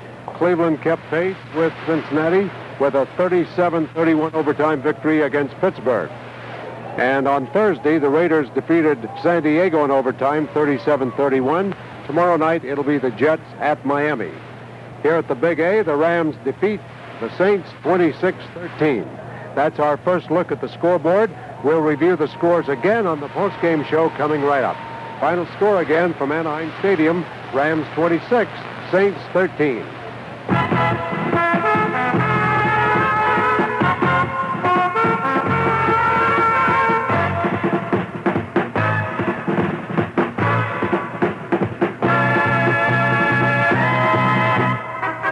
Los Angeles Rams football is brought to you by Chevron, makers of the best unleaded gasolines with Techroline additive, best at cleaning entire intake systems, including fuel injectors. By Home Club, whether you're a novice do-it-yourselfer, a seasoned pro, contractor, or dealer, you'll find it all at Home Club, America's do-it-yourself warehouse. By Chevrolet and their complete line of cars and trucks. All your favorites and imports like Sprint and Spectrum. And now the new Chevy Nova. See them all at your Chevrolet dealers.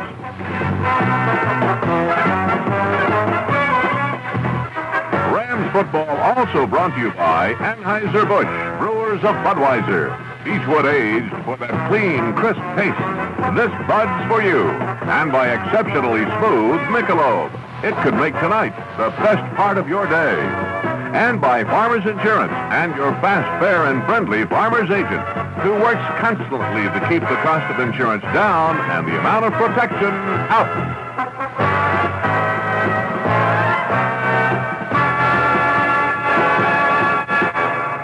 Stay tuned for important post-game coverage on Rams Report, next on the Golden West Radio Network. KMPC Los Angeles. This is Bob Rowe. Rams Report is next, and I'll be here in about 20 minutes with Ram Talk. We'll talk about the game and take your phone calls. That's Ram Talk on 710 KMPC.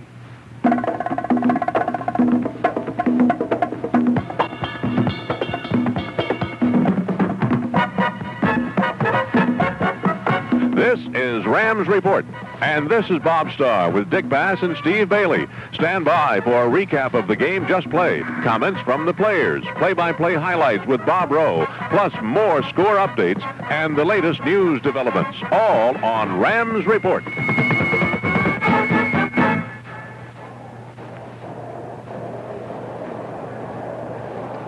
Rams Report is brought to you in part by the True Value Hardware, more than just a name. True Value is a great way of doing business.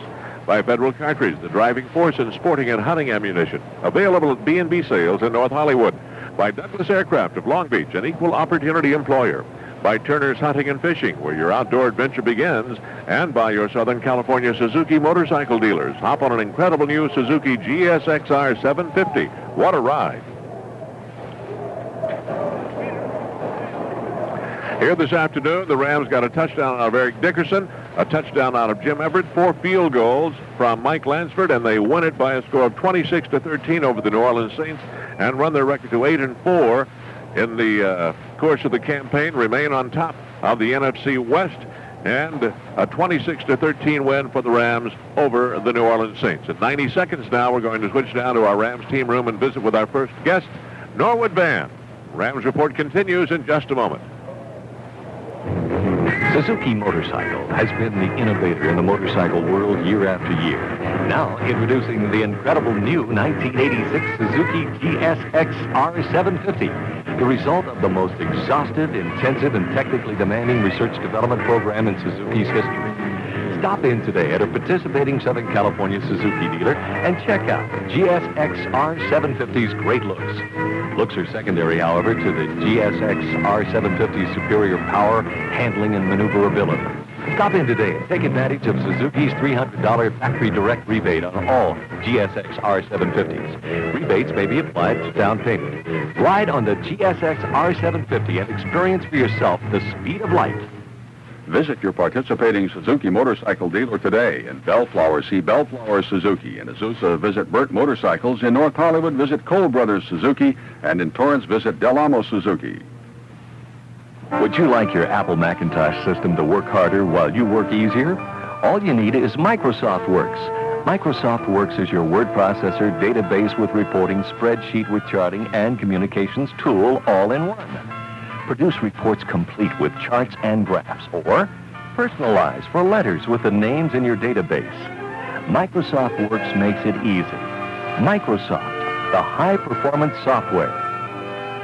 Available at SCI Santa Ana on Bristol in Santa Ana and at Wabash Computer Systems at a location near you.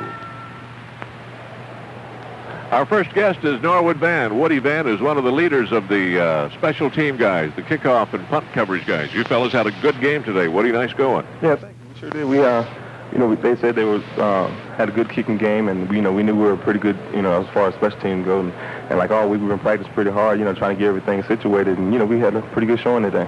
You are always around the football on punts and kickoffs. How do you do that? Well, that's one of my main jobs. Well, that's my main job, and I take pride in what I do, and so I'm trying to get around the ball every time, because I know if we get them in bad in bad field position, our defense will will hold them and stuff. There's one thing about being a special team guy, and I've had it told to me before. Your head has to be on a swivel, doesn't it? Oh yeah, for sure.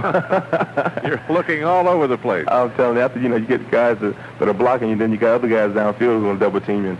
And I went up pretty, against that pretty much today, but I have my head on the swivel today too. The thing about the special teams now, they seem to be coming into the kind of form you fellas had last year. And I know Gil has had trouble with personnel and getting the right guys in and so on and so forth. And you acquired Tim Tyrell. He joins you in there, and you fellas are reckless. You have to be to play that way. Oh, definitely. Tim is a super athlete. He's fast, and he has a dimension to our special team because of his speed.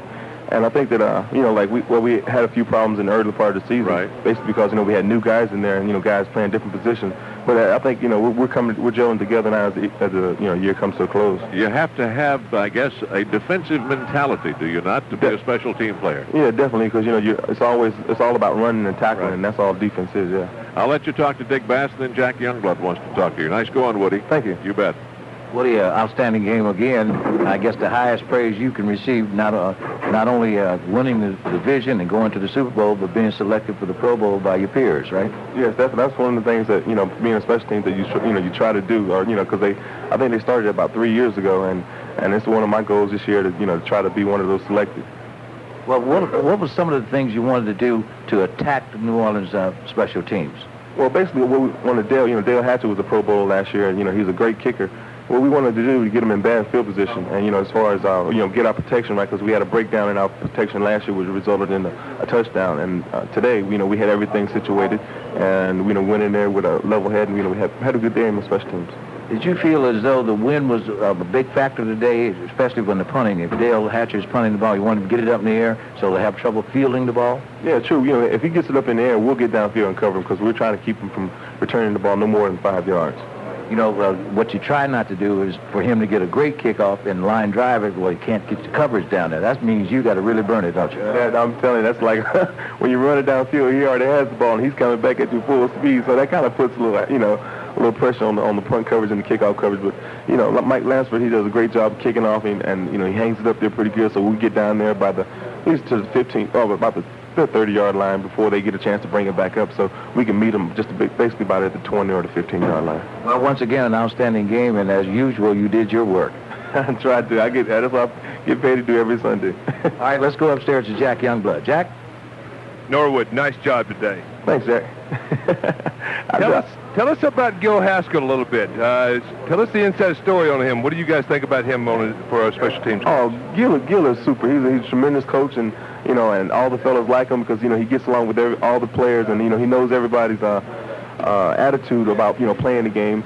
And this week, he had us doing a little extra, getting our punt coverage down right, and the fellow was kind of all bored. But he did it with good intentions, and and it paid off today.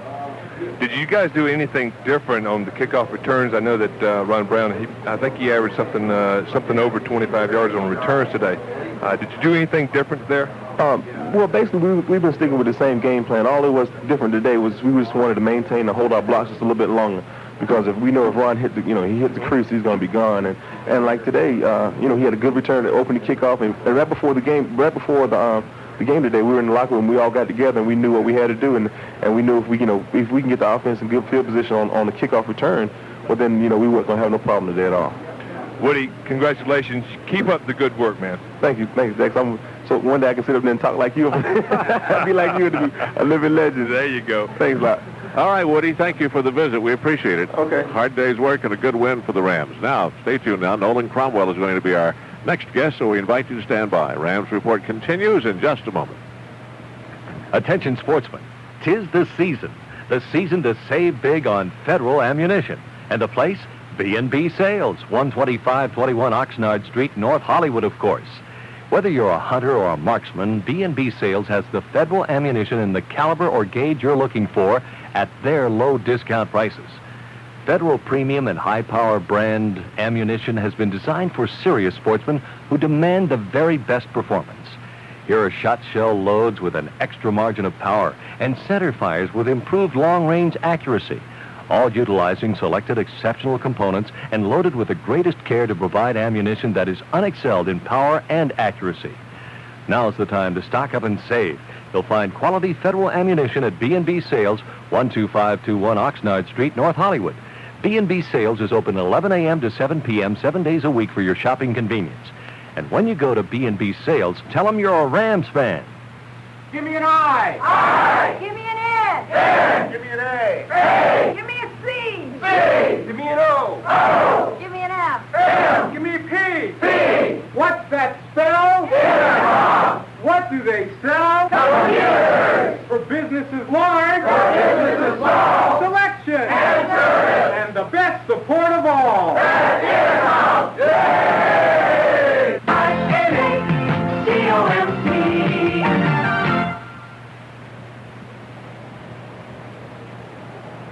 Our next guest, safety man Nolan Cromwell, with 2 interceptions out of the 4 the Rams had off Dave Wilson today. Is Noli, are you down there? He's not there yet? Oh, you want us to stretch for a while. Okay, we'll talk about it.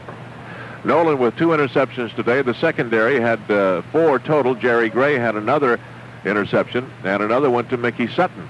And Mickey Sutton, Jack Youngblood, as we talk about him, had a chance maybe close to maybe 2 more interceptions that he almost came up with. He really did. He was put in position to be one-on-one man coverage with wide receivers out there. Dave Wilson threw the ball a couple of times, underthrew him, and Mickey Sutton had a chance to make some interceptions. Let's go back downstairs now. Nolan is ready. They were They had him cornered down there. Noli, nice going today. A couple of interceptions, giving you 5, and a good afternoon for the secondary. Bob, we have Leroy Irving. No, you got is not Leroy. here. Yes. Okay, we'll talk to Leroy. He didn't get it. I'll take Nolan's interceptions. Okay, Leroy. No, you fellas had a good day, though. 4 and a chance for some more. You came awfully close on a number of other occasions. Well, you know, I'm happy that we won the game. I'm kind of disappointed that I didn't have any big plays myself, but I'm just glad we won the ball game. What were they doing in particular to you in that sequence here late in the ball game when they went without the huddle, 80 yards, and they got the touchdown? Tell me what goes on there when he's coming up with the line and there's no, I guess, no real time for you fellas to adjust. Well, you know, time was of essence at that point in the ball game, so they wanted to just hurry up on the field and drive down the field on us real quick before we can get our nickel defense in or change our defensive coverages. Right. And they were pretty successful the first time out, but the second time we were prepared and we were ready to play. What about the sort of patterns that he started with today? It seemed like a lot of the stuff was short ins, short outs, but nothing really of any long distance, Leroy. No, it wasn't. You know, we play a zone defense, and, you know, me and Jerry are two of the best, and, you know, not too many guys are going to come at us all day, so they try to shorten their routes down, dump it off to the tight end and the backs, and they weren't successful today. And they seem to have their mindset on throwing to their right, otherwise not coming over to your side very much, right? Well, you know, I'm not sure if that's me or not, because the teams prior to that, they've shown a great tendency to go to their right. Most teams are right-handed anyway, right? Yeah, but I appreciate the respect, though. Okay, I'll let you talk to Dick Bass, Leroy. Nice going today. Thank you. You bet. You had a tough time over there with the wide receiver. Every time I look up, you were over there wrestling. One time you took him down for a 3 count and held him down. What was going on out there? Well, you know, he's a little young boy, and, you know, he has to learn that some players in this league, you know, have experience, and they can do things, and they can play with your minds. So he came after me, but I won in the end. Look, Reuben Mays is still kind of slippery out there, and he's always dangerous. And you can never let up on a guy like that, can you? Well, he's a good back. You know, I wouldn't say he's a great back. He's a good back. He's better on turf, but we got him in our backyard on the grass, and, you know, our defenses rose to the occasion today. Well, it was good signal calls by the defense. I thought Carl Erkin was called in the right place. Good penetration by the down lineman today. I was really impressed with the consistency of the down lineman putting pressure on the quarterback. Well, you know, anytime you win a game like we won today against a physical team like New Orleans, you know, we win up front. The big guys, they came ready to play today, and Carl's their leader. He's the one that gets them going. So as a group, they played very well today.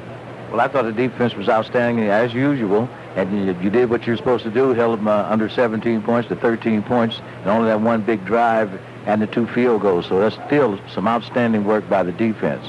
Yeah, the defense played well. You know, we kind of missed Jack Youngblood, though, but other than that, we played pretty good today. Speaking of Jack Youngblood, let's go upstairs and talk to him. Jack? Leroy, that's my man. Put a plug in for me all the time. I may make a comeback one of these days. You never can tell. I need you, man. I need you. Leroy, what did Fritz say about the defense? You guys went in onto the field 2 or 3 times, I know, in the first half, inside your own 40-yard line, and yet you held them out and didn't let them score any points. What was Fritz's reaction? Well, you know, Fritz, he's always talking about, you know, playing together, playing efficiently, and don't help them, you know. So we went in there with the idea that we were going to shut them down and not give them 6 points. They came away with a couple of field goals today, but for the most part, we played them pretty good. You really did, and my hat's off to you. And it's awful nice to see you have the day off. You know, what did they threw 2 balls at your side today? Yeah, they threw 2 balls at me, you know, and I'm just warming up for what's the name of that tomb? The bomb. Congratulations, Leroy. Good job. Thank you very much, Jack. Thank you, Leroy. Thank you, Leroy. We appreciate it. Have a good week's work, and happy Thanksgiving. And stay right where you are, fans, for a check of the scoreboard and more comments. Rams Report continues in just a moment. This Christmas, treat those special people on your gift list to a close shave or even a shower serenade. Give them fine personal care gifts from True Value Hardware stores. Replace their old electric or blade razor with the new Remington Micro Screen Shaver for just $29.99. It's guaranteed to shave as close as a blade, or Remington will give you your money back. And the Micro Screen Shaver is perfect for men on the go because it comes with a travel case. Then let them take their favorite radio station or TV show right into the tub with the Polynex Splash Dance 2 5-band shower radio. It's a complete information center that includes AM and FM radio, TV and weather bands, and even a digital clock with a calendar.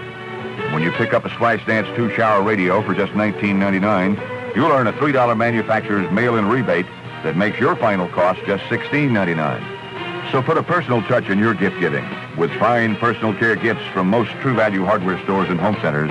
True Value, more than just a name, is our way of doing business.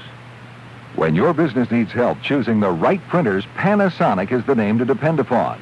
For maximum flexibility, it's the KXP 1595, Panasonic's top-of-the-line dot matrix printer. The incredibly fast KXP 1595 produces superior spreadsheets and graphics, as well as a wide variety of print styles and prices.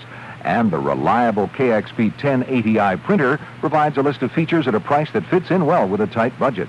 Quality printing at an affordable price. Panasonic performs. Available at Advanced Computers Encino and Creative Computers in Calabasas. Now let's take one final check of the scoreboard. Here at the Big A, before 58,000 fans, the Rams beat the Saints 26-13. So the Rams maintain half a game advantage over San Francisco. The 49ers victorious today over Atlanta 20-0. So the Western Conference of the NFC looks like this. The Rams 8-4, San Francisco in second place 7-4-1. Then comes New Orleans at 6-6, and Atlanta 5-6-1. In the Central Division, the Super Bowl champion Chicago Bears were playing the Green Bay Packers, the 133rd meeting between these two great NFL rivals, and the Packers played the Bears very tough. In fact, Chicago had to come from behind and win on a last-second field goal, the final score 12-10. That gives the Bears a comfortable 4-game advantage in that division. The Bears at 10-2, Minnesota losing today to Cincinnati 24-20 in second place at 6-6. Then comes Detroit 5-7. The Lions defeated Tampa Bay 38-17. Green Bay and Tampa Bay both 2-10 in that division. In the Eastern Division, the Giants and Washington remain tied with records of 10-2. Washington swamped Dallas 41-14. 54th meeting between the Cowboys and Redskins, and this is probably the most lopsided game of the entire series. Final score, Redskins 41, Dallas 14. And for the second week in a row, the Giants scored a field goal victory. They defeated Denver today 19-16 on a last-second field goal. So the Giants and Washington both tied with records of 10-2, Dallas at 7-5, the Eagles and St. Louis at 3-9. Philadelphia lost today to Seattle 24-20, and St. Louis surprised Kansas City 23-14.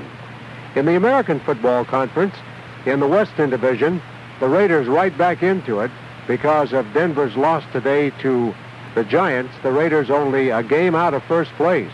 Denver at 9-3, the Raiders following their Thursday night overtime victory at San Diego at 8-4. Then comes Kansas City 7-5, Seattle 6-6, and San Diego 2-10.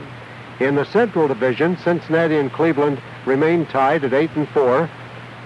Cleveland had a 37-31 overtime victory against Pittsburgh, and as we mentioned, Cincinnati defeated Minnesota 24-20.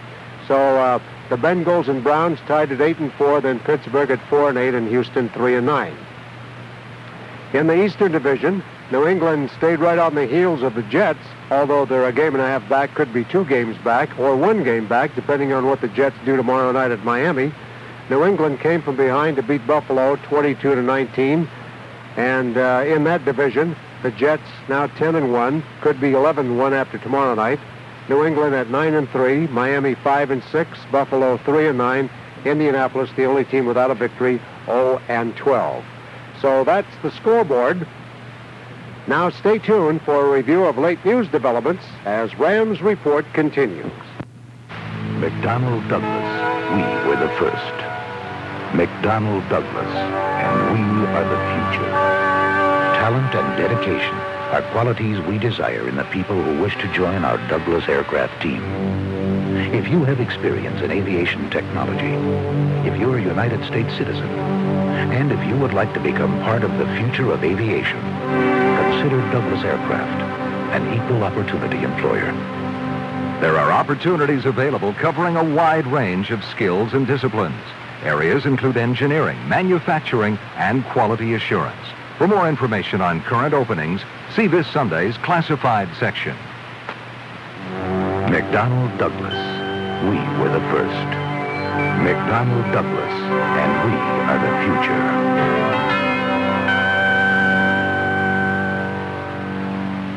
NEC puts cellular communications at your fingertips with powerful and reliable cellular car phones. For high performance and economy, test drive the NEC M3500. Compact and convenient to use, the M3500 offers over 24 money and time-saving features, like programmable repetitive dialing that automatically redials when the system is busy. When you're ready to upgrade, NEC's modular components allow you to do so without tools or hassle. Test drive NEC economy models and convertibles at Allstate Cellular in the city of Orange, 633-5773. KMPC Los Angeles. Rams Report continues now with a summary of the latest news. And let's begin with a check on traffic. For that, here's Cliff Welch flying KMPC, Airwatch 710. Okay, and a good evening to you, David. Over Anaheim Stadium now, you're going to find it very tough north on that 57 freeway. Well, until you get up to about Lincoln, once you're up to the 91, it's about 55 miles an hour. Also very tough on the South 57, making the transition into westbound Garden Grove Freeway. But again, all lanes are open for you. South on that Santa Ana Freeway, you're going to get some stop and go right there at the interchange of the Garden Grove. Once you get down about 17th Street, it moves out pretty good for you. Santa Ana Freeway doesn't look all that bad. A little tough from Catella up to about the 91, but again, all lanes are open for you. Also on the freeway system, eastbound Pomona Freeway at Paramount, getting stalled out of the number 2 lane there, and westbound Santa Monica Freeway at Normandy, right at the off-ramp there, working a non-injury accident. I'm Cliff Welch, flying KMPC Airwatch 710. Thank you, Cliff. A fresh start today for the Philippine government of President Corazon Aquino. This morning, I summoned the cabinet to a special meeting. I directed all cabinet members to give me their resignations.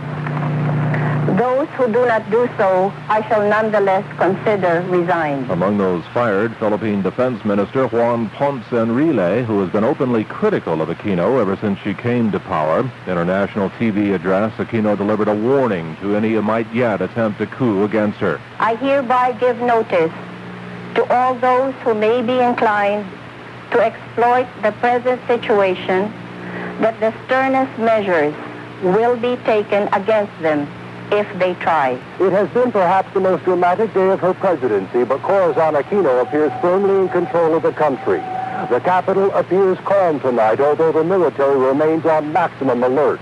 The forces that want to remove Aquino are still at large, and therefore still pose a threat to her presidency. That's NBC's Keith Miller. He's in Manila. In Washington, the White House is insisting that President Reagan is not planning a high-level administration shakeup over the secret arms sales to Iran. There was a report in today's Washington Post saying the president is under pressure by a group including Attorney General Meese to replace White House Chief of Staff Donald Regan, National Security Advisor John Poindexter, and Secretary of State Schultz. Now, according to Oklahoma Senator Dale Bumpers, he says Poindexter is the one top aide who, and I quote, is most likely to go. Meanwhile, the war between Iran and Iraq is heating up again. Iraqi warplanes bombed 2 western Iranian cities today. Iran says an Iraqi air raid early this morning killed at least 112 civilians, the highest death toll in a single air raid since the Gulf War began. Earlier reports spoke of 14 deaths after Iraqi jets struck Iranian targets for the second time in 4 days. The raid followed an Iranian surface-to-surface missile attack on the Iraqi capital, Baghdad. Lithos, Athens. And all that more news after this. Now, here's Dick Bass and Bob Starr for Turner's Hunting and Fishing. Bob, I sure hate this getting up early in the morning. Well, Dick, you have to get up early for the best hunting. Yeah, but it's always so cold. Quit complaining. That's why we go to Turner's Hunting and Fishing for our sleeping bags and outdoor gear. Turner's Hunting and Fishing? You remember, we always go there to load up on all our hunting gear. From guns and ammo to those hunting boots you're wearing. For hunting season, Turner's carries Federal premium shot shells and centerfire rifle ammo. For bird hunting, stock up on Federal's top-of-the-line premium brand shot shell in 12 and 20 gauge. The best shot shell for your money. And for you deer hunters, stock up on Federal's premium brand centerfire rifle ammo in most popular calibers. This season, stock up on premium shot shells and centerfire rifle ammo from Federal and Turner's. Can you remember all 7 locations?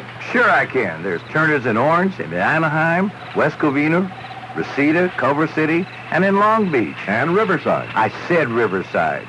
Want to put a little zip in your next cassette recording? Roger Sound Labs and TDK Tape have put together a money-saving deal. 10 SA-90 cassette tapes and a beautiful ballistic nylon zipper carrying case for just $19.88. The premium TDK tapes alone are worth well over $35. The handsome carrying case is a $10 value by itself. But right now you get both, 10 tapes and the case for just $19.88. So zip on into Roger Sound Labs in Santa Monica, Westminster, Torrance, Pasadena, Van Nuys, and Canoga Park.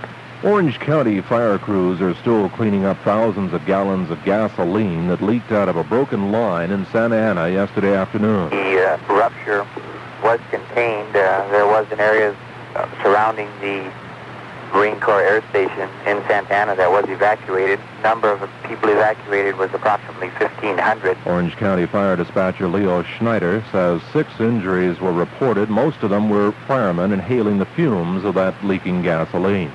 Santa Ana winds gusting up to 60 miles an hour this morning blew down a house under construction in Glendale, sent the debris from that house crashing into an occupied house, but apparently no one was injured. The identity of Britain's first artificial heart patient has now been revealed. He is 40-year-old Army Sergeant Raymond Cook. Officials at Papworth Hospital near Cambridge say they kept Cook's identity secret so he could recover from the operation. Cook was given a Jarvik 7 artificial heart earlier this month and had it replaced with a human heart 2 days later. The former Army clerk was close to death when he was given the plastic and metal heart, and his wife Irene says thanks to the doctors, her husband should soon be able to live a normal life. Merritt Crawford, London. KMPC Air Watch weather calls for clear skies and cool temperatures tonight. It's going to be mostly sunny and warm once again tomorrow with continued gusty winds. They'll be around for a while. Tomorrow's high about 83, the overnight low near 55. Good air quality predicted for the basin as a result of those winds. Currently 69 degrees at our KMPC studios in Hollywood. That's KMPC News. I'm David Heller. Rams Report continues with the highlights of the game. Here's Bob Rowe. Thank you very much, Bob Starr, and good afternoon, everybody. The Rams remain on top of the NFC West today with a 26-13 win over New Orleans. Jim Everett, not quite as impressive as he was last week when he threw 3 touchdown passes. He did score a touchdown today, though. In fact, that was the play of the game, was selected by Dick Bass. But there was another big difference. Last week in Everett's 3-touchdown performance, the Rams lost, but this week the Rams won. In just a moment, we're going to be getting to your calls to talk about the game. If you want to join us, 520-KMPC from Los Angeles. That's 520-KMPC, and in Orange County, 977-KMPC. Eric Dickerson, a pretty good afternoon today. You might recall he was limited to something like 57 yards against the Saints 2 weeks ago. He came back today, rushed for 116 yards, including the game's first touchdown. Wing on the left, I formation, turn, pitch to Dickerson, turns it left, skips over a man, and into the end zone for the touchdown. And quickly, it was 7-0. In fact, that was the opening drive of the game. In the third quarter, the Rams were ahead 10-6 when Everett called his own number. Rams come out. Wide to the left, Ellard. Wide to the right is Brown. David Hill is tight on the right side. Backs offset strong left. Everett takes the snap. Back to throw. Looks right, left. Gonna scramble. Up the middle he comes in for the touchdown. Jim Everett with his first NFL score, a 4-yard scramble. And that made it 17-6 Rams. Mike Lansford had a very productive afternoon, kicking 4 field goals, including this 47-yarder. That made it 20-6. 47-yard try for Lansford for the Rams to get 3 more. They lead 17-6. Snap back, ball down. The kick is up, and it is good. And as we said, that made it 20-6, and from there the Rams went on to win it by a final of 26-13, and the Rams maintain a half-game lead over the 49ers in the NFC West. We'll be running down all the scores in pro football today in just a few minutes. Also, in just a couple of moments, we'll be getting to your calls. Rams Report was brought to you by Microsoft Software Products and your friendly Ingram's Micro retailer, and by TDK Audio and Videotape. Don't just play it, TDK it. By NEC Cellular Systems, a world leader in telecommunications. By your Southern California Micro D Panasonic dealers. Quality printing at affordable prices. Panasonic performs. And by Intercom Computer Centers. Great prices on all computer systems. Intercom, check the white pages for the location of the dealer nearest you.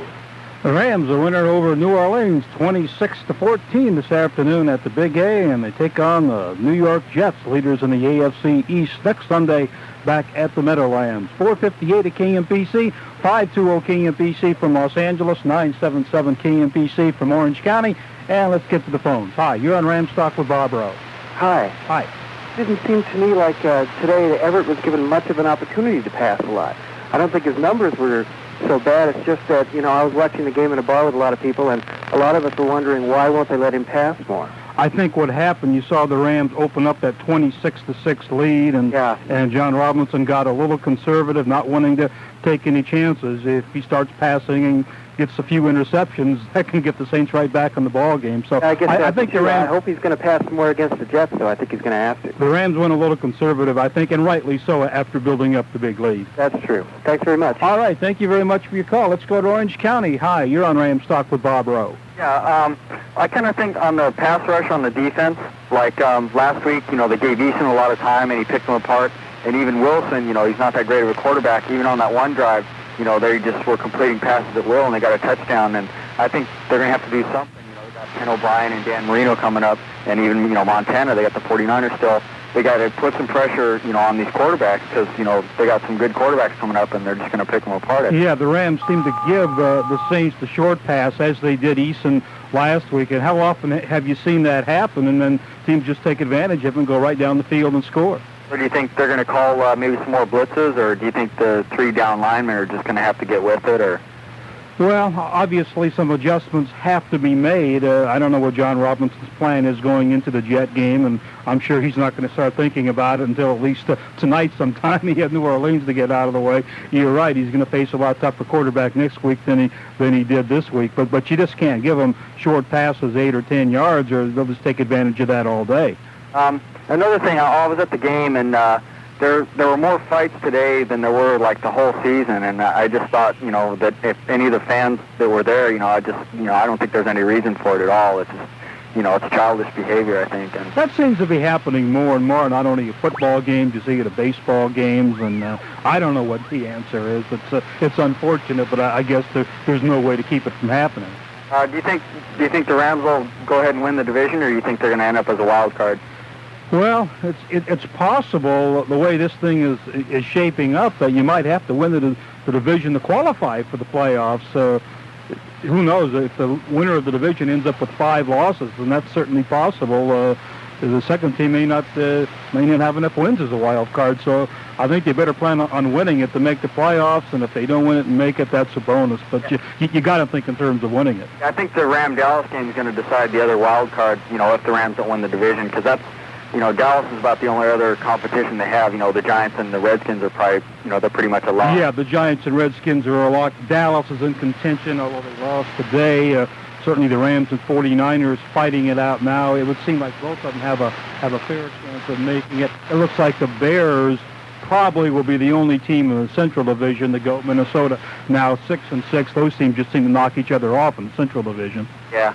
All right, thanks a lot. All right, thank you very much for your call. 502 at KMPC. I'm Bob Rowe. This is Ram Talk. 520 KMPC from Los Angeles and 977 KMPC from Orange County.